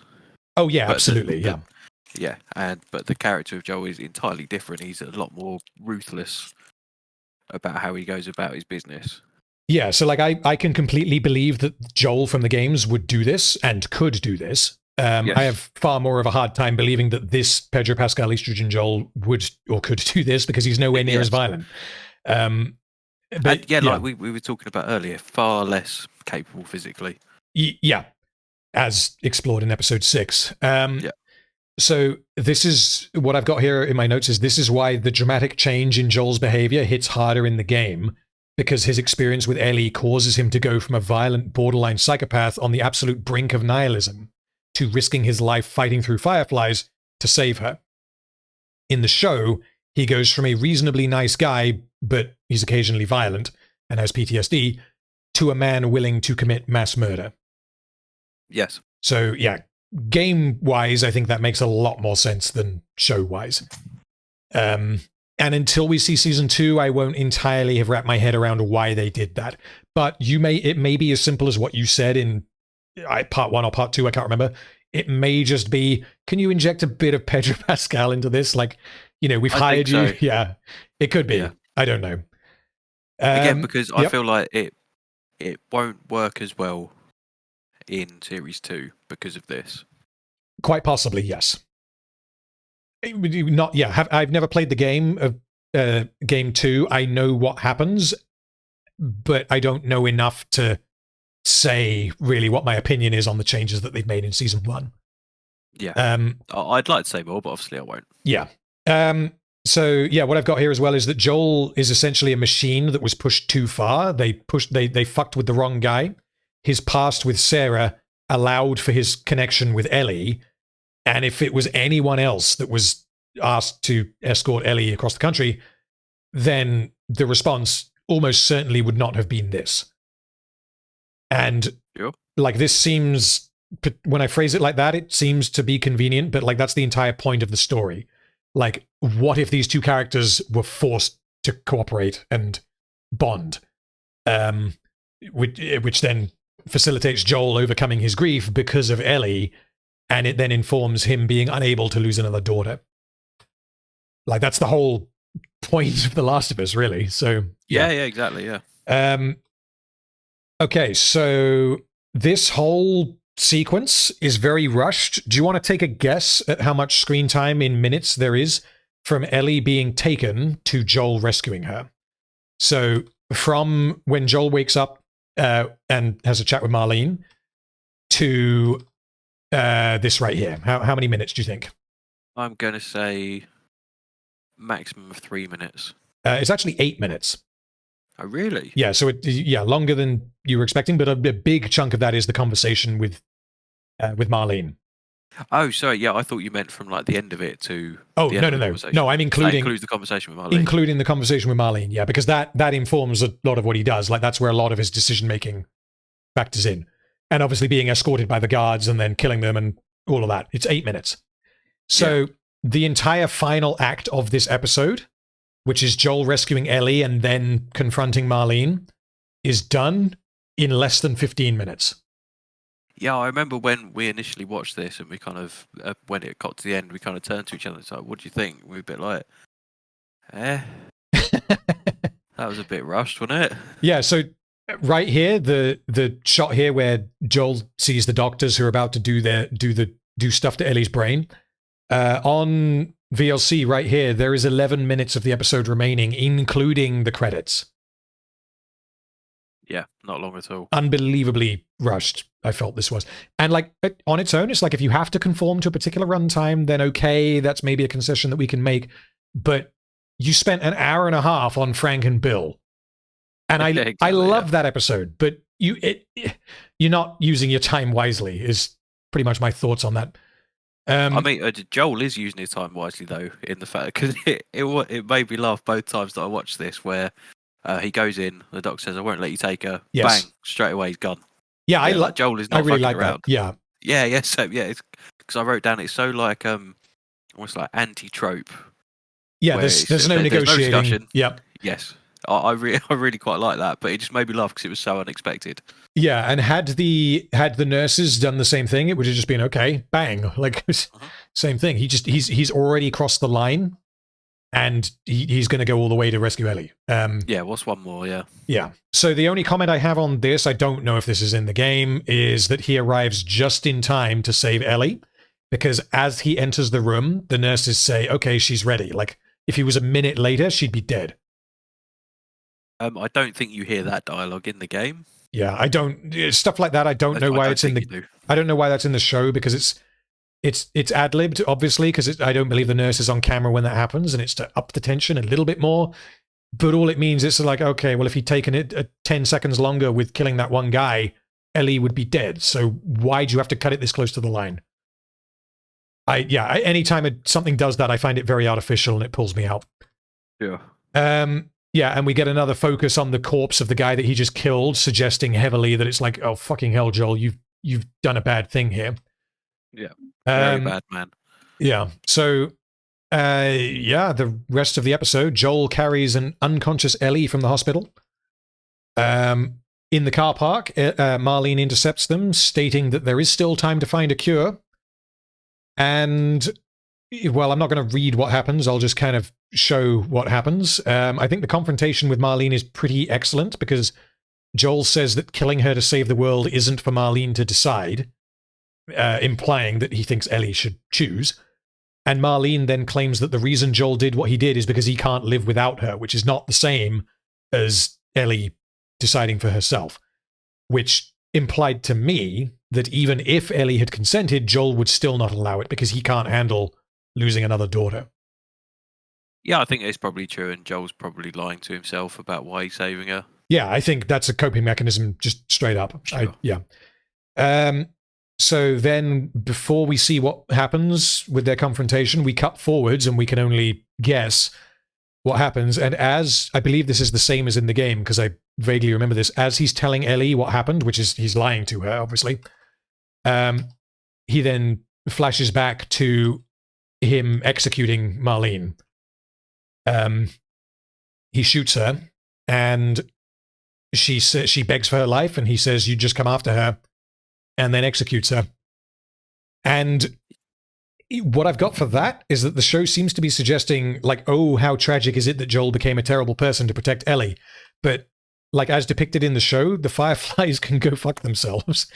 As I said earlier, they're assholes willing to kill a kid without her consent because maybe there might be a cure, maybe at some point, possibly. Yeah, I mean, it plays out pretty much how it does in the game, where I think you hear a gunshot and you're Yeah. not sure who's been shot, and you see Joel driving away almost as if, oh, did he leave Ellie there or not? Like, it's kind of a good mini cliffhanger. Okay. But so the main difference, and at the time I was glad why they did this, is the explanation Joel gives as to why they're now driving away from the Firefly Hospital. And it's a lot more believable in the series than it is in the game.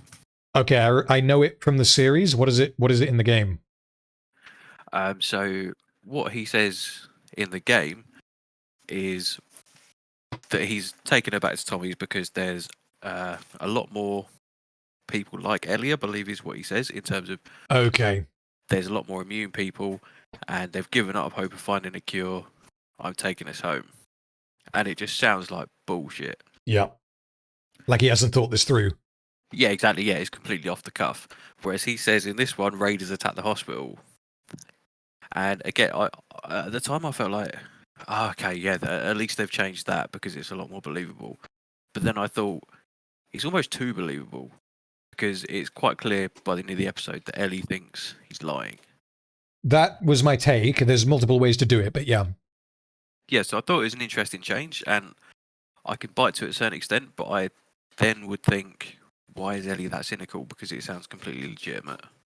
If the hospital was attacked, then surely he would just get her out. Yeah, that's true. But maybe it's the way that Joel says, oh, the hospital was attacked. It's like, just suddenly out of nowhere, like, okay, she presumably... Well, I guess no, she wouldn't know how many guards there were in the hospital because she was knocked out and not woken up until... Exactly. Yeah. So it's plausible in the show. From what you've just described, I think I prefer the way the show does it. Yeah, I'd say so, but then because... again, I wouldn't want to spoil too much of the next game. Save it for the end, because I think one of the questions that someone on Discord asked relates to the second game. So if you want to throw it in then we'll do it then. We'll do a spoilers alert then if I do talk about the second game. Yes, we'll do that right at the end. So where have we got? So Joel lies to Ellie even when she asks him to promise her that he told her the truth, suggests that he partly did what he did for selfish reasons. So he was unable... Why'd you say that? Because he was unable and unwilling to continue living without Ellie after she filled the gap and healed him from the wound left by losing his daughter. So his reasons for killing all the Fireflies and saving her was not, I don't think, because she didn't consent to having her life taken to save the world, maybe. And I don't think it was because killing a child is wrong, even though I think he believes both of those things. I think primarily it was, I can't lose another daughter. So what I was saying on that is that, yeah, that's definitely a part of it. But I also think that, like Marlene says, he knows what she'd choose. And I think just in Joel's mind, she's choosing wrong for that. Yeah, and obviously... Because she's only a young kid. She doesn't know what she's giving up as well at that point. She just wants to be the fucking saviour of humanity, especially after what she's been through with Riley and what she says about having survivor's guilt. She absolutely would have chosen the Firefly way to go. I think you can potentially argue it both ways, because if Joel is present, I doubt he would let her, like he would argue against that, is what I mean. Yeah, sure, and I don't think he'd ever want to even give her that choice. Well, that's the slight defense that I have of this. From what I remember in the game, it's a lot better, is that his criticism of Marlene is that she didn't give Ellie the choice. And in doing what he has done, he has also deprived Ellie of the choice, because he has lied to her. Okay, so that's not how it goes in the game. It's pretty much exactly the same as the series. Okay. In that Ellie's not given the choice, and Joel doesn't want her to have that choice. That's what I mean. Yeah. In that case, I think it's good in both ways. Like, regardless of which one came up with it, the moral ambiguity and, I guess, justifiable hypocrisy from Joel of, fuck you, I'm going to rescue Ellie because you didn't give her the choice, and that's wrong. But then he goes on to not give her the choice himself. Like, he's lying to her because Marlene is not present, because she's dead now. So he's feeding different stories to Marlene and Ellie in order to justify in his own mind why he did what he did, when the reason why he did what he did, as informed by the whole suicide discussion earlier in the episode, is because he cannot live with himself after losing another daughter. Yeah, I think, like I say, I think it's a bit of both for me. Yeah. Okay, so the final note that I have on this episode in particular is, whether you'll agree or not entirely, is that my view is that when Joel explains to Ellie what he did, my view is that Ellie knows or suspects that Joel is lying about what happened, but she can't change it at this point.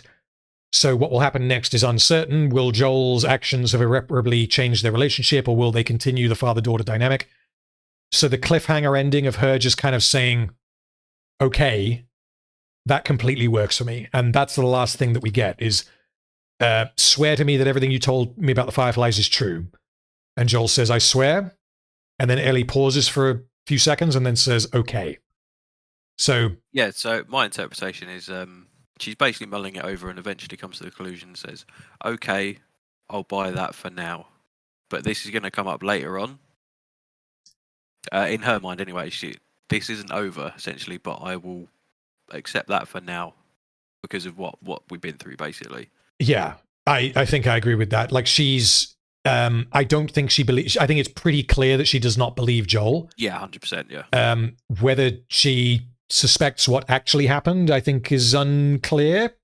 Because again, why like would... I say, yeah. I feel like it's more questionable of why she thinks he's lying in the show, because he gives a much more legitimate explanation as to what happened. Yeah, that's true. And hey, maybe that will feed into season 2. I have no idea. But yeah, either way, does the game end literally with this conversation of like, yes, swear to me that you told me the truth? Okay. Like, is that how it ends? Yeah, so you can kind of see the Tommy's village just kind of beyond the hill, I think, at that point. So they're basically nearly there and they have that conversation. Okay. Almost word for word, yeah. Yeah, so my final thoughts on this episode on its own is that this episode is super fucking rushed. It is the shortest in the season, and I have the timestamps for every episode. I will read them in a second. And this episode needed way more meat to it.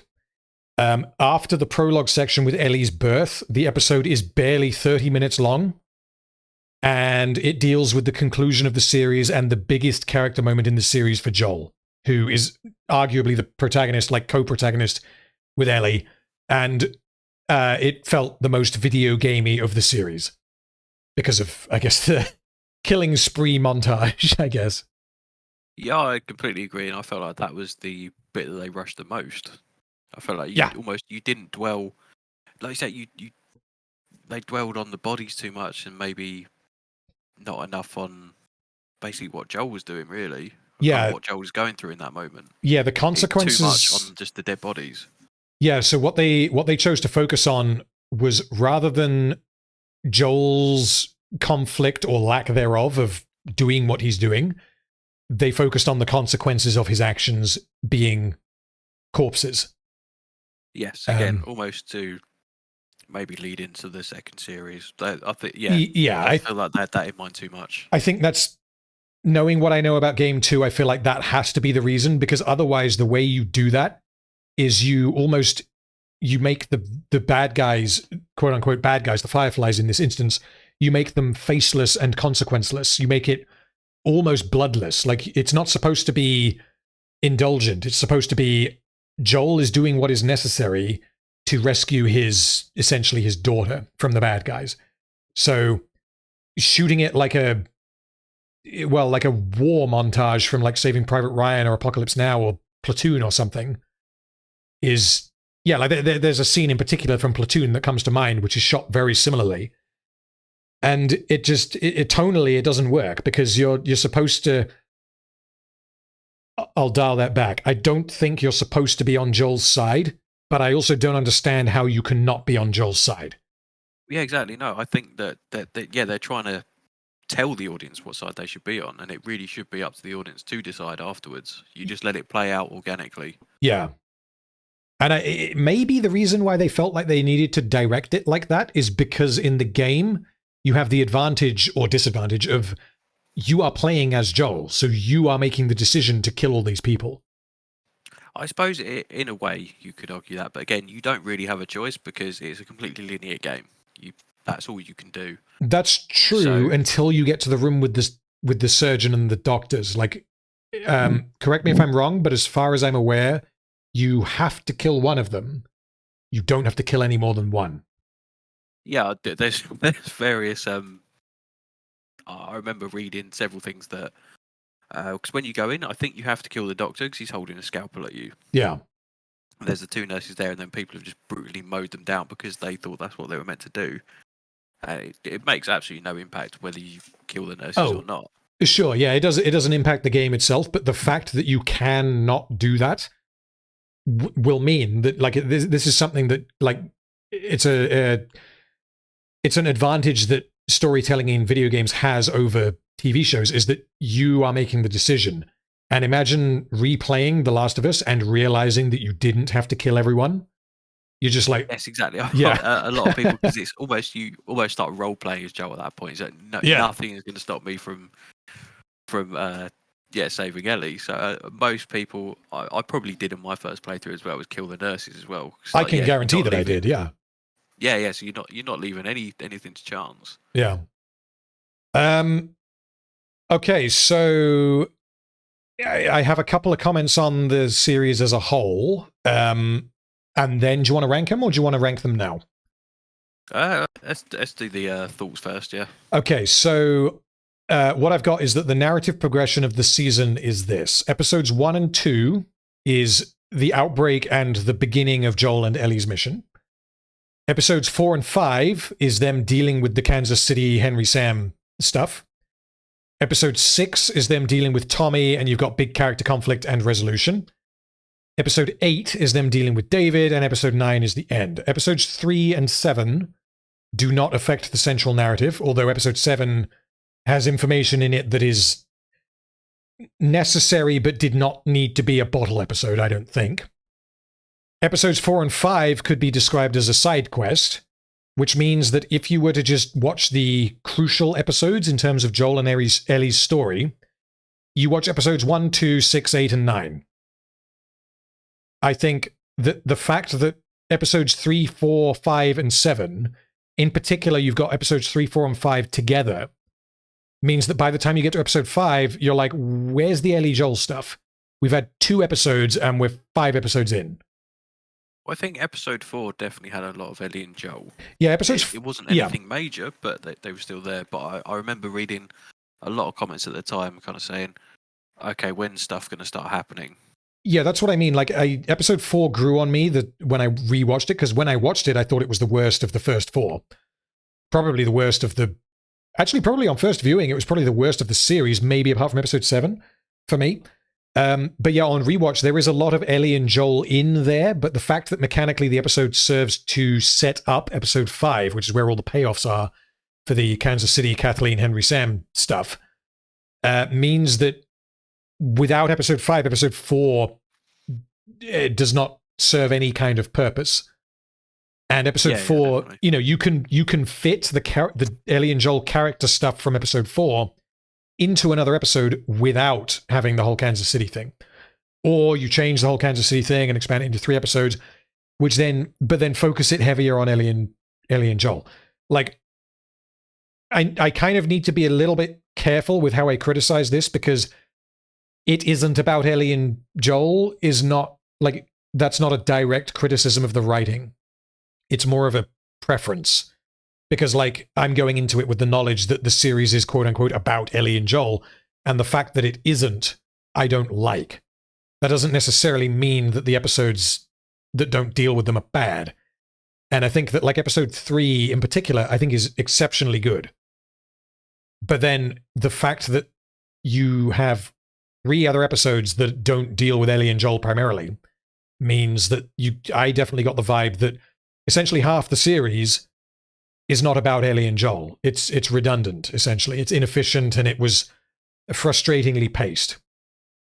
Okay, that's interesting. So I feel like I'd almost argue the opposite in that I remember reading a lot of reviews and comments saying that there isn't enough Ellie and Joel, and there's not enough zombies, and they're telling a different story to what you had in the game. And I thought that was a good thing in a lot of ways, that you get more to see of what the world is like in this universe, rather than specifically on those two characters. I really enjoyed the expansion, not of Kathleen, of course, but of Bill, seeing Riley as well, and a few of the other kind of different side characters, what it's done to humanity, basically. Yeah, I so found that really interesting. And while that, yeah, Joel and Ellie is the overarching story, I like the kind of almost sidetracking off. yeah, so like conceptually, in the case of episodes 4 and 5, I don't have a problem with them doing what they did. The problems that we have with them we've already covered, so like I won't go into that. But just purely conceptually, I don't have a problem with it. The problem that I have is that nearly half the series focuses on characters that are not Joel and Ellie, and at least a third of the series you could just straight up cut and not lose any information about Joel and Ellie. And like Yeah, that, like I say, yeah. I suppose because from my perspective, it's, although I enjoy the Joel and Ellie story, I like just seeing what's going on in the universe as a whole. Sure, and I think maybe the reason why that works a bit better in the game is because you are playing as Joel, and in some points you're playing as Ellie. But whereas in the show, you're not directly experiencing the world through their eyes, whereas in the game you are. Yes, yeah, I definitely see where you're coming from. So, like in the show, you have a scene with Kathleen interrogating a doctor, and all of that. Like that tells you nothing about Ellie and Joel.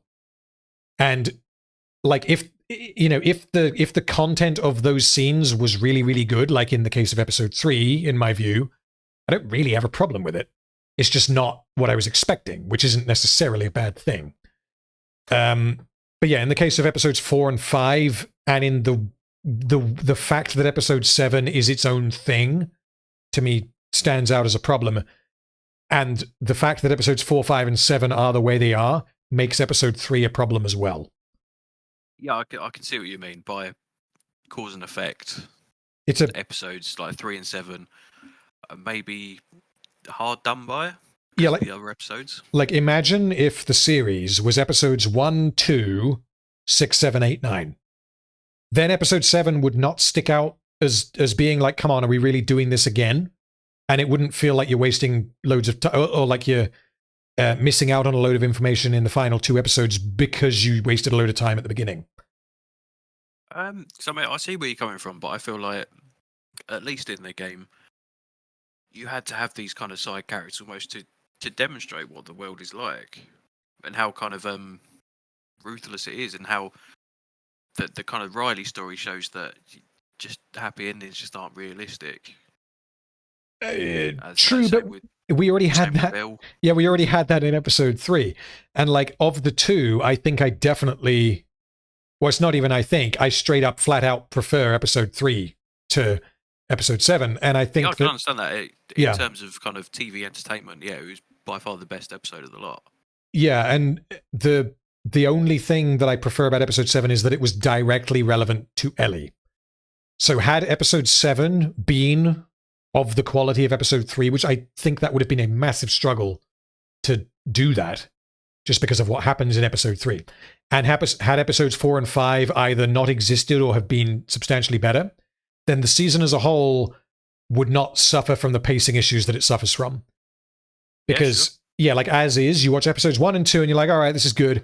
You watch episode 3 and it's like, this is good, but why? And then you watch episodes 4 and 5 and you're like, I feel like we're wasting time now. Then episode 6, you're back on the train or back on the horse, almost literally in episode 6. Episode 7, you're like, come on, for fuck's sake, can we just keep going? And then episodes 9 and 10. So I think I mentioned this earlier. Episodes, not 9 and 10, 8 and 9. Episodes 8 and 9 added together are about as long as episode 1 is on its own. Yeah. Like, give or take 5 minutes, it's about the same. And I think that's unforgivable. Yeah, definitely, yeah. Like, maybe less so with episode 1, but in particular, episode 3, again, I love it. But episode 3 being, 10 minutes shorter than the 2 final episodes of the season is a baffling choice, honestly. Yeah, absolutely. I really struggle to understand why they did that. Yeah. So, yeah, last comments on the series before we do rankings and then questions is I liked that nearly every character in the show was morally grey. Like, just trying to think of maybe characters that aren't morally grey, like arguably Ellie, I would say. Yeah, I'd say probably That's- Ellie's your only example there, really. That's pretty much it. But then, like, a lot of the series kind of focuses on her being forced to deal with bad things. And obviously she kills people, but she's never... Yeah, I mean, she's yeah. never really presented with a choice where she could be morally grey, I feel like. Yeah, and I think that was probably deliberate. Yeah. As I already said, I didn't... Oh, actually, no, I suppose Oh, go she on. could have left Joel in episode 8. Um, But she didn't, yeah. So, yeah, I'd say she's the only kind of yeah, you're right, good yeah. through and through character, yeah. I personally did not like Ellie until episode 4. Because that was when we started getting the actual, I guess, bonding of Ellie and Joel, which I still think happened too early, and there are ways that you can make me like Ellie without having that.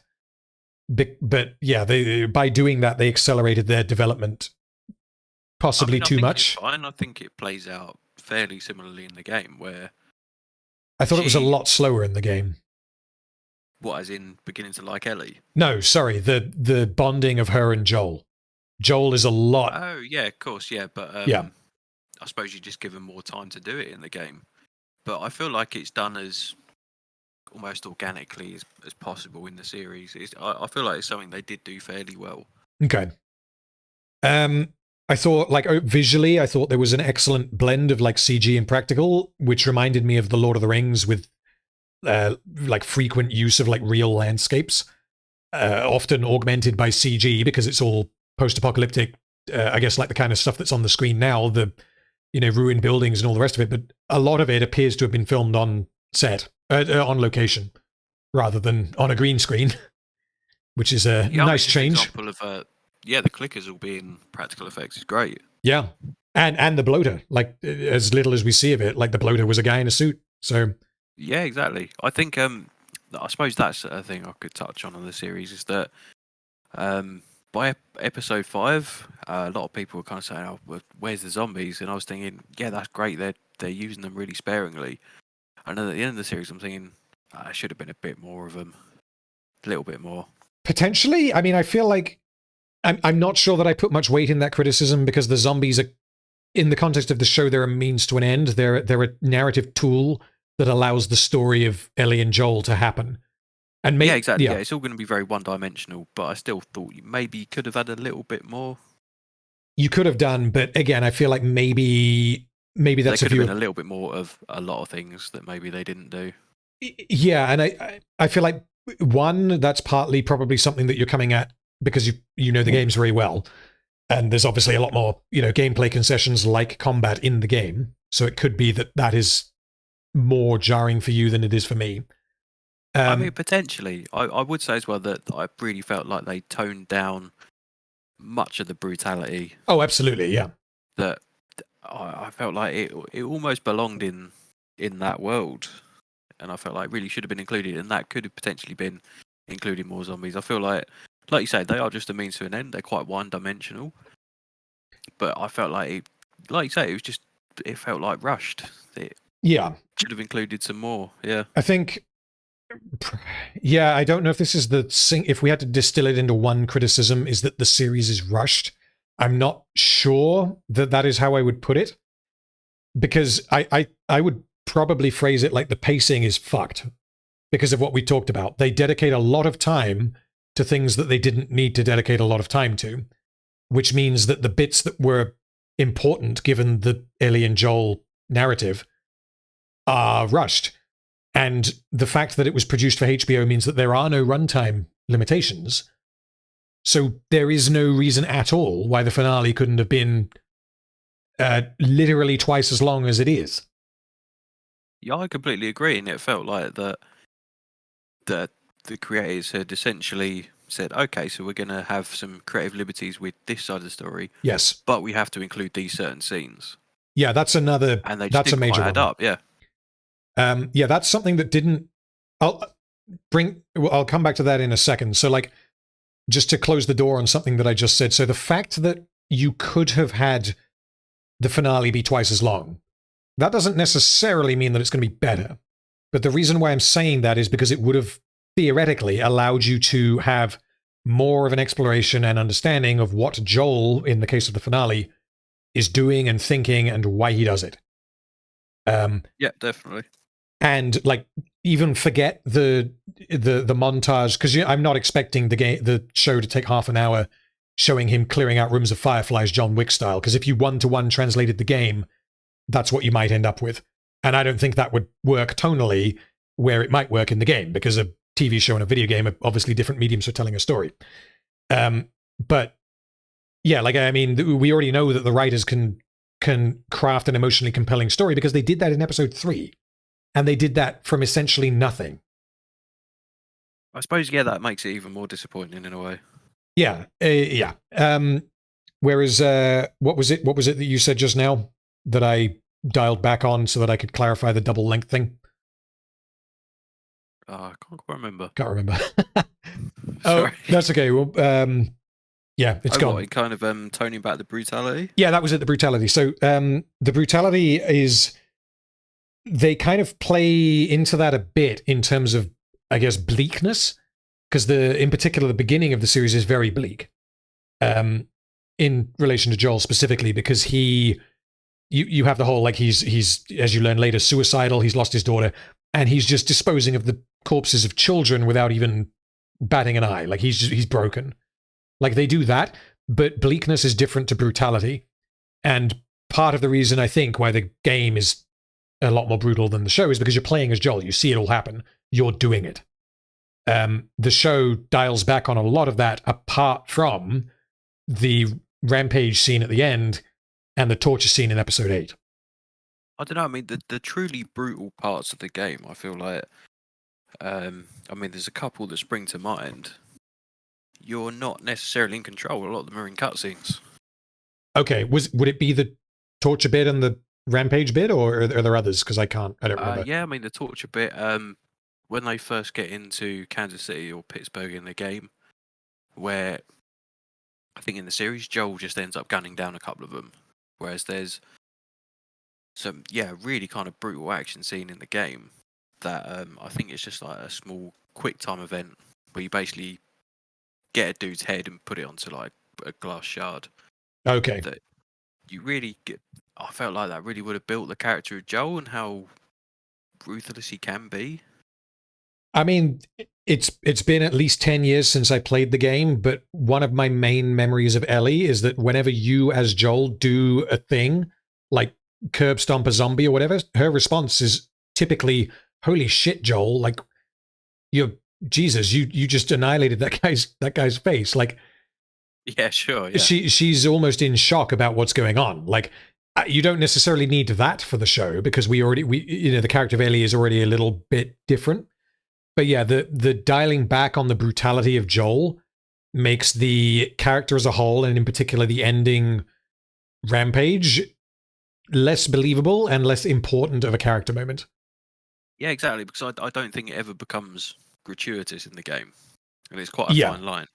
Like, for example, the episode in Game of Thrones where the Hound is fighting off the dudes in the tavern. And Arya helps her, I think. Yes. Yeah, helps him. Sorry. Yeah. Whereas it's fucking hideous to watch, but that's just the world they live in, and it's a really good kind of indication. Well, and that's the guy he is. Yeah. Like. Yeah, exactly. And it's the sword fights aren't all glorious poems and whatnot. Yeah. Yeah, they're horrible. I want to say that was season 3. Season 4. Season 4. Okay. It was like episode 1 or 2. I think it was quite early on. Yes, yeah, you're right, because that's after, yeah. Okay. I mean, do you have any other just final comments on the series? Because then I want to rank them, and then I've got some questions from the lovely chaps on Discord. Yeah, no, I think we're good. We can go to the ranking if you want. Okay, so episode 7, what are you thinking? Because right now your ranking is 1, 3, 4, 2, 6, 5. Okay, so if you want to change that, obviously tell me, but yeah. I'm gonna ring about changing 3. Actually, no. Okay, so 7 is my number 1. Okay. Now it's my turn. was going to say, my reasoning for 7 being my top episode is because it was the only one I felt like really improved on the game. Apart from maybe episode 3, but episode 3 was an entirely different thing. Yes. Like, that just didn't happen in the game. Yeah, I don't Whereas- think episode 3 is an adaptation, whereas episode 7, Yeah, from what exactly. you've told me, is. Yes, and I felt like, yeah. So go on. So what's your number So one? this is where I have a little problem, is because if I'm viewing it in the context of a 9-episode series called The Last of Us, then I have to take into account the other episodes that surround it. And if I do that, episode 3 cannot be my favorite episode. That's Yeah, that's why it's. Yeah, this is the same for me. Although, like I said earlier, in terms of production value and whatnot, it's by far the best. But it's not even in my top 3. Well, right now it's in your top 3, but I'm guessing episode 8 is going to top it out. Yes. Okay, well, so as to be consistent, I'm going to take each episode as an hour of entertainment. And in that aspect, episode 7 is at the bottom for me. Wow. Um, You thought it was the least entertaining, I think it is even definitely... over something like episode 4. Well, that's the thing, is episode 4 I have as my number 3 at the moment. So episode 5, we both agree, is basically the worst because of all the insane bullshit that happens at the end. Wait, so which one's the worst one? Episode 5, which is the finale of the Oh, Kathleen. yes, that is my bottom one. Yeah. Yeah, so that was my bottom one. However, I found that to be more entertaining than episode 7. This is where I'm really not sure where to put episode 7. Because That is interesting that we're essentially it's top and bottom. I was kind of expecting that, honestly. Yeah. But I'm not really sure where to rank them. The fact that excuse me, because currently my order is 3, 1, 4, 2, 6, 5. And I'm thinking if I'm not going to put episode 7 at the bottom, I have to move episode 3. Because episode 3 is weak as an episode of The Last of Us, but it's very strong as an episode of TV. Sure. So I think for consistency and simplicity, I'll keep episode 7 at the bottom. Sacred, I can't believe you. Again, the content of episode 7, if they had spliced it into the other episodes, don't have that much of an issue with it. But as an hour of TV, it's like, come on, really? But yeah. Okay. Yeah, sure, yeah. All right, episode But you're 8. wrong, sure. I'm wrong. I'm sorry. Episode 8. Where are we thinking? Your top 3 are currently 7, 1, 3. So I've got 7, 1, 8. 7, 1, 8. Interesting. I think I'm going to agree with you. I'm going to go 3, 1, 8. I think because otherwise my number 3 is episode 4, and episode 8 is definitely stronger than number 4. Yes. The problems I have with it are pretty minor, and the payoff is, the finale of it is extremely good. The biggest problem that I think I have with episode 8 is that it's nowhere near as good as the game, which I'm trying to eject from my brain. Yeah, exactly. Like we covered, it's an extremely high bar. It's from what you said, it's your favorite part of the game. Absolutely. And yeah, in terms of kind of the story, the voice acting, yeah, it's unbelievably good. Yeah. Okay, finale time, episode 9. This is another one where I'm really not sure what I think. What are you thinking? I mean, do you want me to read you your bottom 3, or is it in the bottom 3, would you think, or? Yeah, so I put it just above 5. Okay, so you've got 6, 9, and then 5. Yes. Well, I think I enjoyed episode 9 more than episode 7. But then at the same time, this is the thing, is that I think the biggest problem with episode 9 is that it squanders what was in the game. And if I'm forgetting that and just taking it as a 45 minutes of TV, I think I definitely put it above episodes 5 and episode 7. I feel like I just squandered the whole series, really. Well, that's the problem, is that episode 9 is the end of the series. So it's the final word. So, yeah, going from that. So Ryan's ranking 7, 1, 8, 3, 4, 2, 6, 9, 5. And mine is 3, 1, 8, 4, 2, 6, 9, 5, 7. So the only one we majorly disagree on is 7. Yeah, they're pretty much the same apart from that, aren't Yeah, I like 3 more than you, but apart from that, the major disagreement is 7, I think. they? Yes. Okay, so that brings us to the questions from Discord. So I've written down, we got like 7 or 8 questions, I haven't counted them. And if we think we've already discussed them, then we can skip them. But so, at the end of the podcast, what did you think the show did exceptionally better and why? And same for exceptionally worse. Do you want to take that, or shall I riff on that for a little bit? I bet a couple of things come to mind, I suppose. Exceptionally worse is the obvious of the character of Joel. Yep. Is an entirely inconsistent character. What they did exceptionally well, I thought, was, I mean, maybe not better than the game, but I felt like the character of Ellie, particularly in episode 7, they came as close to the game as possible, I thought. And from what you've said, they fleshed out what was already in the game. So exactly, yeah. And what I would say exceptionally well was the casting. Apart from the character of Kathleen, but even then, that's an entirely created character that wasn't in the game. Yes. So, in terms of the casting from characters from the game, that was done really well, I thought. Okay. Yeah, I'll go with really well, and then you can go with really bad. So, oh no, you already said really bad was Joel. So yeah. Yes. I would agree. The adaptation of Joel, I like Pedro Pascal, and this version of Joel could have worked, but I think the main thing that they missed a trick on is that they wanted to be faithful, but also they wanted to expand, and the expansions that they made, which I think are most obvious in the case of Joel, do not fit with the bits that they wanted to lift one for one, such as the ending and the torture scene and all that. So that hurts Joel more than any other part of the series, I think. Yeah, and again, it's nothing to do with Pedro Pascal and more to do with the writing. Yeah, exactly. Other bits that the show did exceptionally worse. I mean, the whole Henry Sam thing, but then that's not down to the characters of Henry and Sam. That's all the stuff surrounding it. Again, yeah, that's the writing. And yeah. I can appreciate what they were going for with Henry and Sam. Yes. And again, like the characters I really like. Henry and Sam in the show, I really like them. What I don't like is definitely the bullshit surrounding them. Yes, yeah, 100%, yeah. So exceptionally... Yeah, I think, Kathleen was the worst part of the series for me. Even including Joel, I'd say that was the worst part. Which is why episode 5 is...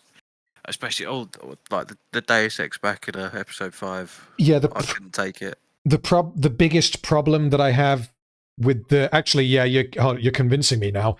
So I'm swapping episode 7 with episode 5. So I think we are now in agreement that episode 5 is the worst. Oh, thank God. So the reason I think I've been convinced on that now is I'm remembering all the problems with the finale of episode 5. And you're thinking of Kathleen pausing twice to shoot Henry, aren't you? Well, it's a lot of things, because I don't like the character of Kathleen, but even if you eject that, the whole finale of episode 5 is contrived bullshit. Yes. And yeah, I would say it's possible that the reason why I think it's worse than maybe it is because it was built up for so long and it was supposed to be this big epic. It's kind of like the Battle of Winterfell in season 8 Game of Thrones. It's like, this has been coming for 8 fucking seasons, and then it shits the bed. Yes, exactly, I think that makes it seem worse than it actually is, because as an hour and a half or however long it is of TV, it's not great, but I think the reason why people think it is as bad as it is because of how it sits in continuity with the rest of the series. Yeah, exactly. And like how it concludes a major narrative arc from Game of Thrones in a very unsatisfactory manner. Exactly, compared to like the set piece episodes that they'd had previously. Yes, it's unbelievably bad in comparison. Yeah, the worst parts. Yeah, okay, I've said the worst parts. So the best parts, I mean, the expansion of Bill and Frank, I just wish that had been more relevant to the story. Like, had they been alive, maybe. Obviously, that would change the ending, but yeah, I'm very conflicted on that episode. Because, yeah, I've already explained why, but yeah, my favorite part of the series is that episode. Yeah, I suppose maybe I'll throw in Nico Parker as Sarah as well. Oh, shit, Expanding yes. on her character, that was really good. I don't know if that's another question that we get, but yeah, one of the best actors and actresses, Nico Parker as Sarah, is fantastic. Likewise for Bella Ramsey as well. Bella, So I yeah, really did have my doubts because all I'd seen her in was Game of Thrones, and I thought, that's a risk. yeah. The guy that plays David, I think, was very good, but I think that's slightly tarnished because he's not quite as good as the game. Oh, yeah. Again, it's obviously if anyone listening hasn't watched the scenes from the game, just go listen to the scenes from the game with David. It's one of my favorite acting performances, like voice acting performances. Yeah, absolutely. Love's brilliant, yeah. Just one other thing before I move on to the next question. One thing that the show did exceptionally better, I'm not sure I'd call it exceptionally better, but I did very much like the change to make Sam deaf because of what it allows to happen. That was, I think, the standout moment of the end of episode 5, which apart from that, we, broadly speaking, did not like. But yeah, the change, what that change allowed to happen, I thought was very good. Yep. Okay, right, next question. Do you think that the show had a more positive reception because of how many terrible shows and movies we've been getting lately? I'll jump in first on that. So I think the way The Last of Us show has been received is, I think it's definitely overrated. However, I think it is vastly better than most shows and movies that we've got recently. I think that it's kind of similar to the Dungeons and Dragons movie, which I watched recently. Like, it's good. I would say that The Last of Us is occasionally very good. But does it compare to, like, truly excellent films and TV shows? I don't think so. So, yeah, it could well be that the reason why people like it so much is because, as well, I mean, I'm excluding Arcane because I don't consider Arcane to be a video game adaptation. But I think with that exception, The Last of Us is by far the best video game adaptation we have ever got. TV or movie wise, either way, I think it's by far the best. Do you have any thoughts on that? Yeah, I'd essentially agree. And I remember reading the reviews after the first couple of episodes saying, this is how you do video game adaptations. Like, we finally got a good one. And as it almost slowly went downhill, it almost became a bit of a third rail topic, especially given how popular and beloved the game is. Yes. It's almost like you couldn't say, this is a bit shit. But yeah, exactly, because of how good the game is. They did a good enough job that, like I say, shit is a bit harsh, but it should have been a lot better than what it was. It's still good. It should have been great. I mean, just as a number out of 10, kind of where are you? Because as a whole, taking all 9 episodes into account, I'm at about a 7 out of 10. Yeah, same.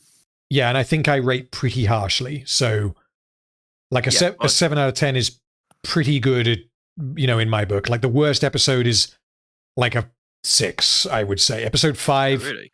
Yeah, episodes 5 and 6. Well, because there's bits that I like in episode 5, and like if that was just a movie, I'd be like, it had a lot of bullshit, but broadly speaking, it was fine. Yeah, so I feel like if I averaged out my reviews for each individual episode, it'd probably average out at about a 7. Yeah, like there's definitely moments in episode 5 that are worse than a 6 if we're talking in terms of internal consistency, but like in terms of how much I liked it. Yeah, episode 5, I'd probably give it a 4 or 5 out of 10. I could be convinced, definitely. Yeah. Yeah.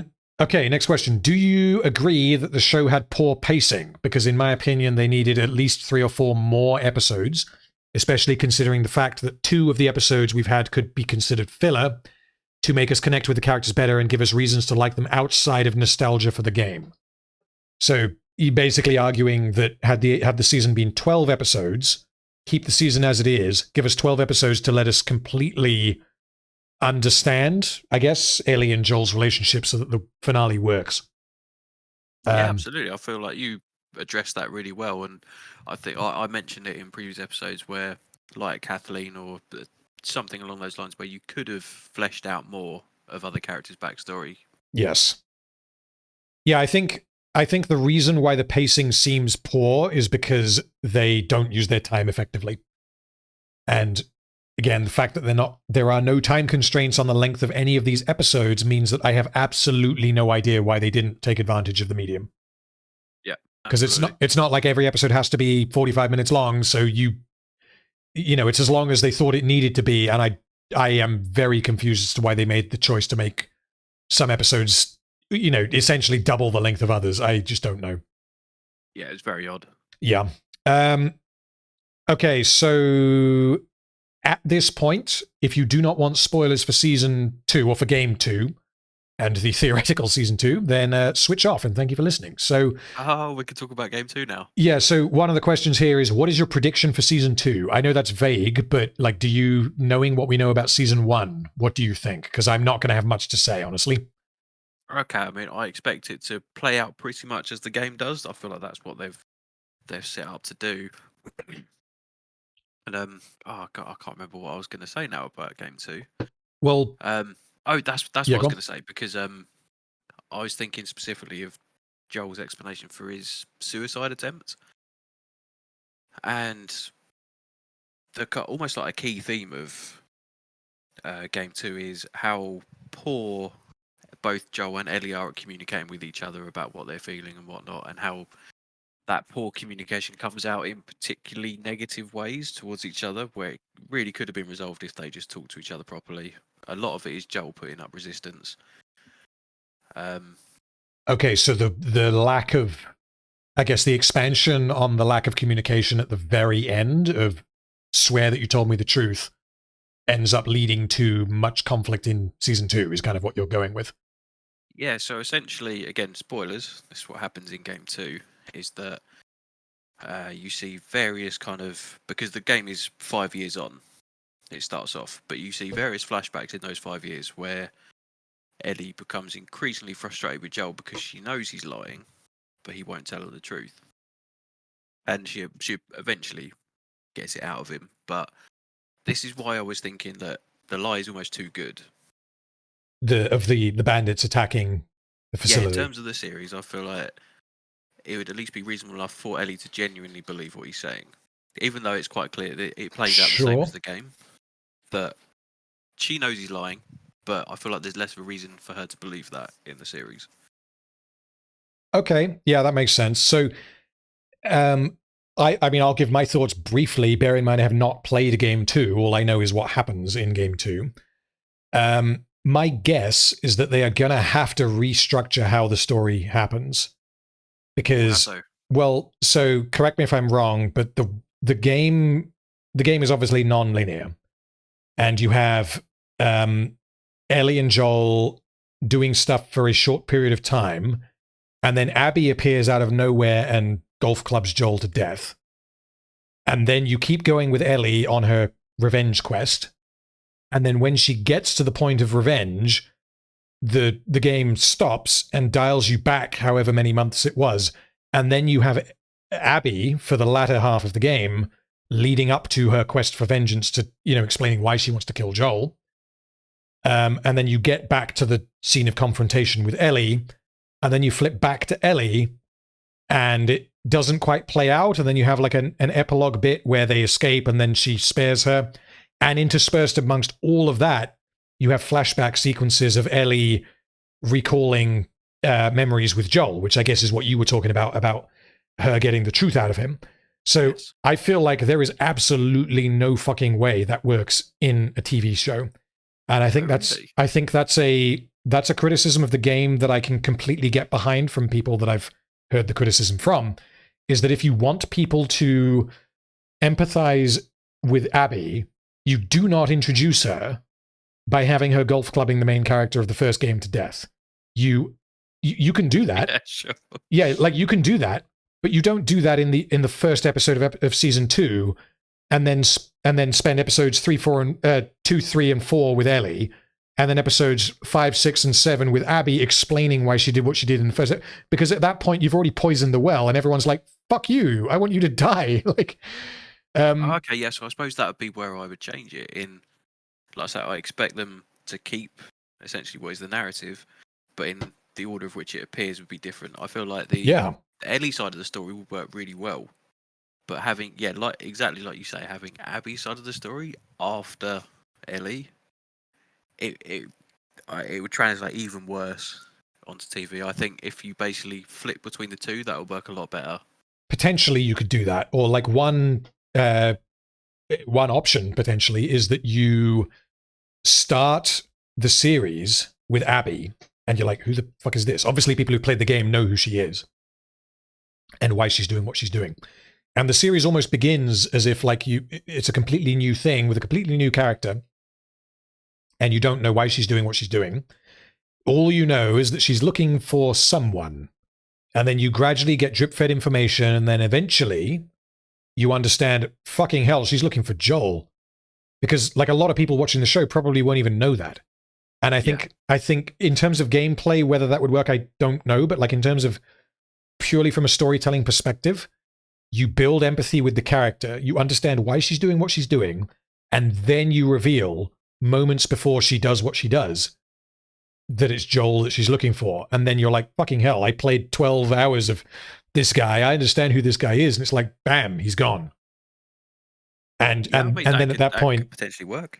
Yeah, like I don't know if they will do that, but I feel like either way they approach season 2, they have to restructure the narrative, because like season 1 of The Last of Us is not it's not chronological. Obviously, you've got 2 episodes that are almost entirely flashbacks, but I don't think that will work in season 2 because of the length of the you'd have like 3 episodes of flashback. Like I don't think that will work at all. And I also feel like cutting between the two would be, well, without knowing the details of what happens in the Abby story, apart from the, what she does to Joel, I don't know if flipping between the two episode by episode would actually work, because I don't know how you introduce the character. I'm not sure, honestly, because I haven't played the game. I mean, just almost like a kind of sidebar. I remember hearing, I think it was some director was basically talking about how opening an episode with a character you don't know is the best time to do it, because within like the first 5 or 10 minutes, the audience is the most open-minded that they are. Yes. For me, I completely disagree with that. I feel okay. Like if you're going to start a new series, I want to see the characters that I'm familiar with. So I feel like I'm almost settled in to that point. Because are you talking about a season 2, like specifically with regard to a second season of a thing that you already know? Yeah. So there's a lot of kind of TV series that do this. So so let's say, for example, they start off series 2 with Abby. I would be really pissed off because I'm like, where the fuck's Ellie? I just want to see Ellie. So at least introduce Ellie, see what she's doing, then go to this new character. That's just my preference. You could do that, and I think if they were going to focus on Abby, they probably would do that to solidify where Ellie is at that point in time. I think, yeah, because that's it for me. It just frustrates me because I'm like, who the fuck's this? Get him off my screen. I just want to see Ellie. So I'm just sat there frustrated and irritated. I mean, I don't know if this might be too deep of a discussion for this podcast because we've been going for a little while, but one of the major criticisms that people have of Game 2, like knowing that you like Game 2 and knowing that I haven't played it, I'll just kind of verbalize the criticism to you and see what you think. But a major problem is that people don't like Abby. It's not even that she killed Joel, it's that she is an unlikable character, and what she did is unjustifiable given what we know about her. So at no point during the story is anyone on her side. And yet you are forced to play for 10 hours as her, and you're like, the whole time you're just like, fuck you, like, die. Like, do you mean her killing Joel is unjustifiable as a character? I can understand that that she might do that. I think that the way that the game presents it, from what I've heard, is never ever going to get you on Abby's side. Oh, sure, yeah, absolutely, yeah. Yeah, I think, and it's not just Abby, because I've played the second game, I want to say, like 3 times through now, and I would say I like Abby. She suffers from her side characters being really poor. Okay. And that's not just exclusive to her. To be fair, that the side characters they introduced, they're nowhere near as good as the first. Like where you have Henry, Sam, David, and whatnot. The side characters are really lacking in the second game. So an interesting point of comparison that maybe is relevant to talking about The Last of Us 2. Heat. Two extremely... you can empathize completely with both characters. Only one of them can win, and they both want different things. So That is a definitely interesting comparison. yeah, like Some merit, I would say. Yeah, it's not 1-to-1 with The Last of Us 2, but like that works really well, and it flips between the Al Pacino and the Robert De Niro characters like repeatedly during the films, but you completely understand why they're doing what they're doing. And Heat does not open with Robert De Niro murdering Al Pacino's wife or something, like, because if that happened, it'd be like, fuck you. yeah, sure. You know.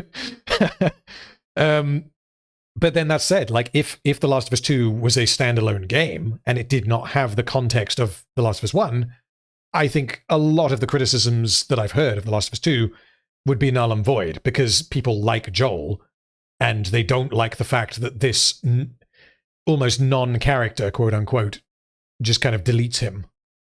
Yeah, exactly. And I felt like there's plenty of criticism you could make of the second game. There's not much merit in those criticisms, in my opinion. Yeah, in that I feel like it's entirely justified for Joel to die and to die in this way. But there's plenty of other problems the game has got. Yeah, the problem that I have narratively with that, from what I know about the story of the second game, is in presentation, not in what happens. Presentation how? Well, as in opening the game with that, because you are never going to be on Oh, I Abby's see. side when you do that. I don't know. I feel like it sets the tone for the rest of the game. True, but the game also kind of requires that you care, you know, that you maybe want Abby to win. I don't know about that. Okay, well, because otherwise you're spending half the game playing as just the bad guy, and it's like, fuck you, I want you to die. Like, I don't think that was... The aim of playing her is to maybe convert you over to thinking maybe she's not the bad guy and she does have her reasons. Yeah. And it could have been done better, but at least get what they're going for. And like I've kind of maintained about the second game, it's got its problems, but I really respect the fact that they tried something different for the second game. It would have been really easy for them to do just another Joel and Ellie adventure. Yeah, I also feel like with game 2, like we're talking about game 2 for a little bit, which I don't mind, but yeah, another issue with game 2 is that it was a bait and switch, which I don't personally care about because I didn't play it on release and I still have not played it, but it was advertised as being something that it is not, which doesn't affect what it is. Like, if you're going to judge what it is, then you take what is, you don't take what you thought it was going to be. But like in the promotional material, it was very Joel-centric.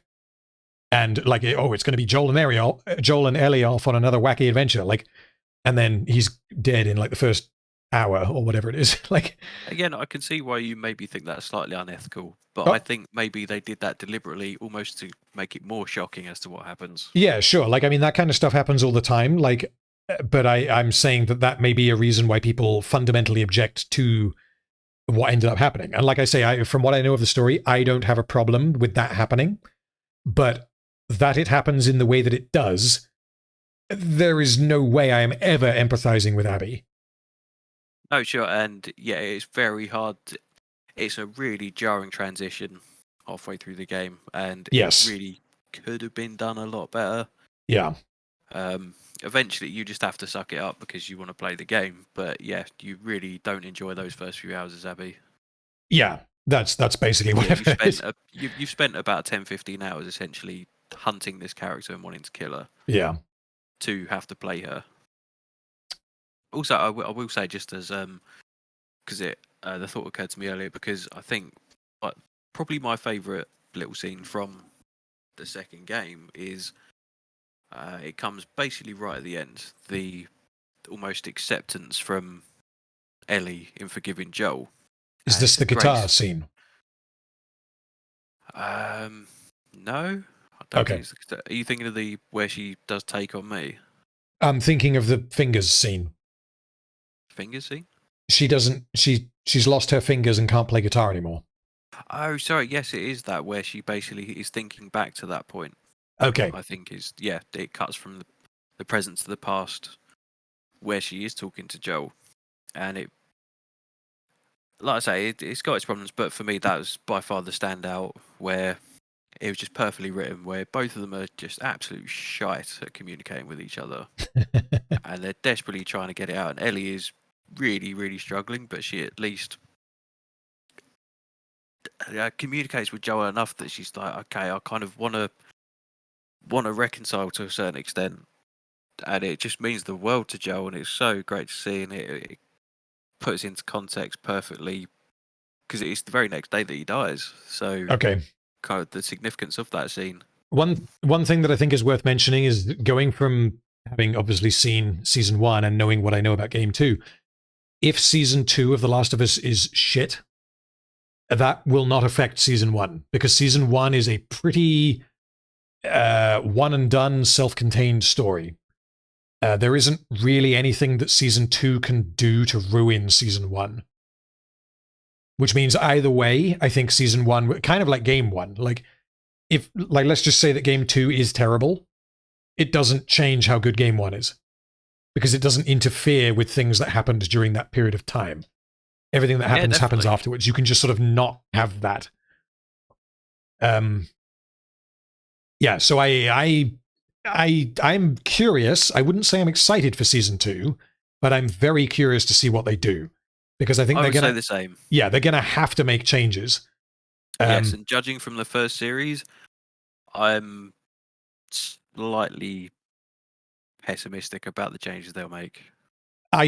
I don't know, because I feel like from what I've heard, there is more room for improvement in game 2 than in game 1. And also game 2 is a lot longer than game 1, which means there's a lot more meat they can fill. Yeah, definitely. But like you say, there's more room for improvement in the second one, but there was also various things you could have done in the first series, and they didn't do it particularly well, in my opinion. I definitely agree. So, right, next question. Do you think that the changes in comparison to the game that they introduced made sense and were justified, or made the story better? I was a bit confused. Excuse me. I was a bit confused when why they gave us the side story with the bandits in episode 4. And of course, they dedicated an entire episode to Bill and Frank, changed their relationship, and barely progressed the main plot in any way. So in comparison to the game, you're going to kind of have to take this more than me, because you know the game better than me. But generally speaking, with the exception of episode 3, I think that almost every change that they made from the game made it worse. Yeah, I largely agree with that. I would actually think the question about almost like the kind of sidebar that they took in various episodes, I felt like they didn't go hard enough on some of it. Yeah, they could have. This is the thing, is that you have the core story that you need to tell with Joel and Ellie, which has to take a period of time. Episodes 1, 2, 6, 8, and 9, like that is the necessity. Everything in between can be whatever it's going to be. And as long as it gives you something about Joel and Ellie, then it will serve some kind of purpose with regard to their story. Like episode 3 has content for Joel and Ellie at the end. I just don't like it. Like, it's the weakest part of the episode, and it has to do with the main characters of the season. And I forget if that is the same as in the game, or if it was an expansion. I can't remember. Oh, no, yeah, obviously it's an expansion, because Bill is alive in the game. So the whole letter that says, hey, go do the thing that you need to do that I know about for no reason, that isn't in the game, is it? No, that letter was... That letter was something else, yeah. Yes. That was the weakest part of episode 3. Definitely, yeah. Yeah. Yeah, in terms of changes, I'm trying to think like other major changes. You got the expansion of episodes 4 and 5 with the whole Kathleen thing. Oh, I've got one. Go on. Again, it's a worse change, but this is one of the main reasons why I ranked episode 2 so low, was the change to how the infected work, in that they can communicate through their tendrils or whatnot underground. I believe that's the only time they do that as well. Yes, and I remember saying to you at the time, if this goes somewhere, that they use this later on, then I think that would be a good change. If this is just a pure gimmick, I hate it.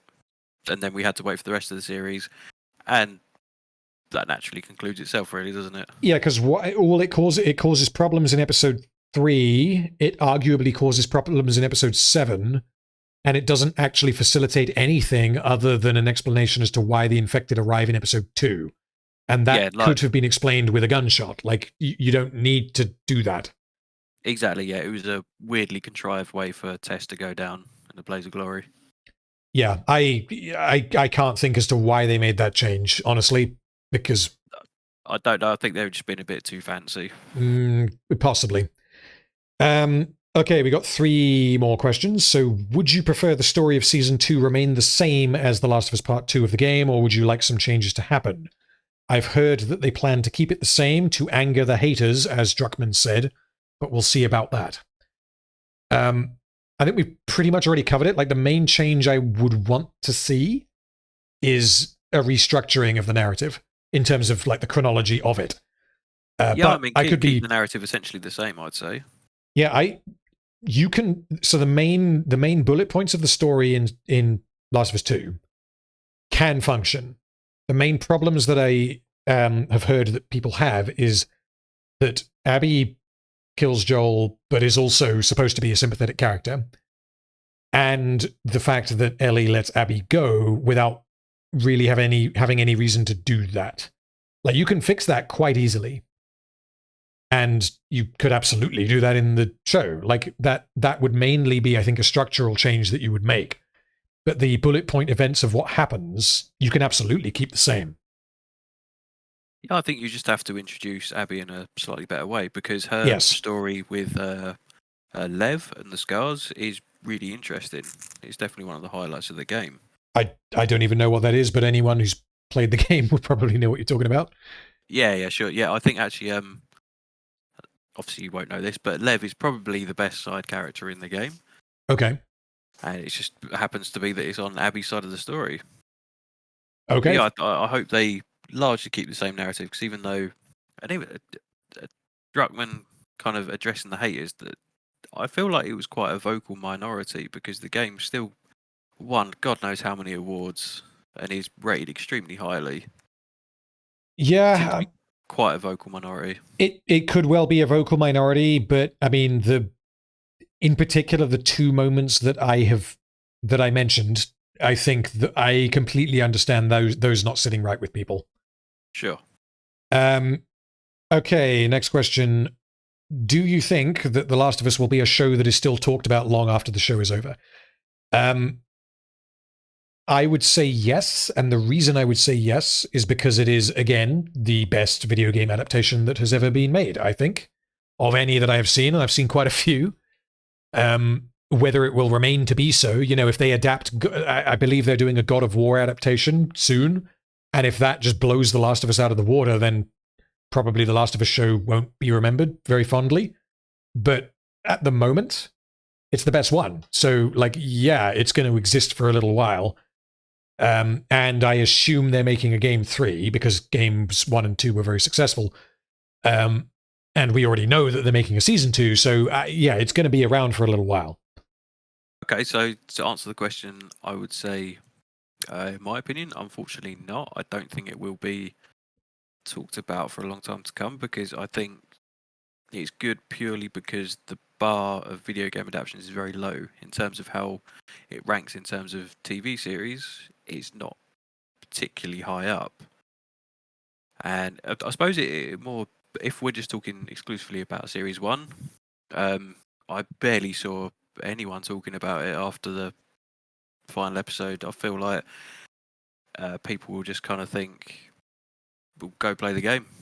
If you want to experience the story in its kind of best version, just play the game.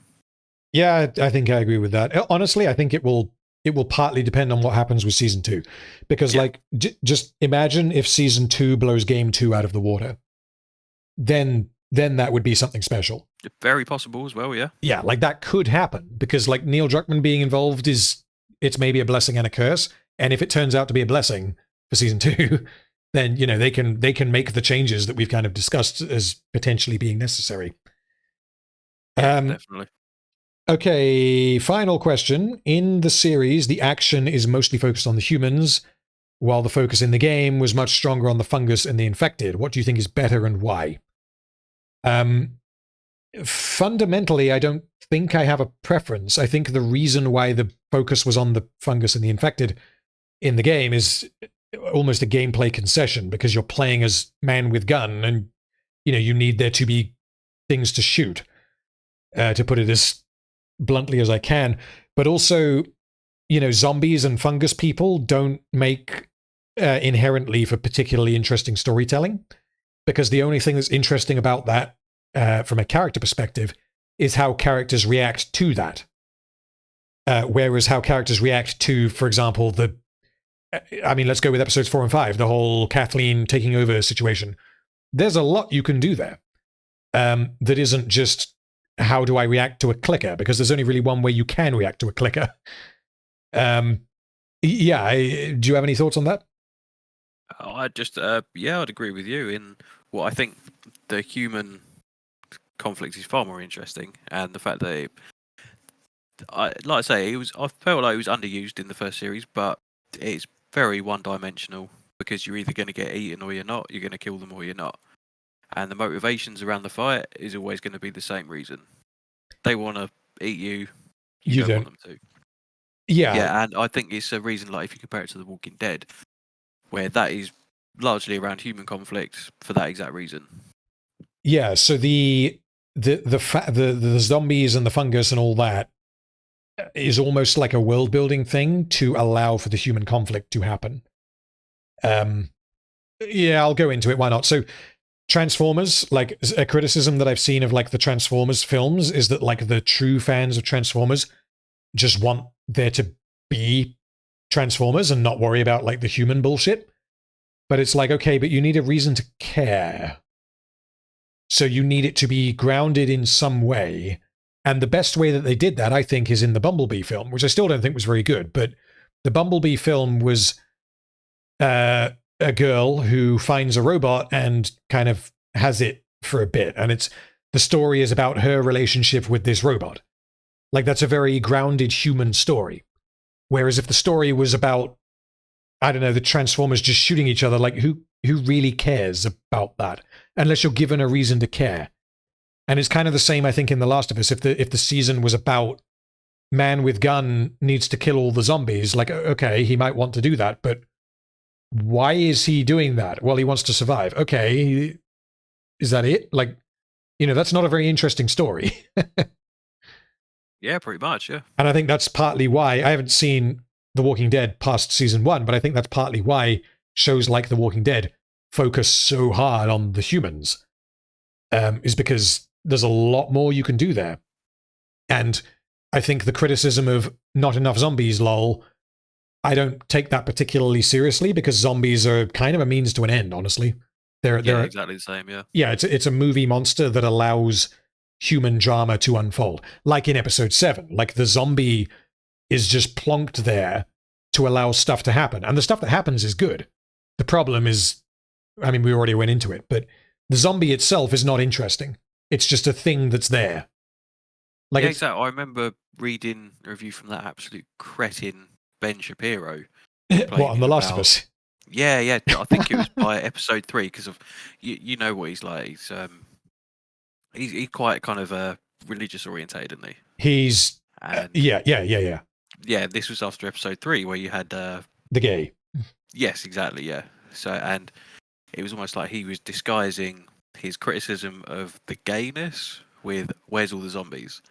And he's like, "This is a zombie show." It's like, well, no, not really. It's a kind of a drama about 2 characters where there happen to be zombies in the story. They're not the story.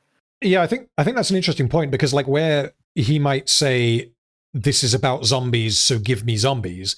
At the same time, part of what I'm saying is this is about Joel and Ellie, so give me Joel and Ellie. And like it. Oh yeah, I could understand where you're coming from with that. Yeah, so like I think from the starting point for both, like obviously if you forget the religious conflict with the gay thing,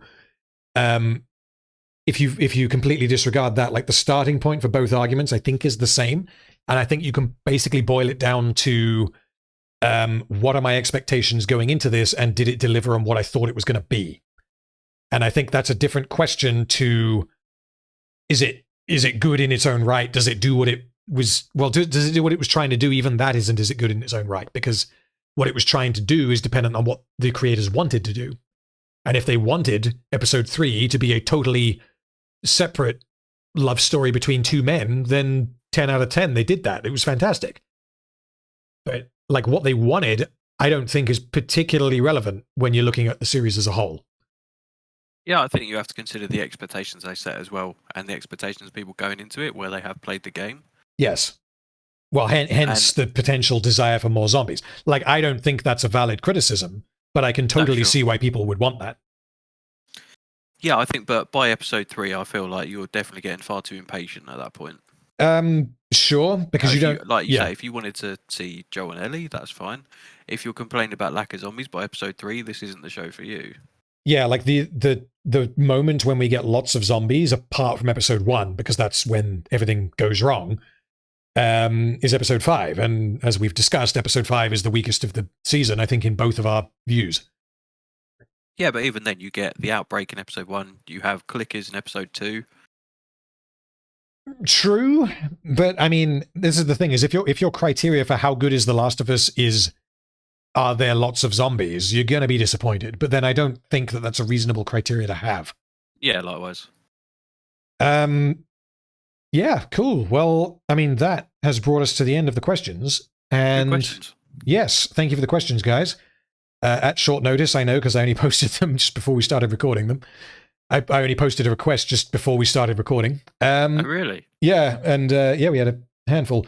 And I'm just looking at how much whiskey I've drunk. So, yeah. Oh, yeah, so I'm down nearly half a bottle. Oh, dear. Keep going. Like, it's only the 750ml. Oh, God. Yeah.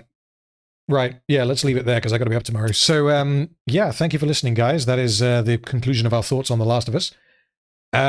We'll probably do Last of Us Season 2, if or when that ends up happening. Whether we'll do something in the meantime, I don't know, but we will see. So, yeah, thank you for listening, and I'll see you whenever I release another video, and Ryan, I'm sure you'll be on it again at some point. Of course. Thanks for having me. No problem. See you later, guys, and I hope you have enjoyed.